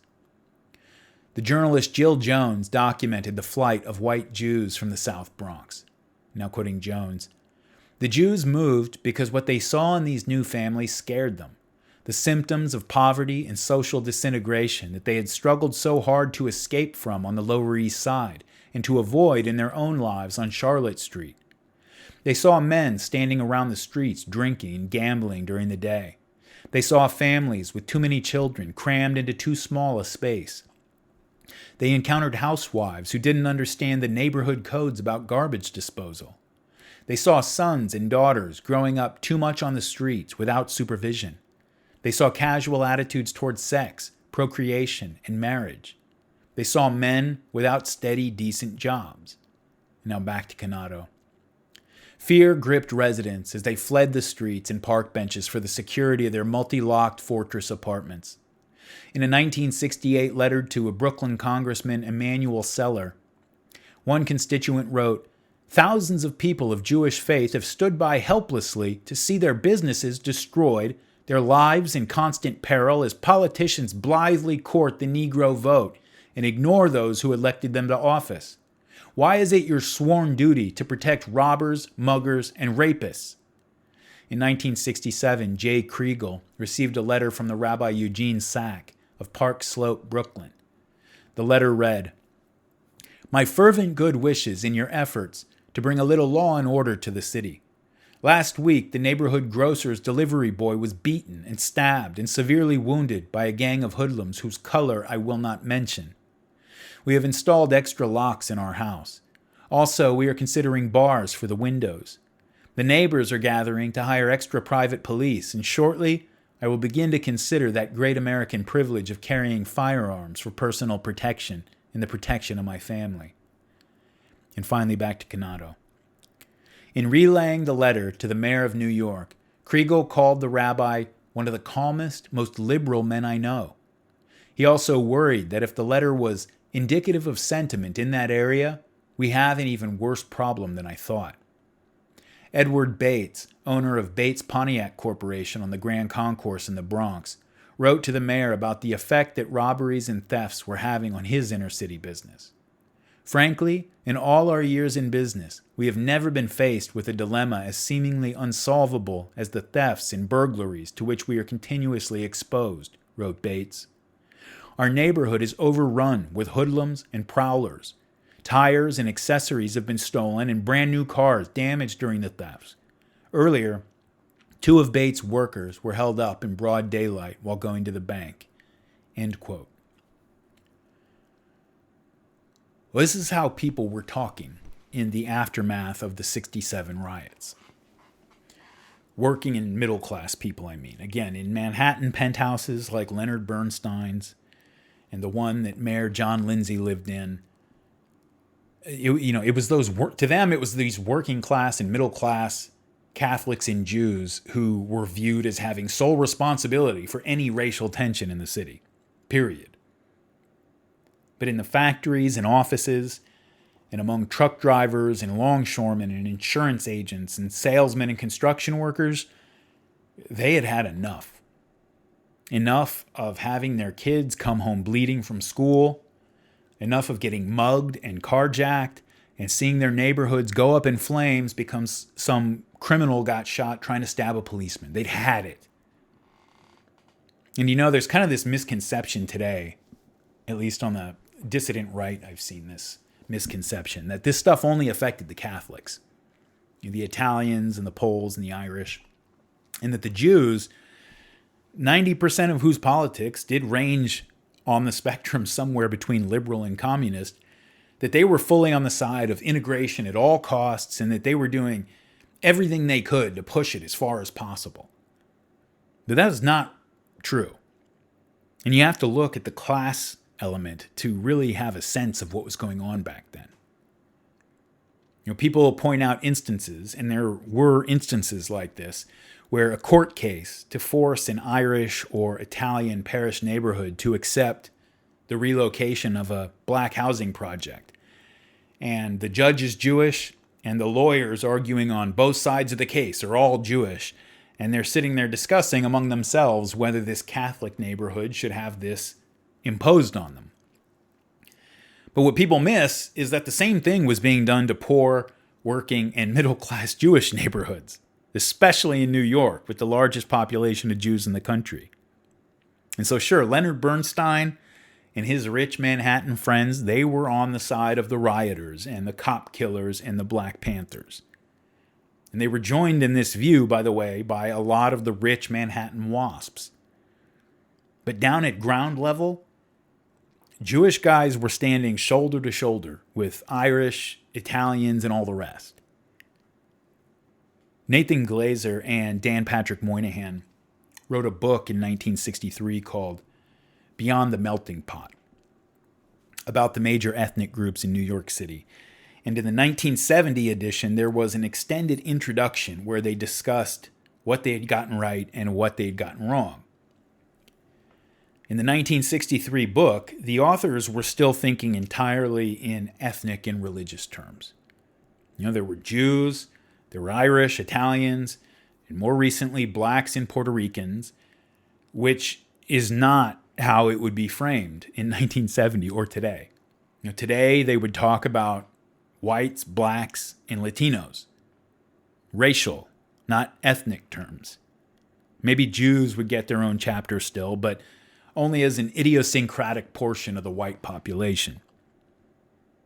It's funny, in the 1963 book, Glazer and Moynihan observed that NYC politics had always been divided up into Catholics, Protestants, and Jews. If there was a Catholic mayor, then there was going to be X number of Protestants and Jews in his cabinet and vice versa and so forth. That's how it always worked.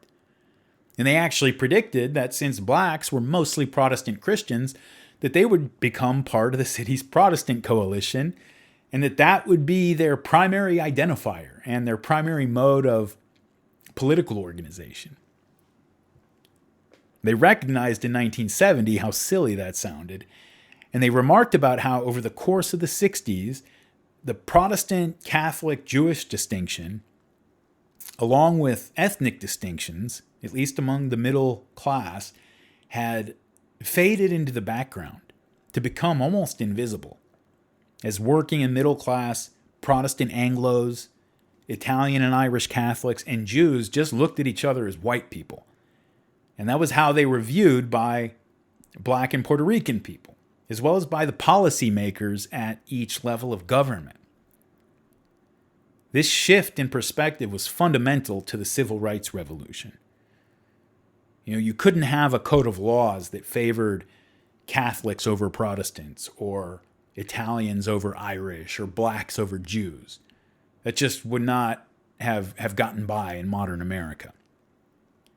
But if you lump all those people into just two groups, the white majority and the colored minority, then you can get away with favoring minority people of color over quote-unquote white people.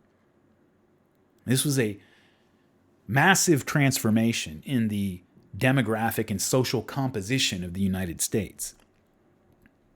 Northern cities before World War II, they were almost all made up of these organized ethnic neighborhoods that were working with generations of built-up social capital.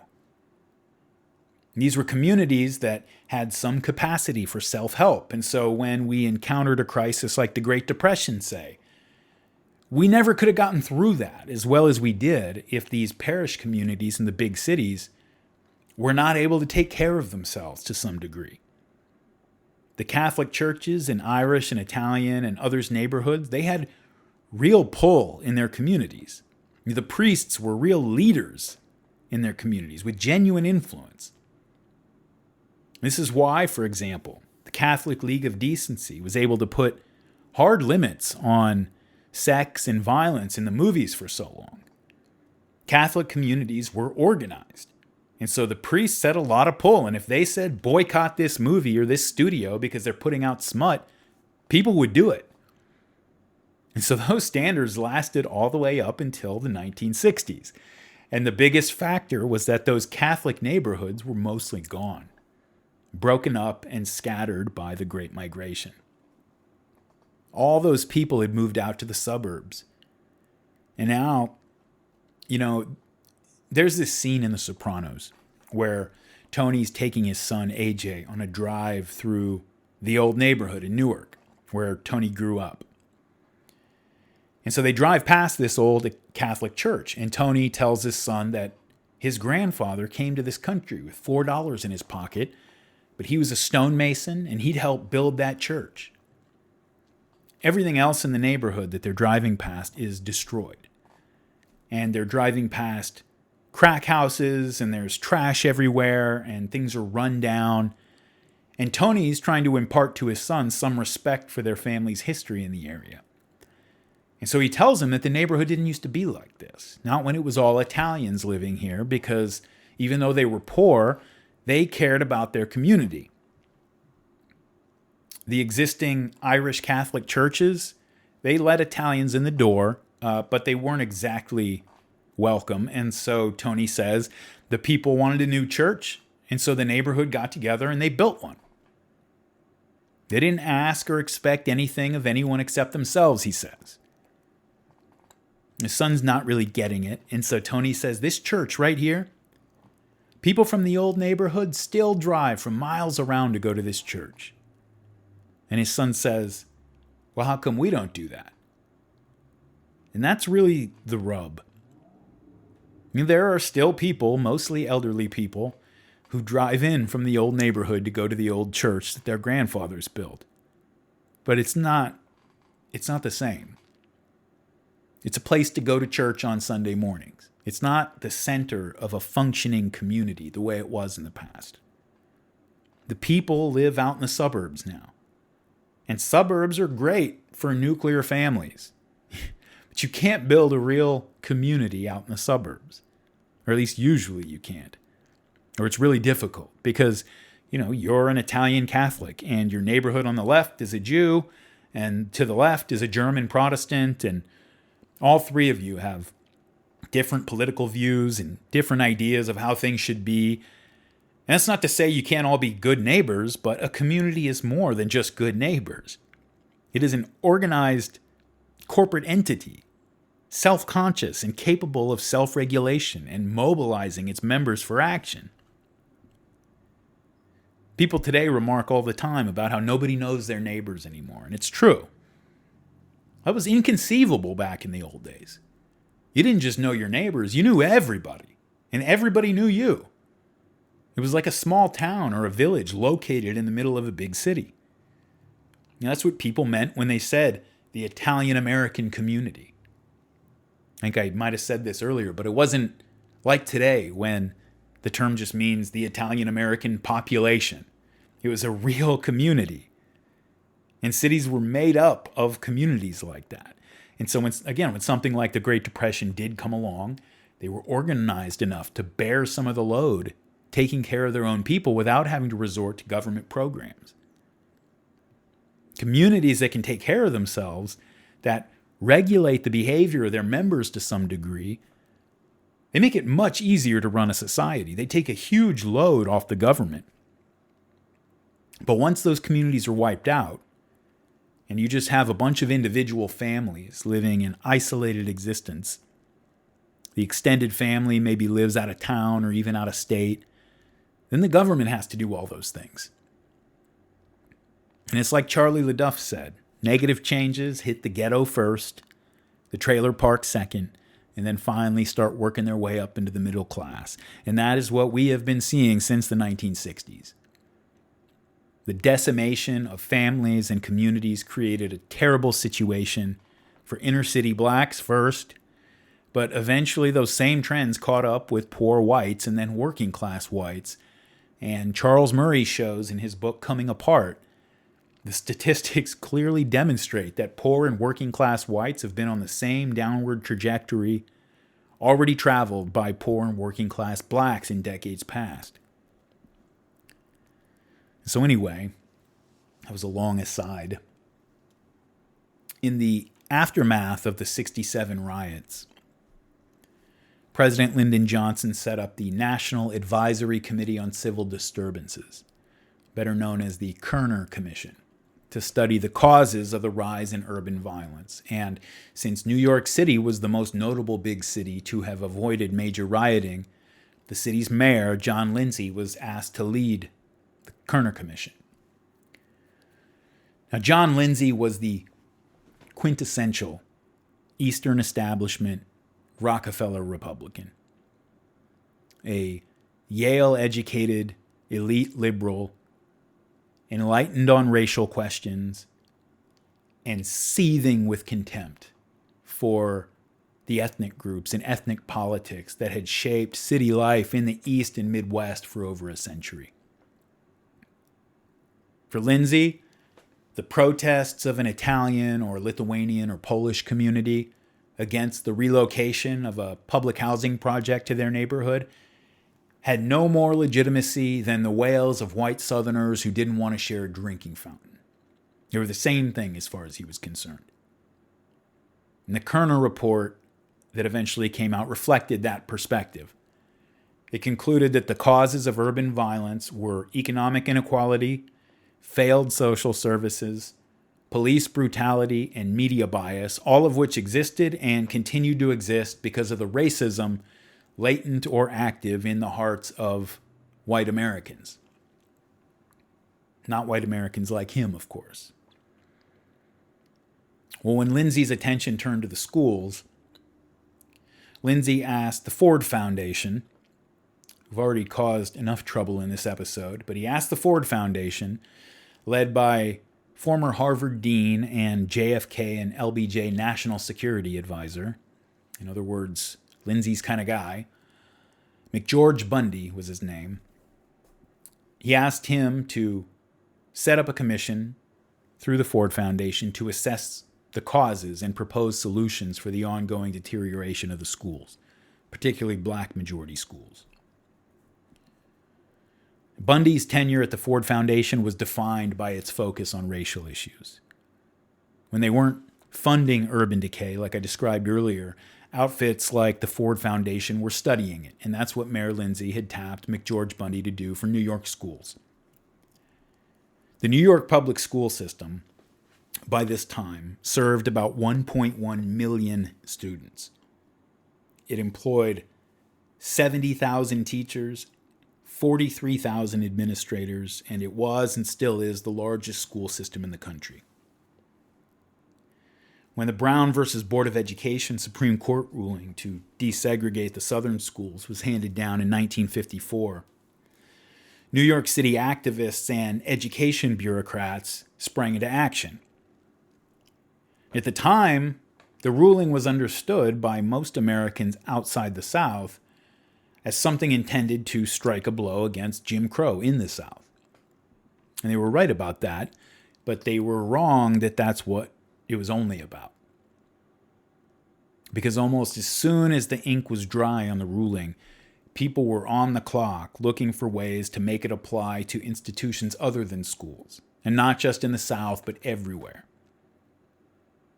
In the ruling, the court had overruled previous decisions which had permitted segregation as long as everyone had access to institutions and facilities of the same general quality. It's called separate but equal, is the way they put it. In the Brown ruling, the court said that it was impossible for separate but equal to exist, because under segregation, even if the segregated facility had the same quality as everywhere else across the board in every measurable way, it still wouldn't be equal, because the very act of segregating some people inevitably generated, according to the court, quote, a feeling of inferiority as to their status in the community that may affect their hearts and minds in a way unlikely to ever be undone, end quote. So proponents of integration argued for a very broad reading of this ruling. They said that since the spirit of the court's decision was that any segregated institution or facility did unlawful violence to the psyche of the minorities they served, then it didn't matter whether the segregation was accomplished legally, as it had been in the South, or just naturally by people sorting themselves into different neighborhoods, as it did in the North.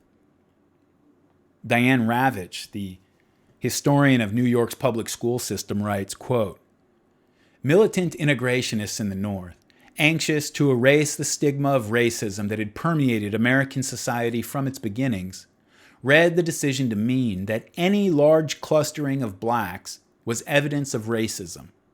From this perspective came the proposition that democratic ideals required the dispersion of blacks in equal proportions, and always in a minority, throughout the New York City school system. The assumption was made and stated openly by leaders of the integration movement and by school officials in both city and state that a school where blacks predominated was by definition incapable of providing equal educational opportunity. No matter what kinds of teachers or facilities or pupils a school had, even a school in which every pupil was the intellectual equivalent of Frederick Douglass or Stokely Carmichael or Roy Wilkins, a black school could never be a good school in the eyes of militant integrationists. Thus, the effort to eliminate all forms of racism, whether written or unwritten, turned into a well-intentioned but ill-fated demand that no school have an enrollment that was more than 50% black, or 50% black and Puerto Rican. End quote. Well, the problem was that with so much rapid demographic transformation, integration became a moving target. During the 1950s, New York City lost over 800,000 mostly middle-class white residents and gained over 700,000 mostly poor black and Puerto Rican residents. Schools which, as recently as 1955 or even 1960, had been considered integrated, became, by the mid-60s, almost entirely black and Puerto Rican.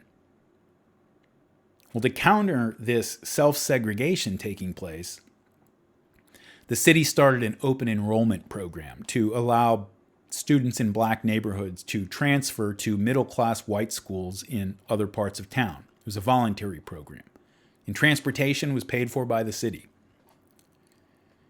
Teachers and principals in the inner city were against the program because they thought that all that it would do, and I can understand where they're coming from, was take away their best students, the ones with enough interest in school and concern from parents to actually take advantage of the program. And so that the student population left behind would be in even worse shape than it was currently. And black parents and students were not enthusiastic about the program either. And despite the insistence of black activists, The reality was that neither kids nor parents were really excited about being bused halfway across the city to attend an unfamiliar school. A lot of single mothers had to work, and they couldn't be around to make sure that their kid made it back from some faraway school in another borough. And so as a result, only about 677 students, I guess that's not an about, that's pretty precise, only 677 students total took advantage of the program. No government program could overcome the demographic reality. While the overall number of K through 12 students in New York City public schools dropped by 8% in 1956, between 1956 and 1963, the number of black students grew by 53% in those same years. By the end of that period, black and Puerto Rican kids made up a straight majority of all students in the public schools. So even if every student in the city was spread out evenly across the whole system, the minority kids would just make up 53% of every school instead of 90% of some of the schools. Whole swaths of the city and the surrounding big areas were now overwhelmingly black. And so to even move in the direction of integration would have meant busing black kids, again, halfway across the city to go to school in white areas and forcing parents in those white areas to have their kids bused halfway across the city into the ghetto. That was a political non-starter, obviously. The way it was put by the chairman of the city's Board of Education was, the schools cannot solve a problem created by the residential decisions of the people of New York. We would think that having a total city student population that was 53% black and Puerto Rican would be a pretty strong argument against the push to make sure that no school had more than 50% black and Puerto Rican kids. But good arguments are not known for making much of a dent in the certainty of activists and bureaucrats. The state education commissioner announced that any racial imbalance existing in a school in which the enrollment is wholly or predominantly Negro interferes with the achievement of equality of educational opportunity and must therefore be eliminated from the schools of New York State. Then he clarified that by racially imbalanced, he meant any school with a population that was more than 50% minorities. Diane Ravitch pointed out, quote, stating that predominance of a particular racial or ethnic group in a school makes the school inferior is, on the face of it, a libel against that group, whether they are black, Italian, Jewish, or whatever, end quote. Well, finally, by about 1964, the city was forced to admit that true integration was just not an achievable goal. And so instead, they shifted their focus to where it probably should have been all along, away from helping get the motivated minority of ghetto kids into white schools and instead trying to actually improve conditions in ghetto schools, as well as building new schools to alleviate overcrowding. Well, finally, by about 1964, the city was forced to admit that true integration, as they'd been defining it, was not an achievable goal. And so instead, the focus shifted to where it probably should have been all along, away from helping to get the motivated minority of ghetto kids out of the neighborhood into white schools, and instead trying to actually improve conditions in ghetto schools, as well as building new schools to alleviate overcrowding. One of the schools slated to be built was called Intermediate School 201, or IS 201, in East Harlem. And IS 201 was a political lightning rod from the very beginning. Black activists in the city actually tried to block it being built because building new schools in the ghetto, they thought, was a cop-out from pursuing integration. Even though at $5 million, the school was set to be the most expensive school in New York City, the brutalist design of the place made it look like a prison. The architectural historian Robert A.M. Stern said it was part of a movement to turn public schools into fortified strongholds, refuges against the decaying city. Canato writes, quote, "The school confronted its neighborhood with windowless facades consisting of 2 floors of brick and concrete. An open ground floor space beneath the building was intended for public use as a passageway or recreation area, but the space was so low, especially in relation to its width and length, that it was very dark and dreary and proved to be uninviting. Inside, the lack of windows in the classroom was meant to heighten students' concentration by isolating them from their undesirable surroundings. But the design became a symbol for the status of inner-city blacks as invisible members of society." End quote. Another problem arose when the city chose to name IS-201 the Arthur A. Schomburg School. A meeting had been held with the local neighborhood school board to get approval for the name, and they gave their approval, but then activist board members who were not at that meeting raised a stink about a school for Black and Puerto Rican kids being named after a Jew.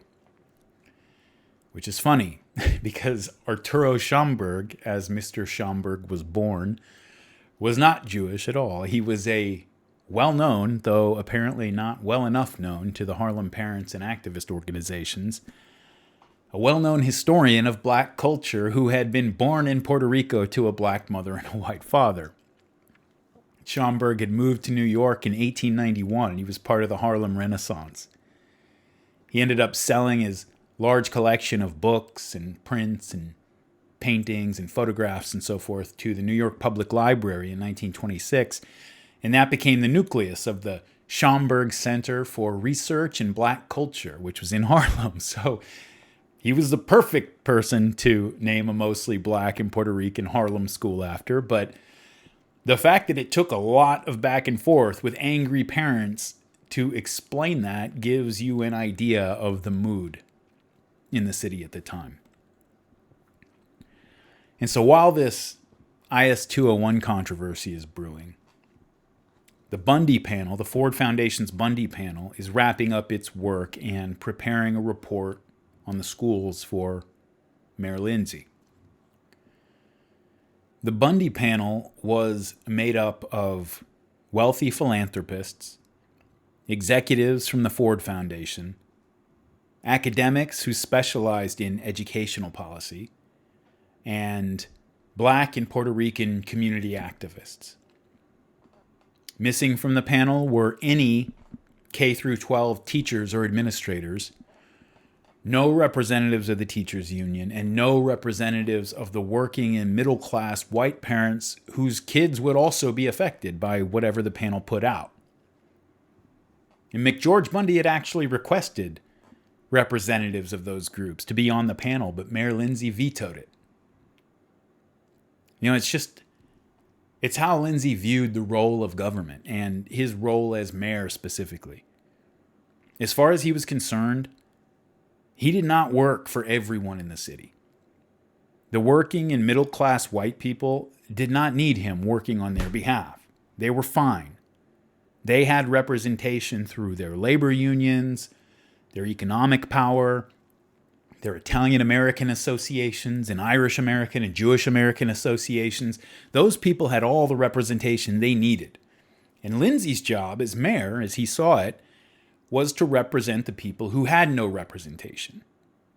Some very poor whites and all minorities. He saw all of those white institutions as he saw them. Again, the unions, the churches, the Catholic churches anyway, the community organizations and parents groups. He saw them all as obstructionist, self-interested, and essentially racist in their foundation. And he did not want those people or their representatives on the panel. Those people were the problem that the panel was tasked with solving. That's just how Lindsay saw things. So the panel released its findings in November of 1967. And the solutions it proposed were quite radical and involved bringing over a century of school reforms full circle. Back when the New York City public school system was created in the 1840s to deal with the hordes of Irish kids suddenly running the streets of New York, the Protestant-run system had a hard time getting Catholics to put their kids in the schools. And so after a fierce battle in both the city and in Albany, which led to more than one Catholic riot, the Catholics finally pushed through a reform to radically decentralize the school system. Each neighborhood would now have its own local school board that controlled pretty much everything: hiring and firing teachers, promotions, salaries, maintenance and building budgets, curriculum, everything. The city board of education would have almost no meaningful role at all in how the schools were run. Well, the reforms placated the Irish Catholics, but very quickly the schools were taken up into the city's corrupt patronage political system. Everything from teachers' jobs to building and supply contracts were handed out to politically connected people who happened to have bet on the right horse in the previous election. You had people sitting on some of the school boards in Irish neighborhoods who couldn't even read. Half the teachers could do nothing more than read out of a textbook and just have the kids recite it back. That was their capacity as an educator. School facilities were starting to fall apart because of corruption and how maintenance contracts and janitorial jobs were handled. And so for years, reformers tried to overhaul this system. But the genius of the patronage system is that it puts so many people on the payroll. It makes sure that so many people have a stake in keeping things the way they are that the reformers can never get past first base. Now, the system muddled along, mainly because, in the 19th century, most Irish kids were dropping out after 7th or 8th grade to go to work to help support the family, which was fine for most kids, since you could get a decent enough job to get by and have a decent life as long as you knew how to read and write and just do basic arithmetic. But then the Jewish and Italian migrations kicked into gear in the 1880s. The Italians treated education more or less like the Irish, but not the Jews. The Jews were obsessed with education. They were not pressuring their kids to drop out after 8th grade to get to work. Kids and families who did that were shamed in the Jewish community. And Jews wanted as much education as they could possibly get. They took advantage of City College. New York has a free city college for the city's residents. And it got to the point by 1920 that the student population at City College was 85% Jewish. It was still 65% in 1960. Their attitude toward education, though, set them up for serious disappointment when they first got here and got a look at the condition of the school system. The millions of new Jewish and Italian students completely overwhelmed the system, and the corrupt, sclerotic local school boards were completely incapable of dealing with the crisis. The physical condition of the schools got to be really bad. Teachers were unable to manage overcrowded classes. Everybody knew something had to change. But the current system stakeholders still fought reform. Incompetent teachers in the system, they had secure jobs in the patronage system, and they knew they were going to be in trouble if suddenly they had to compete in a merit-based system. The members of the local school boards had a lot of influence in their communities because of their ability to hand out jobs and contracts. And none of these people wanted to give that up. But this time the reformers, who had always been mostly WASPs, this time the reformers had one of the immigrant groups on their side. New York Jews were Democrats just like all other immigrants, but their concern for education lined them up on the side of the Republicans and the Reform Democrats on that particular issue. And so in 1896, they were finally able to completely overhaul the public school system.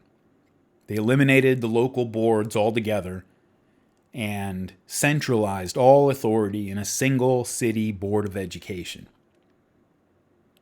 Teachers and administrators were no longer hired, fired, placed, or promoted based on who they knew. They all had to take a pretty serious civil service exam, and the ones who scored the best got their pick of assignments and promotions. People who sat on the Board of Education and the bureaucrats who staffed it, they were trained, credentialed, education professionals, not people who got their job because they knew a guy. It was a strict meritocratic system. Well, this opened up teaching as a career opportunity for New York Jews, who were confident that they could outcompete other working and middle-class groups for those jobs as long as the system was based on merit. And they were right. They did outcompete everyone else. By 1920, more than half the teachers and administrators in New York public schools were Jewish. Over the next few decades, that would grow until about 70 to 75% of all teachers and administrators were Jews in New York City. The New York City public school system was, by the 1950s, it's not really an exaggeration to say it was a Jewish operation. But here's the thing. Nobody complained because the Jews did a great job. The period from World War I up to about 1955, 1960 is remembered by everyone as the golden age of the New York City public school system. It was the best in the country, far and away, and it was the model that other cities looked to when they wanted to improve their own schools. Nobody was particularly concerned about Jews having so much control over, this municipal function because, again, that's how the city had always worked. The police and fire departments were mostly Irish. The transit workers union was mostly Irish. Always run by the Irish, the police department anyway. Still today, even today, something like 9 out of the last 10 NYPD police chiefs have been Irish. Italians controlled sanitation and construction contracts, and the Jews controlled the schools. Everybody had a piece of the pie, and nobody really complained too much about it as long as everybody did their jobs. Like I said, that golden age came to an end by 1960 when another huge wave of migrants, blacks from the South and Puerto Ricans, flooded into the system and overwhelmed it once again. So what the Ford Foundation recommended was that the city undo those 1896 reforms and radically reduce the power of the City Board of Education and devolve control of the schools back down to local boards. Now, there were white parent groups from white areas, who had been fighting for community control of schools for years. And if they had been invited to participate in the process, it probably would have helped smooth out the transition to a decentralized system. But they were not invited. The teachers' union, they had been also advocating for a certain amount of decentralization. Many people felt that the system had just grown too big for a single board of education to effectively manage, and that if local boards were stood up to represent parents and students, the teachers would be able to respond more precisely to the needs of different communities. But the teachers wanted nothing to do with what the Bundy panel was talking about, which they said was not decentralization, but balkanization. Quote, under the Bundy report, charges could be brought against a tenured faculty member by a community board of laymen with no professional expertise. This proposal is anti-professional. It would encourage local vigilantes to harass teachers. No teacher with professional integrity could teach in such a district, end quote. The union charged that so-called community control, at least as formulated by the Bundy panel, would not actually empower parents, but local militants and activists, because those people were already organized and would make sure that their people got control of the school boards. The union charged that community control was just a euphemism for a return to the old ethnic spoils system, or in this case, a racial spoils system. For years, black militants had been making the case that black students should only be taught by black teachers in schools run by black administrators. And the union warned that bringing race into hiring, firing, promoting and placing teachers would lead to conflict, and that it would erode standards and open the door to manipulation and corruption. But according to the African American Teachers Association, the ATA, an ethnic spoils system was already in place, one which benefited the white, mostly Jewish educators who had long since left the neighborhoods they were supposed to be serving. And most of all, the union was concerned that devolving so much power to the boards of laymen would have the effect of invalidating their contractual rights that the union had negotiated for the teachers with the city. So a self-appointed People's Board of Education was stood up by a group of black and white militants, and they released a statement that read, quote, "The People's Board plan proposes that all appropriations will come directly to the local school board. School personnel are to be hired by community supervisory bodies, and program and policy for education to be worked out by each community, using the school system's central headquarters merely as a resource center," end quote. In other words, what they wanted was not different districts. They wanted effectively separate school systems in each district. The People's Board at one point took over the Board of Education's meeting room by creating a ruckus and forcing the real board out of the room. And the minister who led the People's Board made their goals very clear. He said, "We're trying to get rid of the Board of Education. There is no other solution." Vincent Canado writes, quote, "Even more troubling was the growing intimidation of white principals and teachers in inner-city schools. In 1966, there were 213 attacks on public school teachers. The following year, there were 224. In December 1966, a group of 30 protesters blockaded the office of Kate Tuchman, a white Jewish principal of Public School 125 on the border of Morningside Heights in Harlem. Earlier, a group of militants had asked Tuchman to waive her right to be principal. They barricaded her in her office for nearly an hour, waiting for her answer to their request. Two of the people involved, Babette Edwards and Robert Nickel, were both activists in the IS 201 controversy and the People's Board of Education. Their appearance at PS 125 suggested that the protests came not from parents at the grassroots, but from a highly motivated and vocal band of militants. The following spring, black militants in Brooklyn engaged in low-level terrorism against white principals and teachers in schools in Brownsville and Bedford-Stuyvesant. At PS 284, 50 predominantly Jewish teachers refused to work after a flyer attacking teachers was distributed. Written on some of the notes were messages such as, "Out of here, you no-good Jew bastard," and "Don't come back here in September if you know what's good for you." 2 days later, the principal of PS 284, William Emmer, asked to be transferred out of the school. He and 9 other teachers had been singled out by Brooklyn CORE, the Congress on Racial Equality, led by Sonny Carson and the Brownsville Community Council. By June, 30 of the 50 teachers at PS 284 asked to be transferred out of the school. The previous week, Harry Levine, principal of Junior High School 258 in Bedford-Stuyvesant, requested a transfer after Brooklyn CORE demanded he leave the school. Levine said he had been threatened. CORE asked all principals in Brooklyn's ghetto schools to create a plan to improve reading scores and hire more black teachers. The principals obliged, but the response was unsatisfactory to CORE, and Carson said his group considered all but 5 of the 32 principals in the area to be fired. Michael Romano, president of the Elementary School Principals Association, wrote that black radicals really don't want white principals in the schools. Carson said, "If the superintendent thinks we're kidding, he had better wait until September and see what happens when those teachers, those principals, try to come back to our community." One of the worst examples of the intimidation of school personnel occurred on January 19, 1968. 4 black men entered Junior High School 117 in the Clinton Hill section of Brooklyn, asking to see the principal, John O'Connor.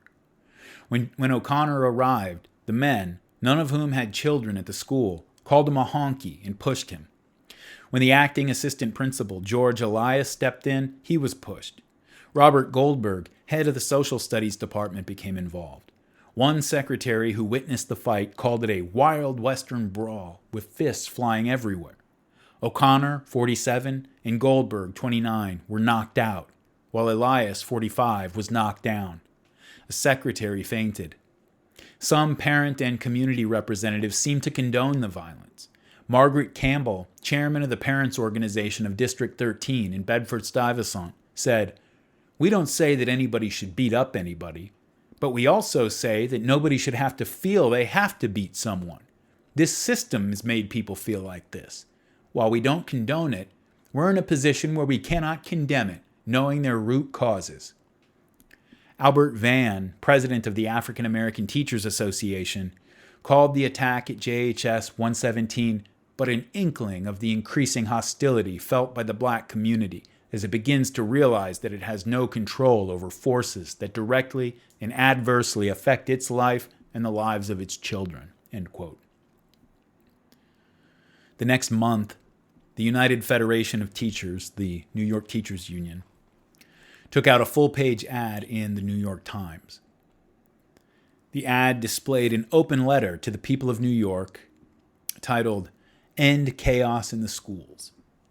It was written by UFT President Al Shanker, and it read in part, "Teachers in our public schools are becoming targets of a mounting volume of attacks by extremist groups. Ugly pressure tactics are employed. School officials are hounded and harassed. Teachers are deprived of the most elementary right of due process. Threats and intimidation are the order of the day. Teachers are beaten in their classrooms by the self-styled prophets of education reform. School after school has been enveloped in a climate of fear and chaos." End quote. Shanker warned that if the city did not take action to get this situation under control, that the union would have no choice but to use its striking power to shut the schools down until something was done. That same month, the temperature was turned up on the controversy over IS 201 in Harlem. African American Teachers Association activists at the school announced that they would be holding a memorial event for Malcolm X for their students. The acting principal of the school had refused to let the event go forward as planned, but he was overruled by the city superintendent. Organizers banned reporters from the event, with the exception of a black journalist for the Amsterdam News, which is a black newspaper in New York.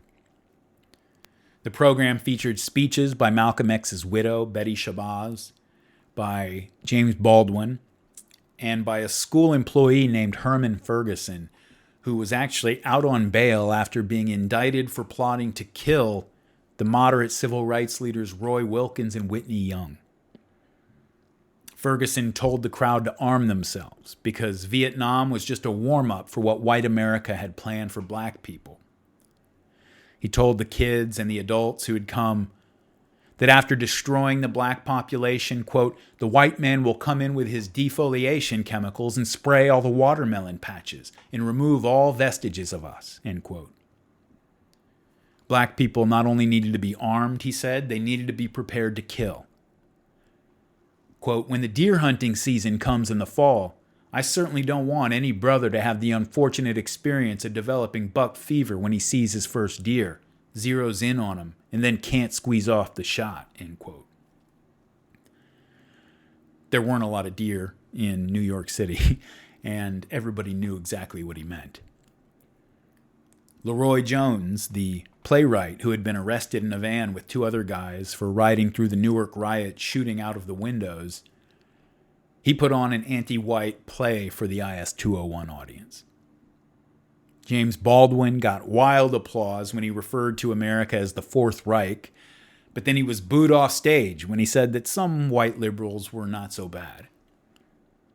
Moderate black leaders and community members were called stupid black niggers, Uncle Toms, and the white man's niggers who frequented white, dirty-ass, Jewish-owned bars.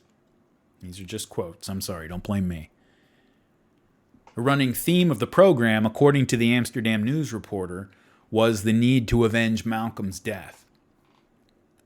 This event was held during the school day and was attended by students and then adults in the community who wanted to come. And so that caused a predictable uproar. Canado writes, quote, "What caused the uproar was the blatant anti-white attitudes that permeated the program. The most offensive moments came during Jones's play, performed by his Spirit House movers and players. One character said, 'We're not going to let the white man get us all to killing each other. We're not going to eat his nasty-ass pig. Wake up.' He went on to call the white man a diseased white bitch who gave his diseases to blacks because of the white man who ate filth. Another character said, 'White people, your ass will be set on fire.' Next, a 20-minute pantomime was performed, which the Amsterdam News described as follows." Now quoting the Amsterdam News. "The silent drama opened with the white man on all fours, while the black man walked proudly upright. Then the white man steals his knowledge from the black man and gradually lowers the black man until he becomes a prone, head-scratching, obeying servant. Suddenly, there appears on stage a tall, black-thinking brother, dressed completely in black. He forces the white man to return this stolen knowledge. The man in black then removes his head-scratching brother from the white man's slavery spell. Next, he forces the white man back to crawling on all fours. The play received a deafening, sustained standing ovation." End quote. The rhetoric of the militants of the African American Teachers Association became more extreme as the debate over decentralization heated up. One statement from the ATA claimed that black children are being slaughtered through educational genocide. An activist group involved with the IS-201 controversy called the Board of Education the Board of Genocide. And this kind of language made compromise impossible. How can anybody compromise with somebody who is actively trying to commit genocide against his children? You can't. And that was kind of the point. To make any half measures in the direction of community control impossible. As we should all be able to see very clearly today, there are a lot of people who actually want polarization and want conflict, because that delegitimizes the moderates on both sides, on all sides, who, as far as the extremists are concerned, are the only thing keeping them from winning a total victory. And that's what they were after. It would be total victory or total defeat, period. They were not willing to compromise. Before long, the activists even turned on the Bundy panel as not going far enough. One spokesman said that it was a mechanism to contain guerrilla warfare. We must destroy that mechanism, encourage incidents. An official from the Ocean Hill School District said that they needed to create a crisis in every school, and maybe hunting season will start early. When the fall semester opened in September 1967, the city superintendent decided it was too dangerous to open IS-201 with the rest of the schools.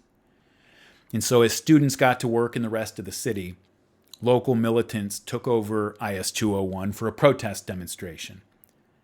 One protester shouted, "We got too many teachers named Ginsburg and Rosenberg in Harlem. This is a black community. We want black men in our schools." Parents threatened to boycott the school if their demands to replace the school's Jewish principal with a black one were not met. The leader of the protest said, "It's not really the principal himself at issue. It's just that he's white, and only Negro or Puerto Rican is acceptable to us." The superintendent tried to explain to them that hiring principals and teachers based on their race violated state and federal law as well as city anti-discrimination statutes, and so even if he tried, it would just be overruled by the courts, but the activists did not want to hear it. The leader of CORE in Harlem warned that, "If I were that principal, I would not come here. It might not be safe for him." And so the superintendent acquiesced and promised to replace the principal. But then he changed his mind and told the parents that the principal would remain in place. Then by noon that same day, he changed his mind again and promised to transfer him. That principal got a call from the Board of Education that day while he was eating lunch, and then immediately afterward, he put in a request for transfer out of IS 201. The superintendent was happy to have something to bring to the militants, and he told them he would be appointing a black female principal named Beryl Banfield. But Banfield, a noble woman, refused the appointment. She said that the current principal was well respected by her and others, and anyway, she didn't want an appointment based solely on her race. So then, the entire staff at IS 201, almost the entire staff, black, white, and Puerto Rican, refused to teach unless the principal was reinstated. And the next day, 53 of the 55 teachers at the school stayed home on a wildcat strike. 35 other principals in Harlem wrote the superintendent to protest the dismissal of IS 201's principal. That day, the superintendent changed his mind yet again, said that the principal would keep his job. When the school opened, a crowd of protesters assembled at IS 201 to physically prevent the principal from entering the building. The protesters chanted "Black Teachers for Black Harlem," and the leader of the protest, who was also the president of Harlem Corps, told reporters that this was only a skirmish, a prelude to war. With the help of the police, the principal and teachers made their way into the school. And despite the threat of boycotts from groups claiming to speak on behalf of the district's parents, more than 90% of students showed up for school. The high attendance rate indicated that the so-called parents groups were not really representative of parents' views, but those of a small band of ultra-radical militants. But it's the squeaky wheel that gets the grease, as they say. And so it was the militants who got attention from the city government. Regular parents got ignored, even when they did complain. Things continued to get more intense inside and outside IS 201, and the city failed to do anything to support the staff. It was getting dangerous for the principal and his white teachers, in the classrooms, in the cafeteria, and in the parking lots. Soon enough, the principal gave up and transferred out. By January 1968, only 20% of the original teachers would still be at the school. New York Times reporter Leonard Buder visited IS 201 that month, and he found it in a state of bedlam, he said. In his short time there, he saw several fights between students, total chaos in between classes, hallways filled with trash and graffiti, bulletin boards, chalkboards, and floor tiles torn up and defaced. A black teacher at the school told him that the kids, quote, know their parents are hostile to the school, and they come here feeling that way too. They're uncontrollable, end quote. Even the Ford Foundation described the school as an armed camp. Vandalism was rampant. Children roamed through the halls. Seriously undermanned, several of the staff were observed standing in the hallways with yardsticks to protect themselves, end quote. Well, none of this made Mayor Lindsay think twice about whether community control of the schools was a good idea. The program would go forward, period. It was set to begin with a pilot program in 3 districts, and the whole thing was funded by the Ford Foundation. 2 of the districts came off without too much trouble. Well, one of them was IS 201, and it didn't come off without trouble, but it was already having trouble. The third was the Ocean Hill-Brownsville district in Brooklyn. And there, the worst fears of the UFT were realized almost immediately. During the debate over decentralization, the teachers' union had warned that in practice, I think I might have mentioned this, community control was not going to mean more involvement by concerned parents, but a takeover of the schools by radical activists because they were already organized and prepared to take advantage of the reforms before they were even implemented. And that's exactly what happened in Ocean Hill-Brownsville.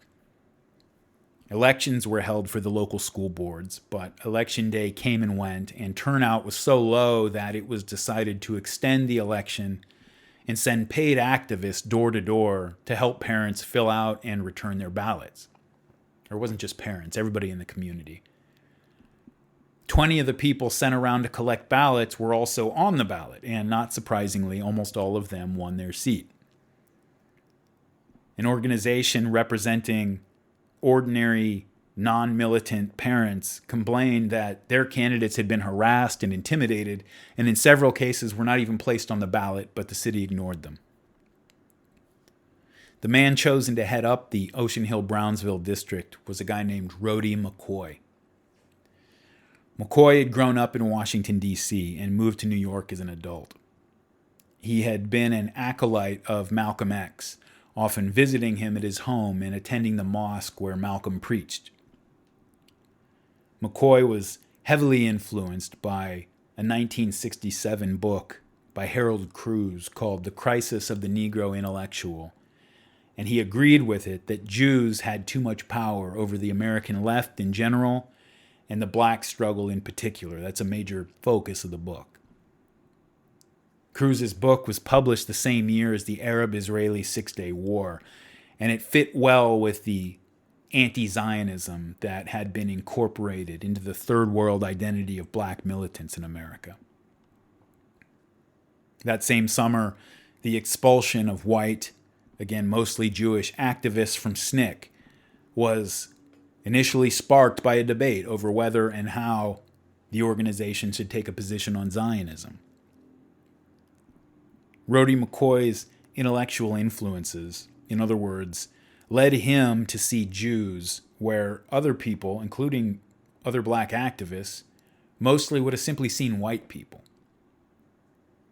McCoy wrote an article for an education journal that spring that read in part, quote, "Whites cannot prepare fast enough to cope with the determination and commitment of those of us who are pledged to wrest from them their illegal hold on the future of ourselves and our children. If whites are not willing to relinquish this stranglehold, if they are not willing to work with blacks in resolving these Herculean problems, then the battle lines are drawn. There will be massive, persistent, and even violent confrontations," end quote.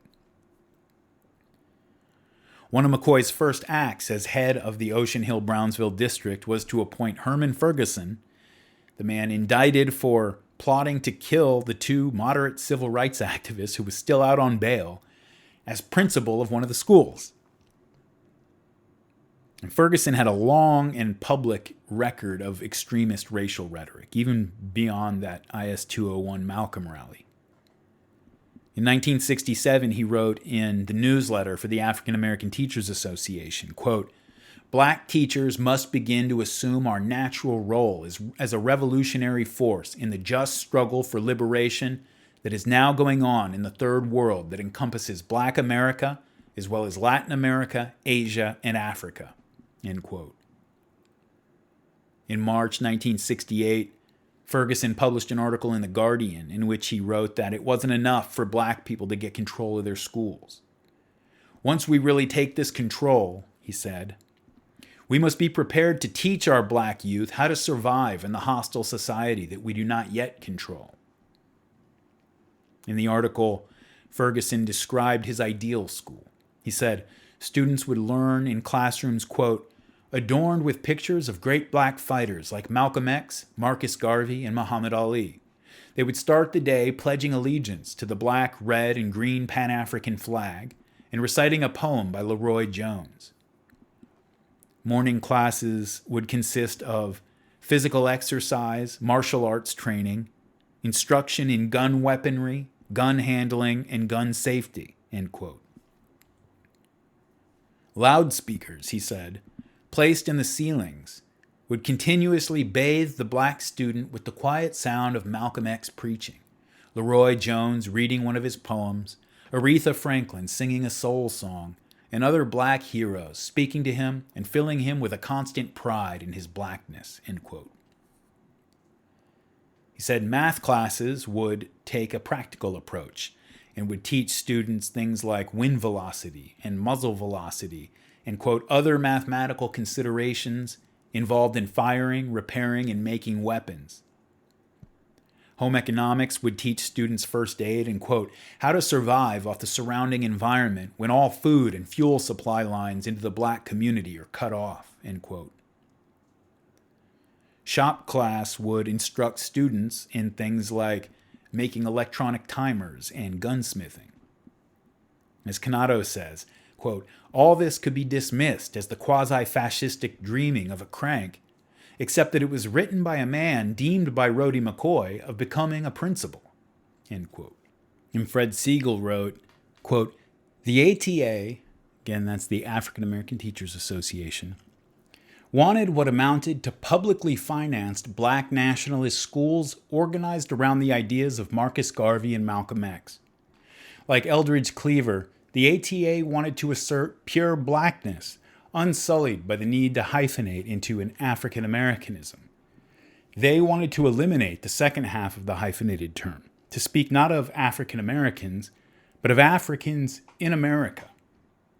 The ATA, notes historian Jerry Poder, saw universalism as a Jewish liberal trick, a means by which Jews who did better academically by white standards would continue to hold on to jobs in the Board of Education.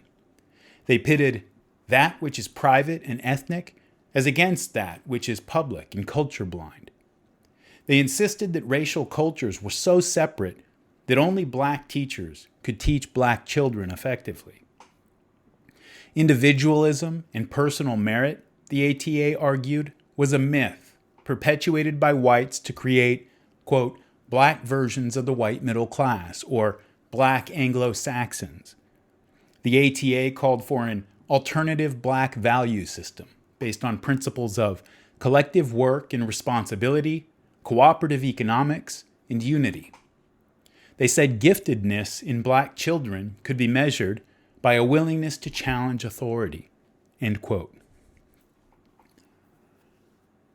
In April 1968, of course, Martin Luther King Jr. was assassinated in Memphis. And black students rioted in schools across New York City. A female student in the Ocean Hill-Brownsville district named Karima Jordan said, we just threw chairs around, wrote on the walls, "Avenge King, kill Whitey."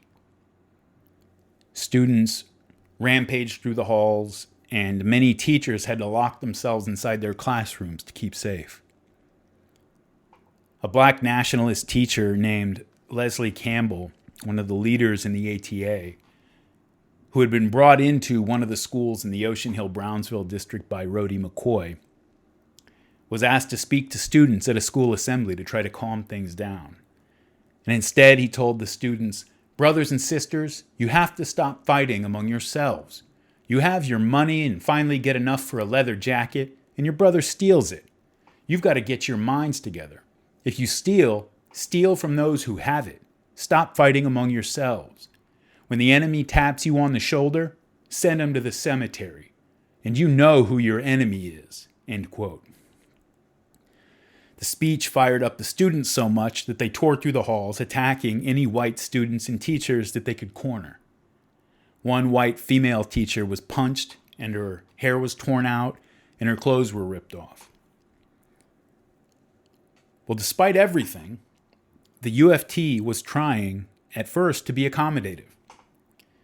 A few teachers were uncomfortable with the direction of the program at JHS 271 in the Ocean Hill-Brownsville district, and so McCoy demanded that they be transferred to another school, and they agreed, and the union agreed to expedite the move.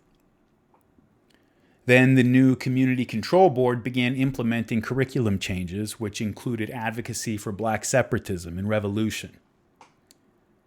Pictures of Malcolm X, Elijah Muhammad, and black nationalist slogans went up on the walls of classrooms taught by black radical teachers.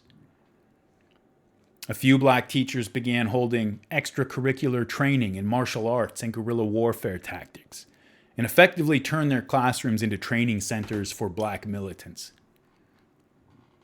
White kids were being openly discriminated against by many black teachers. Classes sometimes became struggle sessions, with white students being used as foils for the teachers' racial harangues.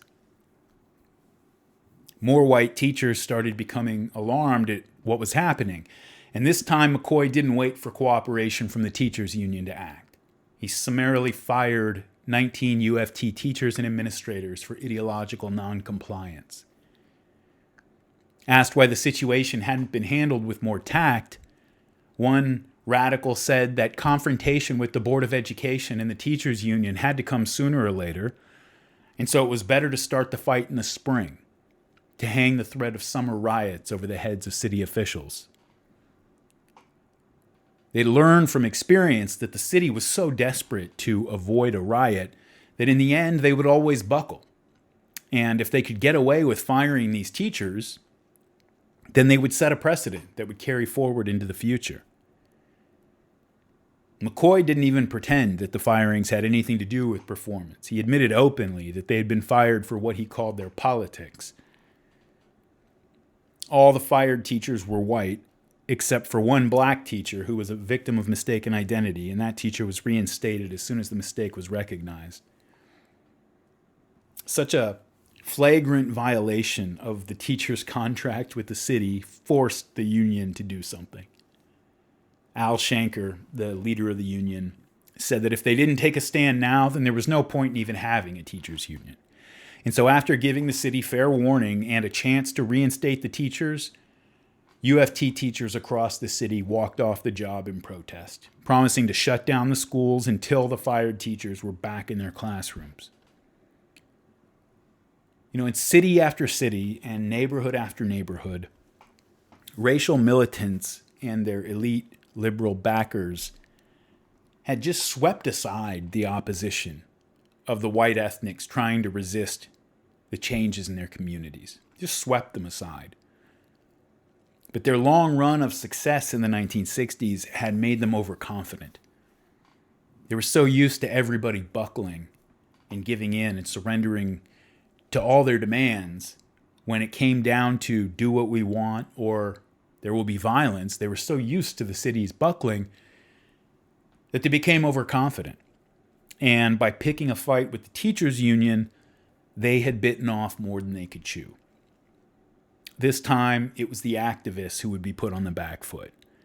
And they found themselves unable to control the terms of the debate over decentralization, even with the Lindsay administration and most of the prestige press on their side.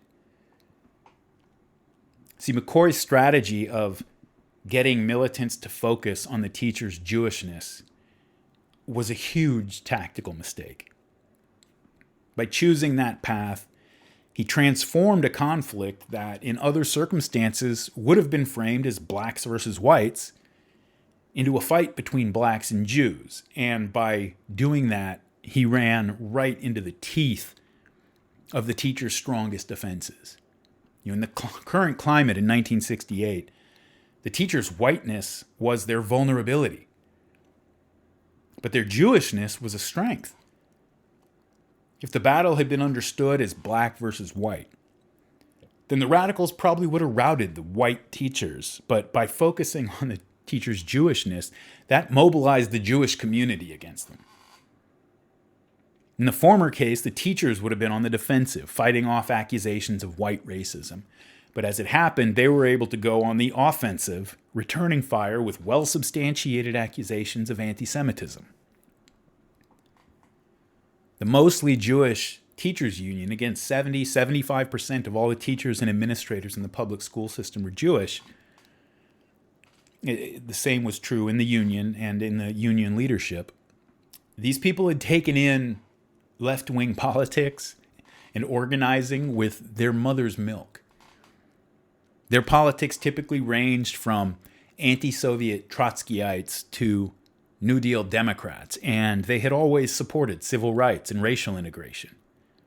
Al Shanker, the union leader, and many other union executives and members had made the trip down to Alabama in 1965 to go join Martin Luther King's March to Selma. They knew all the militants' tricks better than the militants themselves did.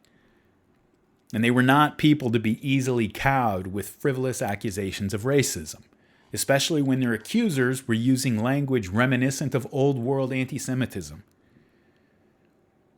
Probably no other group in the country was as well organized as New York Jews. They had built a network of charities and jobs programs and youth summer camps, religious institutions, educational institutions, anti-defamation organizations, and they could all work together with military precision when they really needed to. And so this was the first time that black militants ran into a group of card-carrying liberals who were actually willing and able to stand their ground. The school year ended without the question of the fired teachers being resolved. We're talking June 1968. So the 67-68 school year ended. And during the summer, the union went to court, and a judge ruled that the firing of the teachers was completely illegal, violated the teachers' contract with the city, and to reinstate them. But McCoy said he was going to ignore the judge, and he would use whatever means were necessary to keep those teachers away from his school. Some 150 cities across the country burned in the summer of 68. New York managed to avoid the worst of it, but everyone's attention was still focused on the battle over the schools, and as the new school year approached in the fall, everybody expected a confrontation. McCoy was still promising to keep the teachers out of the school. Al Shanker warned the mayor that the union would go back on strike if the city did not enforce the judge's order to reinstate the teachers. But on the night before the first day of school, Mayor Lindsay took it upon himself to go public and announced that there would be no strike, even though he hadn't discussed it with Shanker. The union immediately countered that the strike would indeed go forward if the teachers were not brought back. And so that night, the Board of Education announced that the teachers would be reinstated. But Rhodey McCoy said if they returned to campus, I can't guarantee their safety, which he meant as a threat. But even if he hadn't, it was probably true. He could not guarantee their safety. When they came back to the school, McCoy said, fine, we're being forced to take you back, but nobody can make us put you back in the classroom. And so instead, the reinstated teachers were sent to an unused room to just sit around and do nothing all day. Well, this was not a move designed to placate the union, and that day Shanker made good on his promise and told his teachers to go home. 93% of the city's 70,000 teachers stayed home the next day. And only about 4% of the city's more than 1 million students had a class to attend. White parents groups, citizens councils, community organizations, they could all be ignored. But the teachers' union was demonstrating how organized they really were and making a statement that they had independent power of their own that the city would have to reckon with, whether it wanted to or not.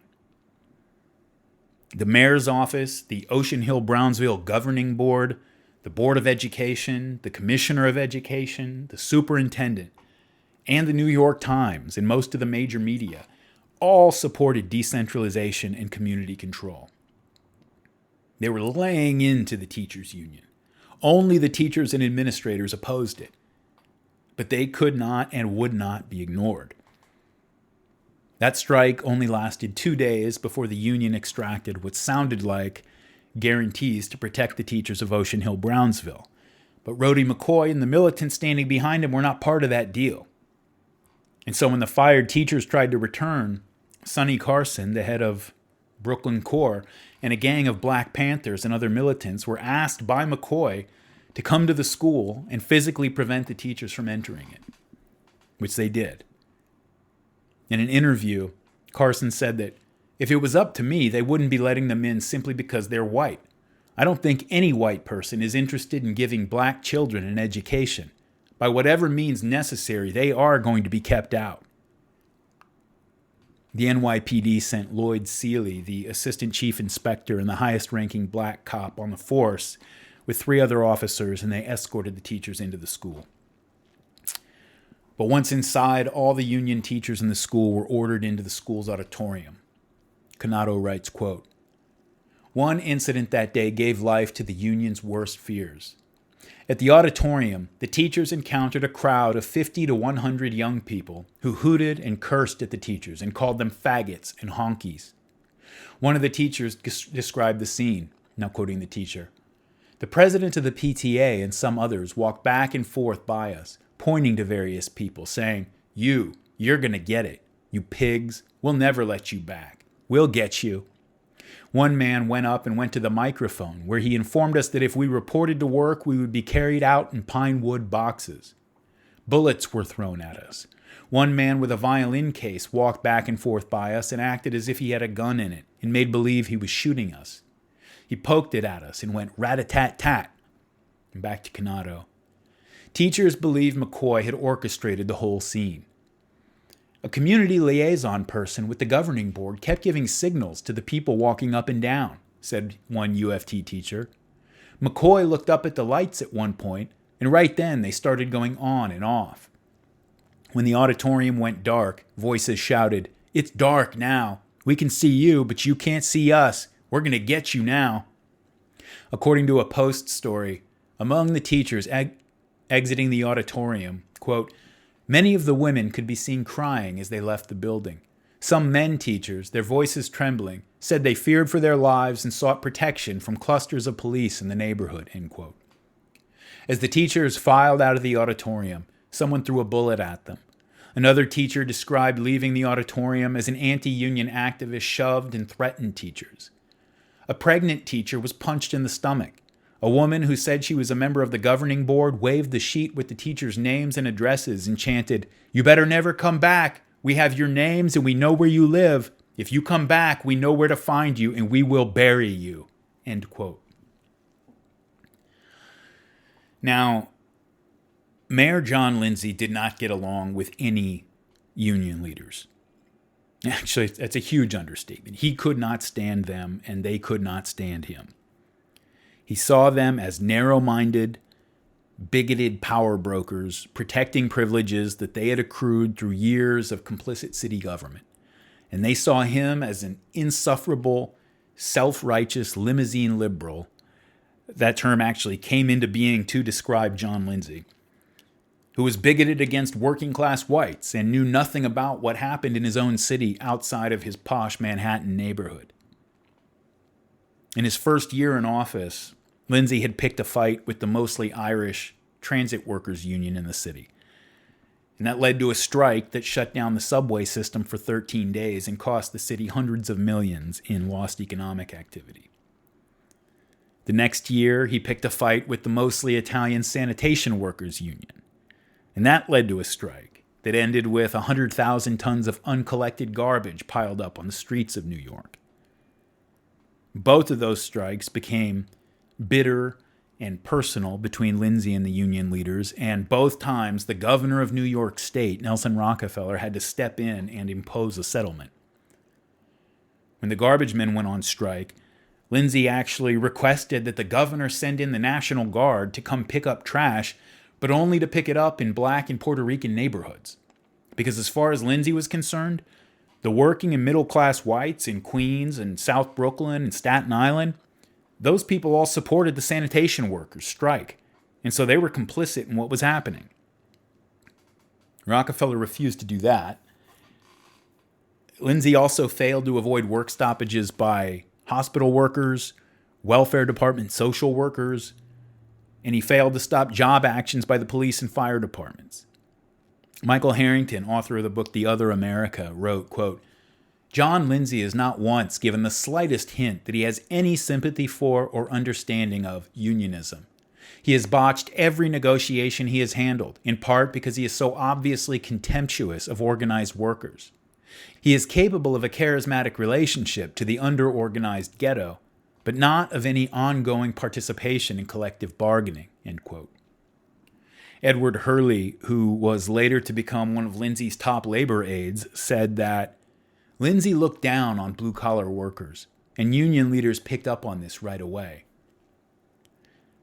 A Reform Democrat who had actually voted for Lindsay said that many people found abrasive Lindsay's, quote, "self-righteousness, arrogance, and claims to omniscience. He comes on as if he's bearing the white man's burden. With him, it's a matter of noblesse oblige, rather than facing people as people." And journalist Jack Newfield, who started out as one of the mayor's most adoring admirers, but later became more critical, said, "The real trouble with John is that he can't have an equal relationship with someone his own age. He can only relate to older father figures or else all those teeny boppers on his staff who idolize him. And so by the time the confrontation with the teachers' union came about, Lindsay's reputation with the city's unions was already set in stone. But he hated UFT President Al Shanker more than anybody else. In an article on the 50th anniversary of the Battle of Ocean Hill-Brownsville, Vincent Cannato and journalist Jerry Podair, or historian Jerry Podair rather, wrote, quote, Lindsay, whose personal experience with whites outside Manhattan was perfunctory and who, in the words of a contemporary observer, doesn't understand the life of a mailman or a cop, appeared to view municipal politics as a zero-sum game in which the gains of the city's middle class had come at the expense of the minority poor. To Lindsay, New York's public sector unions and the white ethnic groups that predominated in them were self-interested impediments to racial justice in the city. In contemporary lingo, Lindsay saw these working-class whites as deeply laden with white privilege. Albert Shanker, the grim-visaged UFT president, was the labor leader Lindsay liked least, a sentiment fully reciprocated by the Queens-bred son of Russian Jewish immigrants. Lindsay viewed the brusque Shanker as déclassé, vulgar, and worse. He was the only person whom Mary Lindsay, the city's first lady, banned from the private living quarters at Gracie Mansion, the mayor's official residence. At one point during negotiations at City Hall, Shanker deeply offended Lindsay's sense of decorum by putting his feet on the mayor's desk and revealing his sagging socks. To the Lindsay people, Shanker and his union failed their test of selflessness and concern for the public interest. They were simply power brokers, looking to put their own power ahead of the public good. One mayoral aide called Shanker a terrible, terrible person, while another remembers Lindsay calling Shanker an evil man. But to Shanker, Lindsay was the embodiment of every upper-crust Protestant reeking of moral sanctimony and a whiff of genteel anti-Semitism, who had looked down at him and his kind for generations.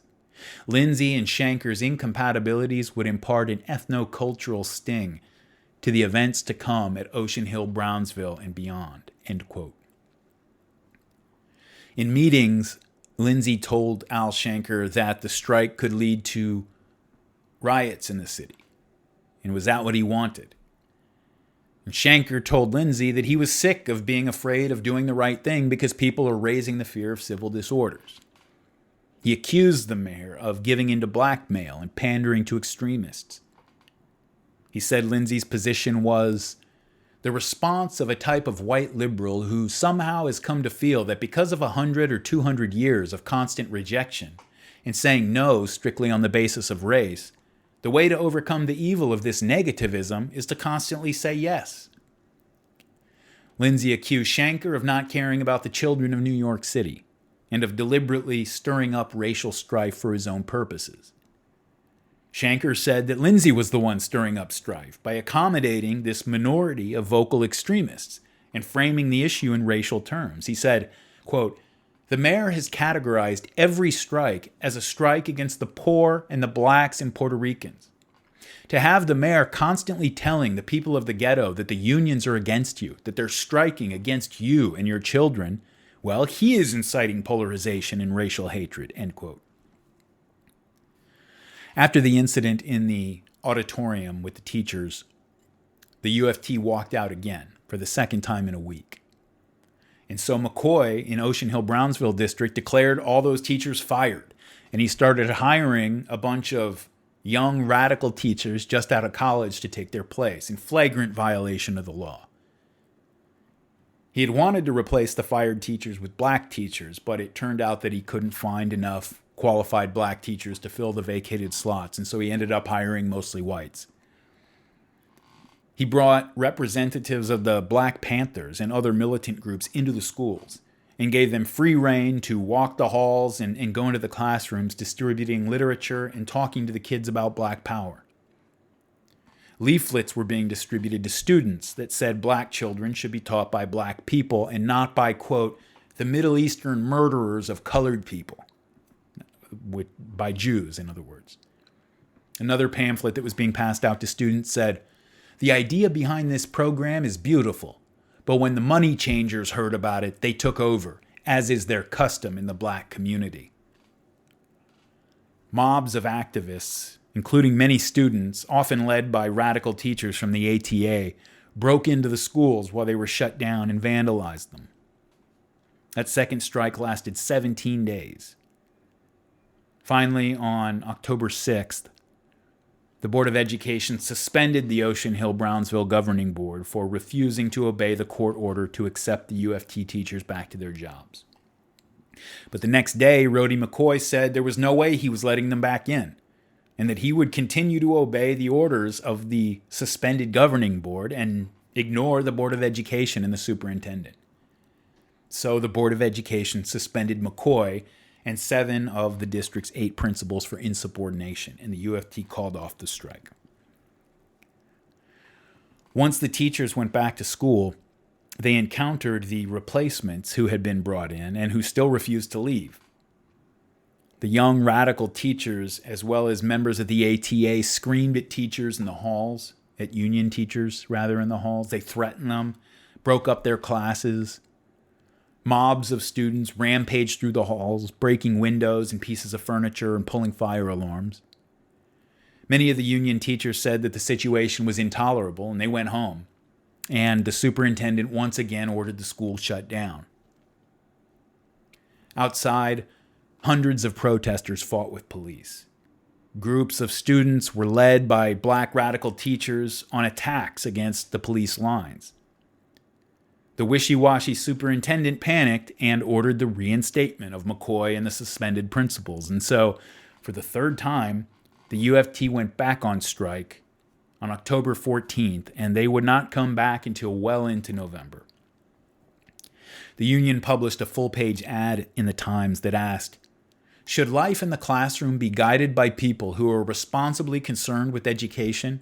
Or should educational policy and practice be dictated by an assortment of miscellaneous militants like those now performing at school doors and in school corridors?" One of the teachers at the center of the controversy, Fred Nauman, said that avowed racists are teaching impressionable children. These children are being indoctrinated into a program of hatred of the police and all constitutional authority. Until they receive notoriety, bulletin boards contain shameful anti-white propaganda. The next day, the union ran another full-page Times ad titled, "Mayor Lindsay, when will you begin to act like a mayor in our school crisis?" The ad attacked the mayor for, quote, refusing to put an end to vigilantism. Time and again, you have seemed to come to grips with the problem.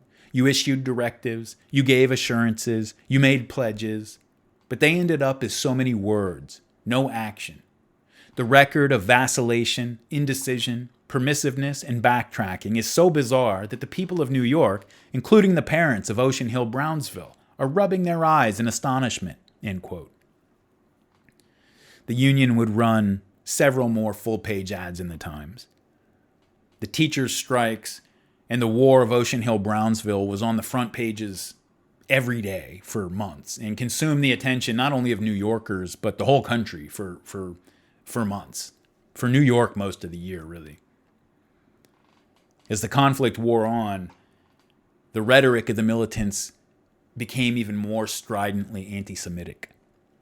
Protesters showed up to union events and shouted that the Jewish teachers were Christ killers who should go back to Israel. One protest leader in the Bronx got on a loudspeaker and announced that Hitler didn't finish the job. The UFT, savvy as ever, made recordings of the things the protesters were saying and made sure that those words were put into the newspapers. The recordings made heavy use of the word pigs and references to lampshades, Christ killers, and gas chambers.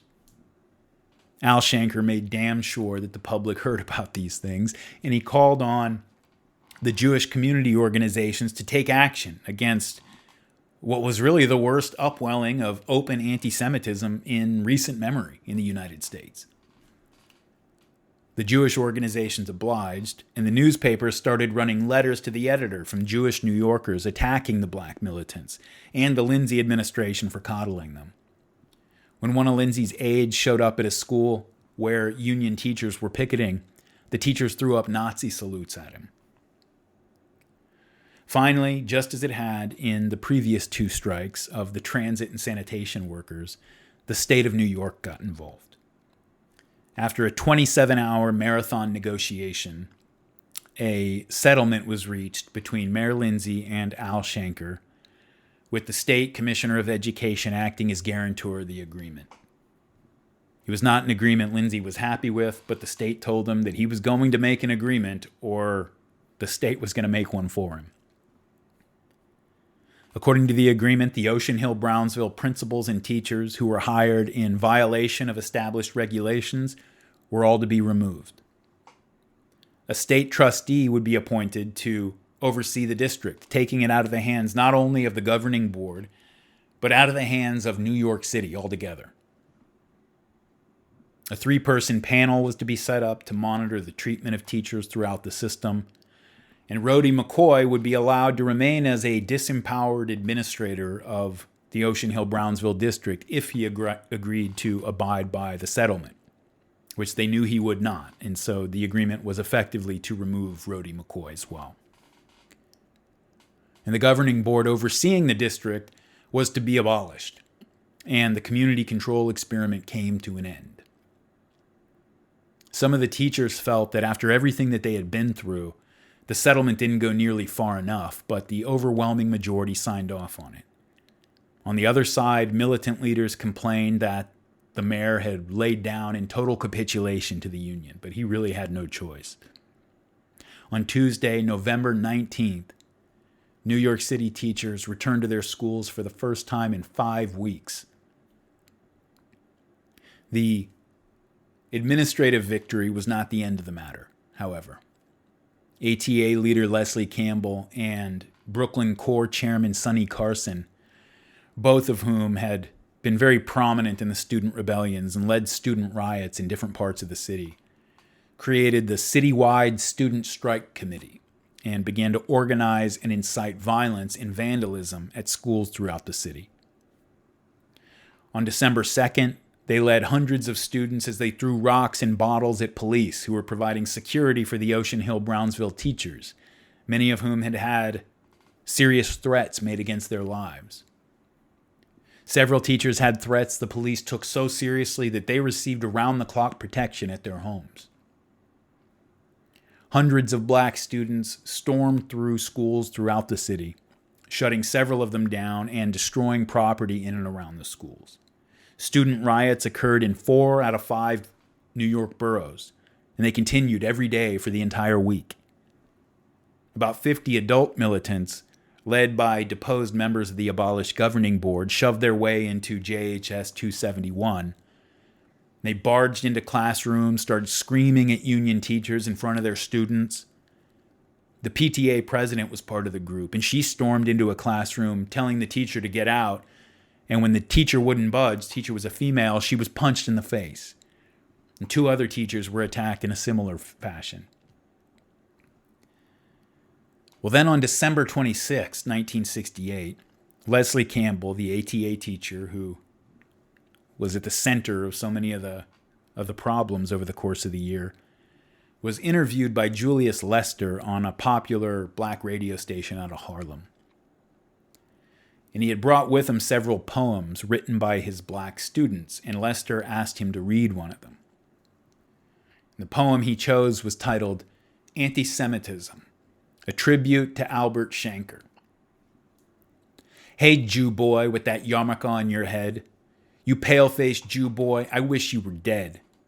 I can see you, Jew boy. No, you can't hide. I got a scoop on you. Yeah, you gonna die. I'm sick of your stuff. Every time I turn round, you pushing my head into the ground. I'm sick of hearing about your suffering in Germany. I'm sick about your escape from tyranny. I'm sick of seeing in everything I do about the murder of 6 million Jews. Hitler's reign lasted for only 15 years. For that period of time, you shed crocodile tears? My suffering lasted for 400 years, Jew boy, and the white man only let me play with his toys. Jew boy, you took my religion and adopted it for you. But you know that black people were the original Hebrews. When the UN made Israel a free independent state, little 4- and 5-year-old boys threw hand grenades. They hated the black Arabs with all their might, and you, Jew boy, said it was all right. Then you came to America, land of the free, and took over the school system to perpetuate white supremacy. Guess you know, Jew boy, there's only one reason you made it. You had a clean white face, colorless and faded. I hated you, Jew boy, because your hang-up was the Torah, and my only hang-up was my color. Well, Jewish organizations made sure that that poem was reprinted in full in a full-page ad in the New York Times. The following year, 1969, saw an explosion of attacks against Jewish houses of worship. Canato writes, quote, "The spate of attacks was indicative not only of greater lawlessness and disorder in the city, but of a general lack of respect toward symbols of authority. Attacks against synagogues, yeshivas, and Jewish centers heightened the fears of New York's already jittery Jewish community. The spokesman for the National Society of Hebrew Day Schools warned Lindsay in a telegram that a rash of fires and vandalism created a climate of fear so that learning has been effectively throttled." In December 1968, that's the month Campbell read the poem on air, there were 90 crimes at houses of worship in the city. In 1969, there were 1,039 such attacks. Of those attacks, 633 were burglaries, 50 were arson, and 356 were vandalism and criminal mischief, end quote.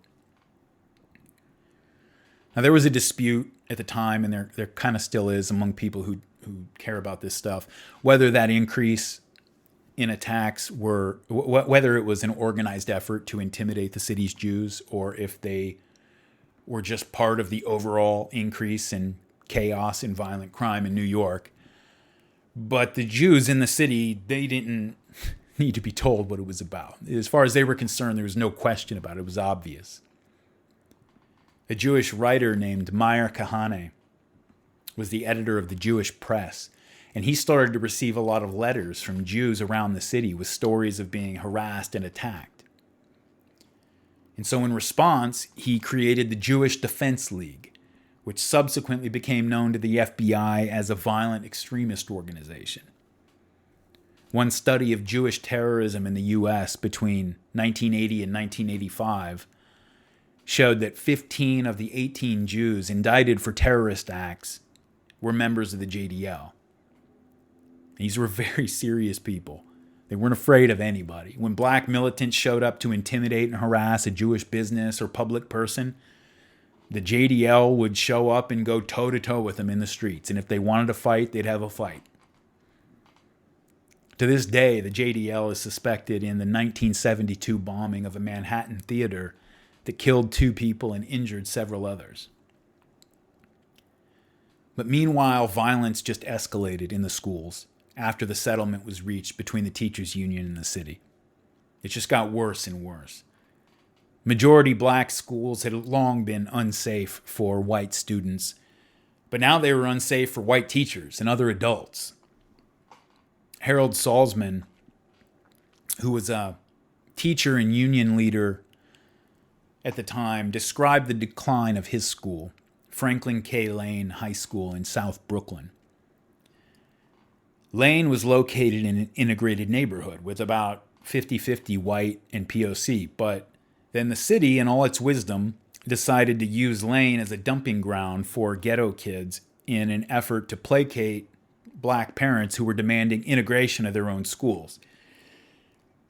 The city had wanted to build more schools in the ghetto area to alleviate overcrowding at the existing schools, but the activists did not want new black schools. They wanted integrated schools. And so Lane went from having about a 50-50 racial distribution to being mostly black. And as the situation deteriorated in the school, white parents pulled their kids out, and you had this school that was almost all black in a neighborhood that was about 50-50. Now, Lane was built to accommodate just about 3,000 students, but by the late 60s, it would have over 5,000. This is just one example of the illogical outcomes of the city's policies. As the local white kids were pulled out of school, and sent somewhere else to private school or another district, parent participation and involvement in the school completely collapsed, since the kids being bussed in were from far away, and the parents weren't making the trip for parents' night. As the demographics of the school changed, so did academic standards. Physics and chemistry were dropped from the curriculum, as were foreign languages except for Spanish. Honors classes were eliminated altogether. As the atmosphere in the school became more hostile, students stopped participating in sports and extracurricular activities, many of which were eliminated. Lane had a champion basketball team, but they couldn't get anyone to come to the games. Hard drugs had also changed life in ghetto schools. The official in charge of New York City's Drug Treatment Service Center, the city agency, said that just one high school in Ocean Hill-Brownsville district had, quote, enough hardcore drug addicts to require the service resources of her entire agency. And there were many, many schools like that. Salzman wrote, quote, lastly, and most serious, was the matter of asocial behavior, an emanation in part of black frustration and of black resentment toward the white community for making them feel uncomfortable in that neighborhood. Furthermore, black students were angry about having to cope with subjects requiring the fundamental skills of reading, writing, and arithmetic with which they had never been provided in the earlier grades. As a consequence, blacks experienced a sense of inferiority through having to compete with better trained white students in academic classes, or being placed in the non-academic course of study for slow learners unable to do college preparatory work. For more than 4 years prior to the disaster of 1969, the Lane staff had been witness to repeated acts of violence committed by black youngsters. Teachers continually cried out against the growing lawlessness, but their pleas almost always fell on deaf ears. In 1966, teachers who dared speak out against the deterioration of the school tone were labeled hysterical by the administration. As the school fell apart in the mid-60s, so did its faculty. Once a stable and tightly knit unit, the 1965 to 1969 period saw the most competent and experienced teachers find their way out of Lane, end quote. In 1966, school officials wrote in a report to the city, a dangerous and explosive atmosphere has existed at Lane High School since the opening of school in September. There have bane numerous cases of students being set upon, threatened, and or beaten both on school grounds and in the immediate vicinity thereof. The situation has deteriorated to the point where a teacher responsible for maintaining order in the student cafeteria was attacked, kicked in the stomach, and sustained injuries requiring hospital treatment. Many of these outbreaks have had racial overtones and have not been confined to boys alone, end quote. The teachers at Lane were at a loss. As Salzman said, a lot of the more experienced teachers, they left for greener pastures, and so the teachers who were left behind and who were brought in were mostly inexperienced, and they didn't know what to do. So at an open school night, the teachers prepared a letter for the parents who attended that read in part, quote, we know that your main reason for coming tonight is to find out how your child is progressing in his or her classes. But we think that there is another matter you should know about, which may be even more important than homework and test marks, and that has to do with the very safety of your child in the school building. Nobody likes to admit that the problems of safety have gotten out of hand, but the simple fact is that teachers alone cannot provide the kind of safety your child must have. As parents, you have every right to expect that the school authorities will take all necessary steps to protect your child's person and property. And as teachers, we could not in good conscience let you come here tonight without giving you a frank and honest picture of the school situation. End quote. The teachers kept the existence of that letter secret, knowing that the school administration would forbid their distribution. When they started handing them out, the school principal, an overwhelmed and unfortunately pretty weak personality, went to Salzman and ordered him to stop distributing the flyers and to go back and get the ones that had already been distributed. But Salzman refused, and the principal threatened to bring charges against him and other union leaders. The aftermath of the teacher strikes brought total chaos to Lane and other schools. For a full week in late November, student militants just roamed the streets, going from school to school, breaking in, barging into classes, and getting the students in them to join their protest or get out. On November 27th, a gang of about 150 black kids invaded Franklin K. Lane High School, wielding knives and sticks. Several teachers were attacked and beaten, and the students rampaged through the building, breaking windows and furniture as frightened students scattered and ran home. Salzman describes a notorious incident involving a teacher named Frank Siracusa. Just before the beginning of one of his classes, Siracusa was preparing the classroom when a large rock crashed through the second-story window, sending glass spraying across the room. And so the teacher inches up to the window, half expecting to be hit with another rock. And he looks down and he sees two black youths brazenly staring up at him. And so Salzman says Siracusa was one of the more engaged teachers at the school and had spoken out recently against the increasing lawlessness at staff meetings, a stance that drew the ire of black activists in the ATA and very likely led to his targeting.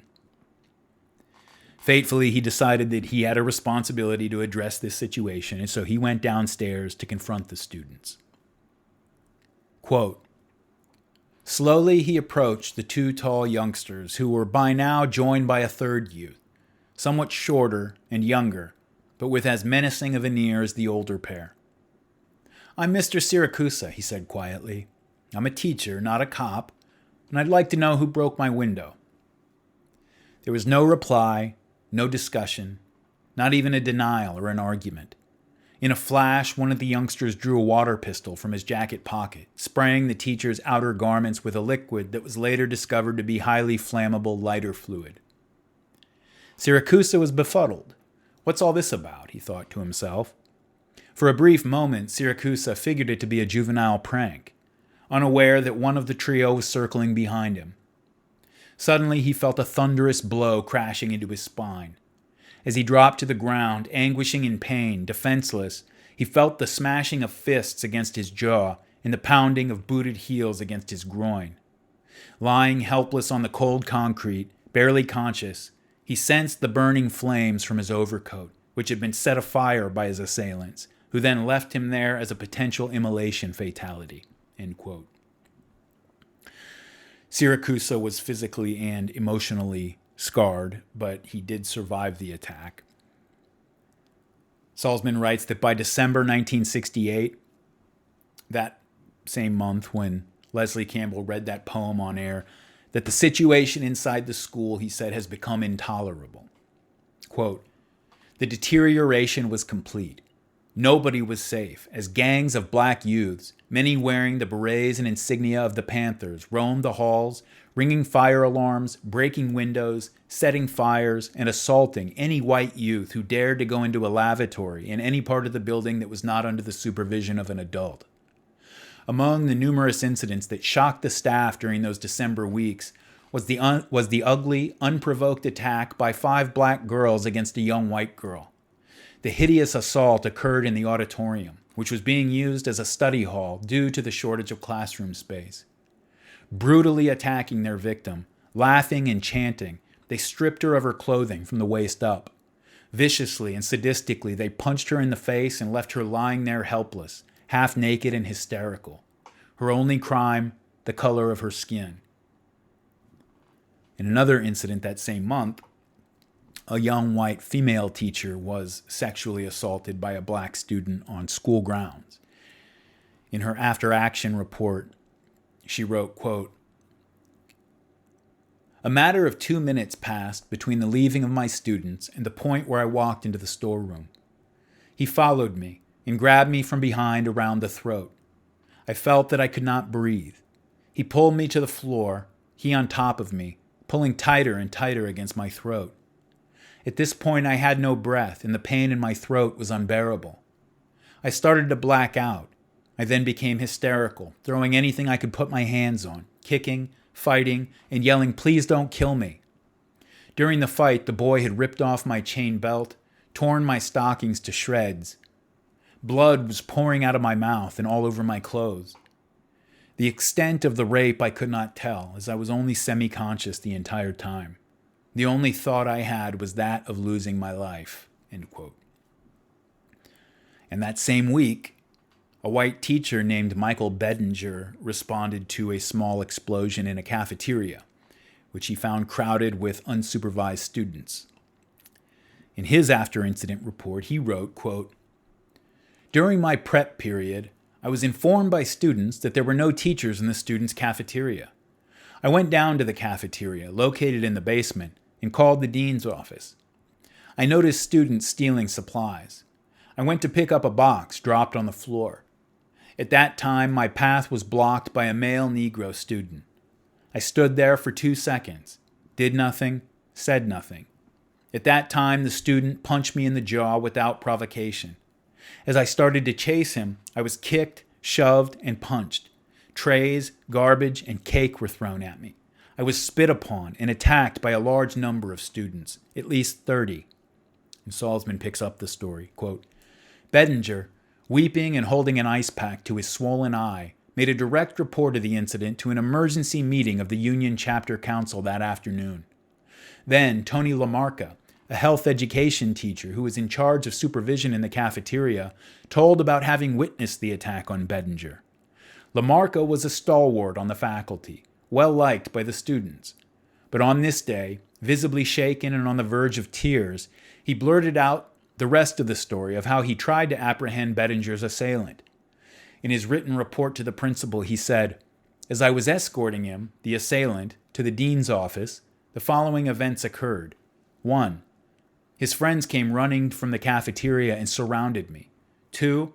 As they surrounded me, they began taunting and shouting at me, 'White motherfucker, what are you going to do now?' Lamarca told of just barely being able to escape from the hostile mob, and tears rolled down his face as he told his colleagues, 'And these were kids I've known for a long time, kids I have in the gym and with whom I thought I had a close rapport. But out there, it was like I was a perfect stranger to them. All that seemed to matter was that they were black and I was white.'" And finally, Salzman writes that, quote, "By the time calendar year 1970 began, the racial polarization at Franklin K. Lane High School was total. White students had been beaten and terrorized to a degree never before known in New York's long history of public education. And while the theoreticians and social scientists were lightly dismissing the violence, apologizing for it as the only mode of self-expression available to the blacks who had been miseducated by the system, the seeds for a new generation of racism were being sown. But members of this new generation would have substance in forcing their bigotry, quite different from the know-nothing prejudice of their elders. For these whites had been on the receiving end of a wave of terror that matched anything thrown by Southern whites at black people in the post-1954 era. The white parents complained about their children coming home with marks on their bodies from beatings at the hands of black youths, and of extortions, and of futile attempts to resist. They were convinced that the principal had sold out to the blacks. They cited charges made by their children about a different standard of school behavior for blacks and whites, with whites alone penalized for certain infractions. It galled them that many blacks refused to rise for the morning Pledge of Allegiance exercise, and they felt that blacks were given preferential treatment, pointing to the large number of college scholarships supposedly open to all, but which they felt were awarded to blacks in disproportionate numbers. The white parents had reached the conclusion that it was the policy of the school to reward violence and bigotry with college scholarships. And many couldn't believe the depths to which the school had sunk as police patrols stood guard as if the clientele were inmates in a penitentiary rather than students in an American public school. Whatever glimmer of hope existed for an integrated society was, as far as these whites were concerned, extinguished. And they could say without the slightest hesitation, as did one harried mother, "I'm sick of it. Sick of knowing my son has to endure 2 more years of hell at Lane. That's why I'm taking him out of here and enrolling him in a private school. I can't afford it. but I talked it over with my husband and we'll borrow the money. It'll be worth it for just once to see him smile when he leaves the house for school. He's learned one thing at this school that isn't listed on the program. Franklin K. Lane has given him a good lesson in hatred." End quote. These passages from Salzman, by the way, are from a book he wrote shortly after this period called Race War in High School, the 10-year destruction of Franklin K. Lane High School. He was a union leader, as I said, and a teacher at Lane for a long time. And, he was, like most of the teachers, he was a liberal Jew, pro-civil rights, pro-integration. And that comes through in his book, and it actually gives his argument more power than if it sounded like it was written by, like a racist polemicist.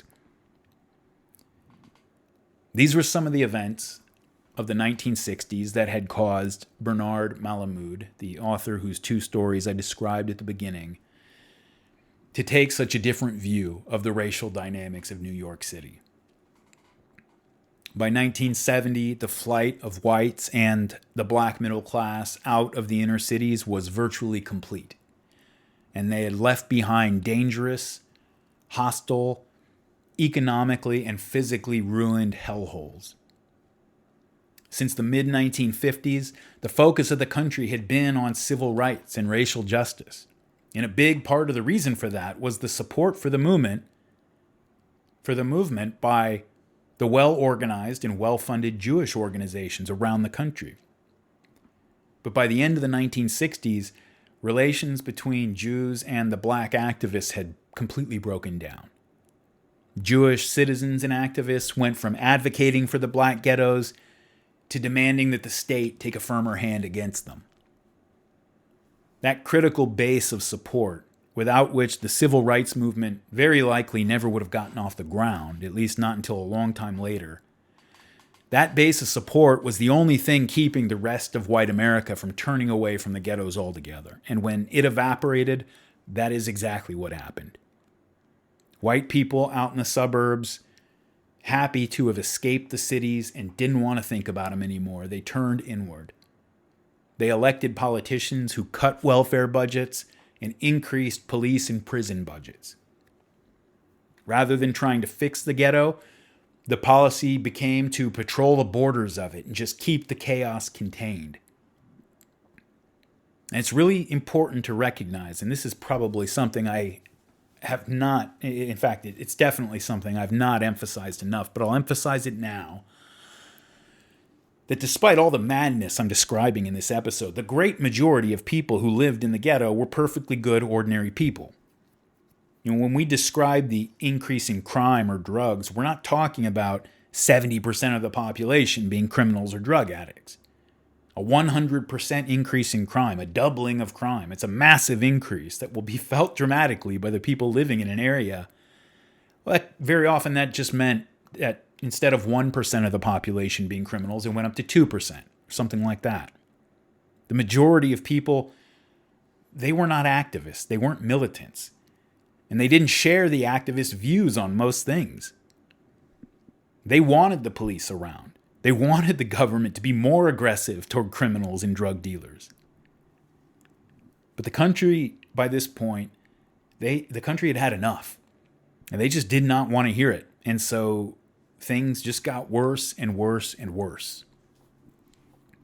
In 1940, New York City had about the same population that it does now, a little bit less, but very close. And there were 275 murders in 1940. In 1970, there were 1,117 murders. And in 1990, there were 2,245 murders. This is what it was like in most big cities in the United States. And it's even worse than it sounds, because most of these cities had no murders. Or, maybe one husband came home and found his wife cheating on him and there was a murder of passion or something. But if you were to look at a map of all the murders in New York City, there's whole swaths of the city that have none of them. And then certain swaths of the city that you won't even be able to see the map because they're just covered with them. You'll have like a square mile or two of just concentrated chaos. In LA County in 1990, there were 2,589 killings. In the 3 years preceding the Rodney King riots in 1992, there were about 6,500 drive-by shootings in Los Angeles. That's almost 5 a day.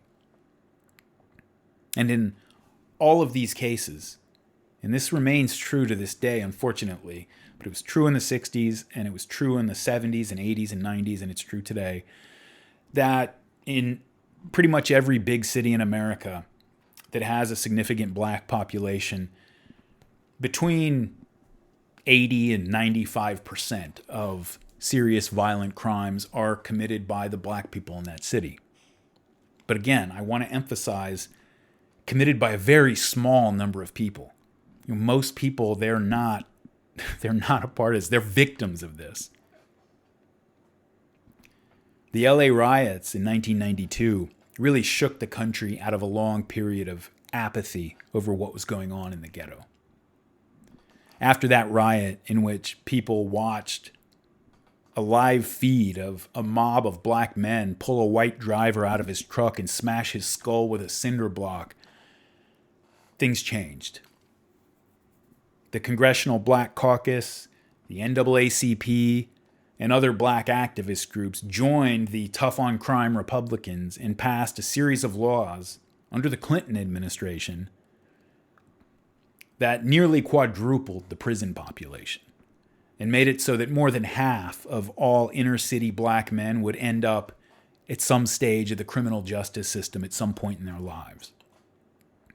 And it turns out that if you put a few million poor minorities in prison, the crime rate goes down. And so from the mid-90s until about 2014, the year the current spate of race riots started up and Black Lives Matter was born, violent crime declined throughout that period. It reached levels that hadn't been seen since 1950. Since 2014, violent crime has exploded once again in cities across the country. Just as they did in the 1970s, police officers in many cities have retreated and refused to be proactive for fear that they're going to end up in a viral video. It's hard to blame them. The cop who shot Michael Brown in Ferguson, Missouri, the hands up, don't shoot guy, that guy's working at Walmart today, despite the fact that the Obama Department of Justice determined that he had acted in self-defense after Brown broke his orbital bone and was wrestling for his gun. Doesn't matter. He's fired and he's ruined. In cities like San Francisco, Portland, D.C., crimes are committed today with a level of impunity that we have not seen in decades. And while the effects of it are being felt by everyone, the good people unfortunate enough to be stuck in the inner cities, they get it the worst.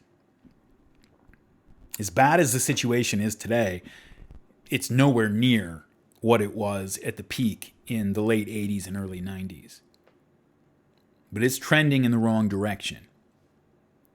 After the rebellions in the 60s, it took the country almost 30 years to concern itself with crime again. And that was only after experiencing decades of chaos on a level the country had never witnessed. So let's hope it doesn't take that long to reverse the trend this time. It takes effort to make a society like ours work. When you take in people from all over the world, people from different backgrounds, different races, ethnicities, religions, political beliefs, and you throw them all into the same pot, that mixture is as likely to lead to an explosive chemical reaction as it is to a nice meal. In fact, the chemical reaction is the likely outcome if you don't expend real effort to turn it into something else. It means having patience with other people and understanding that you and your group are not going to get everything you want, but are going to have to compromise with the competing interests of others. And it means obeying basic rules of civility between individuals and groups. and placing limits on the rhetoric and behavior of people toward one another. Does anyone feel particularly good about the direction of the country right now? Polls certainly indicate that the answer is no. But these things will not fix themselves. They will get worse and worse and worse. Unless we fix it, we're going to have to fix it. And the only chance we have to do that is by understanding that we all inherited this country and its problems from people who inherited the people from the people before them, and by coming back to the table to talk honestly, face to face. Thanks for listening. It was Coney Island. They called Coney Island the playground of the world. There was no place like it in the whole world, like Coney Island when I was a youngster. No place in the world like it. It was so fabulous. Now it shrunk down to almost nothing, you see. and I still remember in my mind how things used to be. And, I feel very bad. But people from all over the world came here. From all over the world. It was a playground. They call it the playground of the world over here. Anyways, but I